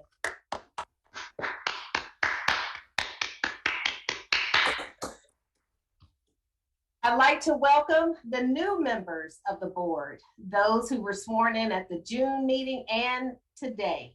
Trustees James Copeland, Dr. Tiffany Jones, Johnny Tillett, and Justin Waddell. Thank you so much for your interest in ECSU and your willingness to serve on the Board of Trustees. And in June, I know we recognized Trustee Friedrich. And was it only Trustee Friedrich? I think so. I didn't miss anybody, did I? But thank you all for answering the call and serving as trustees of this great university. Welcome to the Board of Trustees, and I look forward to your service on the board and your support and advocacy of ECSU. I am happy to report that Elizabeth City State University had a safe reopening of campus this past August. You heard from VC Brown, but I have to emphasize, it took a lot of work in planning over the summer, but VC Brown and his team, thank you for a very structured and organized reopening to our campus. Move-in was awesome, and we heard that feedback from our students and their families, so thank you. After careful preparations and transparent communications, ECSU faculty, staff, and students are back on campus. We had virtual town halls over the summer prior to return to campus for employees, for students, and parents. So we wanted to make sure everyone was on the same page with the clear expectations for return to campus and to assure the campus community that we are taking the necessary precautions as recommended by the CDC and other health officials. We are minimizing the spread of COVID within our campus community. I am so proud that we've been able to keep our numbers low, and I hope and pray that our students and faculty and staff continue to do so as we take on this semester by creating a culture of expectation and holding each other accountable. We are stressing this as a personal accountability effort. At this time, masks are required in all indoor campus facilities. Effective September 15th, all ECSU students, faculty, and staff are required to present proof of receiving a COVID-19 vaccination, or they must participate in weekly COVID-19 testing on campus.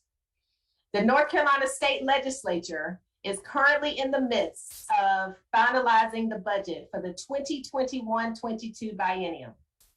We expect to see a final budget in the coming weeks, hopefully by the first or second week of October is what we're hearing. This process takes time, and although we would like to see a budget finalized sooner rather than later, this is a process with many moving parts. And it's going to take some time. And I tell you, trustees, we have no problem being patient. We know our elected officials in Raleigh are working hard, and we appreciate all that they do to look out for our great state, its citizens, and of course, ECSU and this special corner of North Carolina. I cannot say enough about how thankful I am for the support that we have already received from the North Carolina General Assembly. NC Promise is paramount to our continued growth and overall progress as an institution. And we have our legislators to thank for allowing us to be a part of it. But looking ahead, it is anticipated that the budget for the 2021-22 biennium will not only have NC Promise funding, but additional funding for many other key capital projects and infrastructure upgrades that are specific to ECSU. This is why we don't mind being patient. In total, this budget will have more than $150 million for ECSU. Wait a minute, let me say that one more time because I didn't get the reaction I was looking for. This budget may have more than $150 million funding for ECSU. This is how critical this budget is for our great university. And a portion of those funds will be used towards a new residence hall, new dining hall, a state-of-the-art aviation school, and a sky bridge to keep our students, staff, faculty, and community members safe when crossing Weeksville Road. So this is big for us. It will be a historic event for this budget to pass and this amount of funding to be in there for ECSU. So we are quite grateful to the Senate and to the House for including these capital projects and infrastructure projects in the budget. And we're looking to see this budget pass, right, trustees? Yes. That's right. Yes, wonderful. Although we may not have this budget until October, we are still hopeful, and this is going to make a positive impact on ECSU and Northeastern North Carolina. So again, thank you to our trustees for continuous advocacy on behalf of our great institution, and thank you to the North Carolina General Assembly for their support, and of course, our very own elected officials that carry Viking pride all the way to Raleigh, and that recognition for Senator Bob Steinberg and Representative Howard Hunter. Thank you both for all you're doing on behalf of ECSU. We are forging our future at ECSU, and the future continues to be bright. July 1st marked the beginning of year 2 of our 2020-2025 strategic plan. We made tremendous strides in year 1, and we are extremely optimistic for year 2. Over the coming months, you will hear from my executive cabinet, and they will provide updates on our progress. One of our strategic goals is to host high-profile visitors to our campus to share ECSU's story and experience. Since our last meeting in June, we have hosted several special visits. We hosted new Board of Governors, UNC Board of Governor members, Joel Ford and Sonia Nichols. We were happy to host President Satunde and his executive team from Blue Cross Blue Shield of North Carolina. A special thanks to Trustee Evans for helping us make this happen.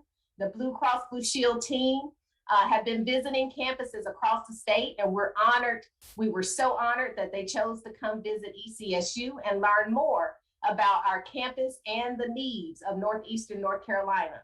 We also hosted a delegation from United Airlines as we launched our partnership, ECSU United Airlines Aviate program, a very exciting event. Great things are happening at ECSU.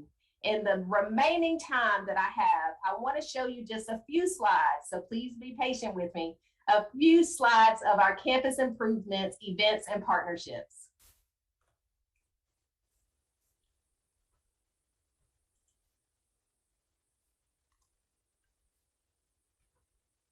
So first, let's talk about some points of pride, because you know I always want to make sure you all are well equipped to tell our story.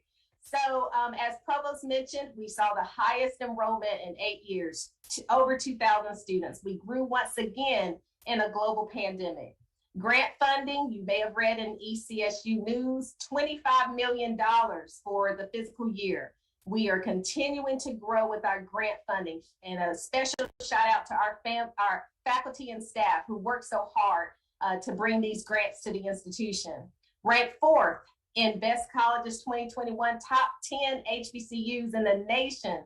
This is huge. We haven't seen rankings like this in a long time at ECSU, if ever. So this is big for us. That visibility is growing. One of the great things that we're doing on this campus. And also with our relationship and MOU with the military. We have ROTC Army on our campus, and we have the Coast Guard Airspace Base right up the street. So people are taking notice of our relationship to build stronger articulation agreements and other opportunities for adult learners who may be in the military, veterans, or in the Coast Guard. And then 4th, for top public schools in the South. We just heard about this yesterday, so this is hot off the press. These are great points of pride for you all to help us share. And campus enhancements, we had trustees come, our chair, Trustee Tyne was there to help us celebrate campus enhancements. You know, I always say I'm committed to building a campus community where students love where they live and learn. And part of that is making sure they have things to do. We'll have classes conducted here in the pool, as well as continue our relationship with the Coast Guard and having them trained in our pool. So, and also we'll do some fun things there too, but the academic piece is critical for the usage of the pool and our partnership with the military, and then our students also being able to have a little fun in the pool area. So if you recall, the pool looked like this before the renovations, and now this is what it looks like. What a huge improvement. Yes. This is what I mean by progress. We have to do what we can with what we have. And that's one thing that we are definitely, we have a testimony about, is doing more with little. And it's those key things that make a difference for our campus community. My next slide is another, is actually the building that we had renovated. We had GR Little renovated with MC Connect bond money, as well as we had Moore Hall renovated. And earlier in June, you saw our renovations to Tobias Hall. So I want to show just a quick video so you can see some of the enhancements in GR Little and Moore Hall.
So as you can see, our facilities team has been hard at work over the summer.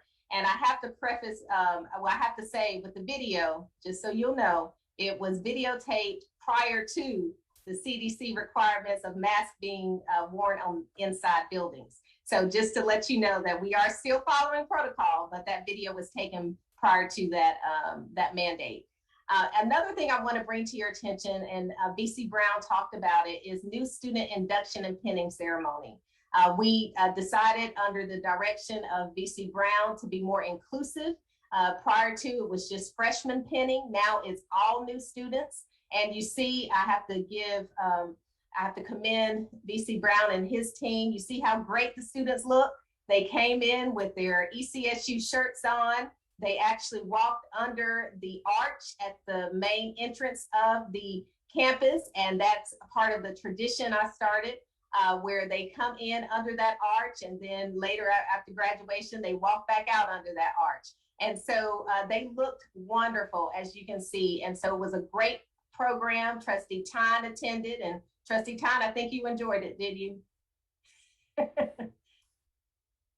Very much, yes. It was a great time. Yes, yes, wonderful. And then some of our campus enhancement around food and dining, and BC McClinton and BC Brown definitely helped to identify, and also Trustee Chambers identify our new food vendor that we have on campus. So here are some of the enhancements. You heard BC McClinton talk about Greens to Go, and then also TLC. And then one other enhancement I know you haven't seen yet, this is the pod. And so here's a place where students can come pick up a snack.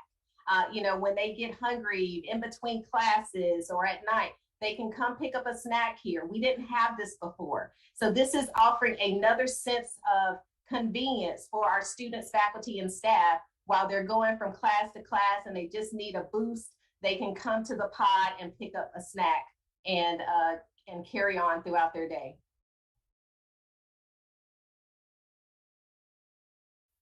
Next slide. I clicked it. It's not coming up. All right, hold on. There we go. And another enhancement, you've heard us talk about the track. The track is also a community partnership that we have with open access to the community of Elizabeth City. This is something that we were committed to doing. We also were able to do this in order to have physical education courses outside. Our provost have classes scheduled for the track as well. And so this is a place where our students will both enjoy this on the academic side of them taking their classes, some of the physical education classes outside, but also in the evenings and early morning hours, we see our community members out there, community members within Elizabeth City. And so this is what we were concerned about, the condition of the track. So now this is our before picture. Now I have to say, if Carson can move to the, yeah, it should be coming in. Yeah. Okay, our new track, isn't that dynamic? Yes, and so we no longer have that liability I was scared about with those cracks in the track. This is a new track, and it is, as I mentioned, being in place there for students for their classes, as well as for the community in the evenings to come and walk or run the track as they see fit. So this is really the important piece of our partnership with the community, and knowing how important it is that the university continues to thrive in all aspects, because our community depends on us. And I also just bring to your attention ROTC. Last summer, we were unable to host the ROTC Air Force on our campus due to the pandemic. This past summer, we did it. 8 weeks, 14 cadets. They flew our airplanes for 8 weeks during the summer, and it was a great event, very successful event, very dynamic young people in high school, one as young as 16 years old, getting his driver's license and flight license at the same time. So this was a phenomenal event, and we're going to continue to partner with the Air Force over the summer to bring this program to ECSU. And then lastly, our new partnership with United Airlines. As I mentioned, this was something I wanted to see happen when I stepped foot here on ECSU's campus, that we needed a partnership with a commercial airline, a major commercial airline, and it has come to fruition. And we were delighted to have United Airlines on campus to launch the Aviate program with us. But more importantly, they made a good point about they're not only looking for students who fly or flight students, they're looking for students they can hire who major in accounting and business and finance and HR and, you know, all aspects of their corporation, their business. So this is going to be a win-win for both us at ECSU and United, because our students are going to benefit from these opportunities. And what United has told us is they are expecting to hire at least 5,000 people in various aspects within the company. So this is a great partnership that we have now with United Airlines. So I just wanted to make sure that it was clear that it's not only for flight students, it's for all of our students, and they can will be marketable based on the needs of the company. But trustees, I say thank you, thank you, thank you for your continued advocacy and support of Elizabeth City State University and me. And I also hope that you will continue to tweet, retweet, post, repost, all the great things that are happening at ECSU. As you heard Vice Chancellor Wilkins say, we don't have a large marketing budget. I can't even tell you how low it is compared to some of the schools that are close to us. But we do the best we can, and we leverage that social media, and we leverage the opportunity to tell our story anytime. And we hope that you are doing the same on our behalf. So thank you for this time. I greatly appreciate it. Thank you, Chancellor. I don't know about the rest of the board, but you're like a shot in the arm after lunch. That was wonderful. And as many times as I hear the stories or see them firsthand, there's nothing like you showing us the whole panoramic view. It's really so encouraging. It's just fabulous. So thank you. So we have Trustee Bosworth, your final report.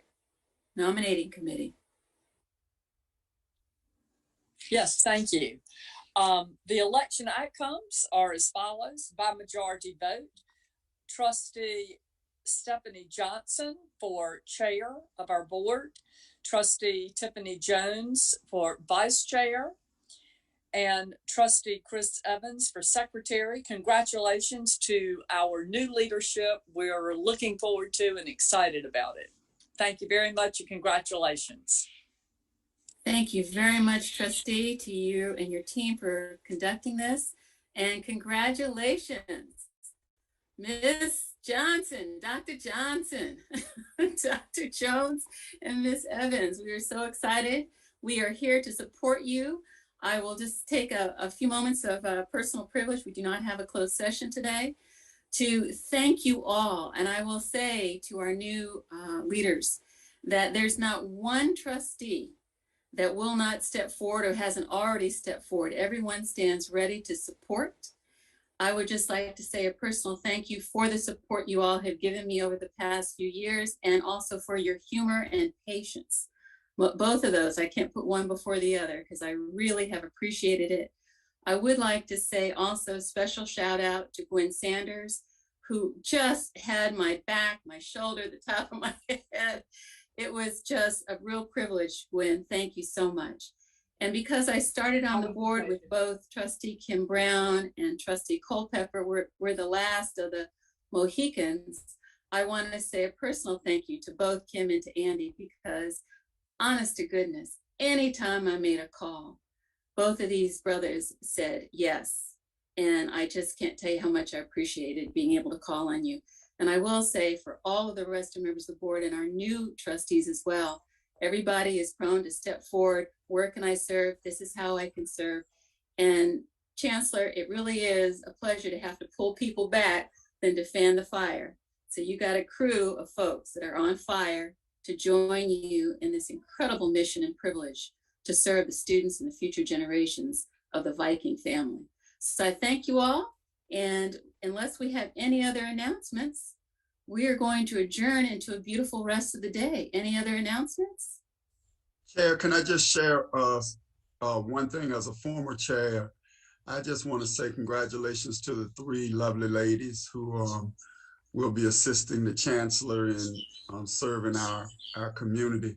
And to Trustee Stephanie, I'm sure the former football player and great Elizabeth City State University alum is really proud of his wife.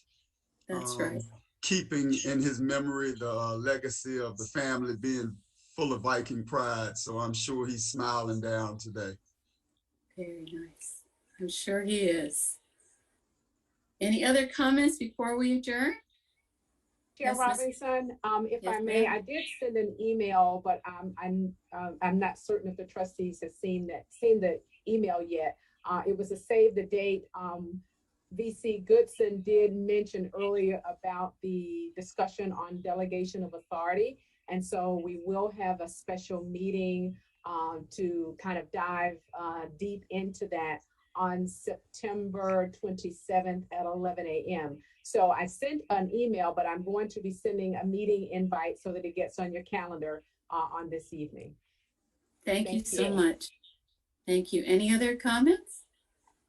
Thank you all so very much, and we'll look forward to seeing you at our next meeting. Have a great day. Bye-bye. Bye-bye now. Bye. Bye-bye.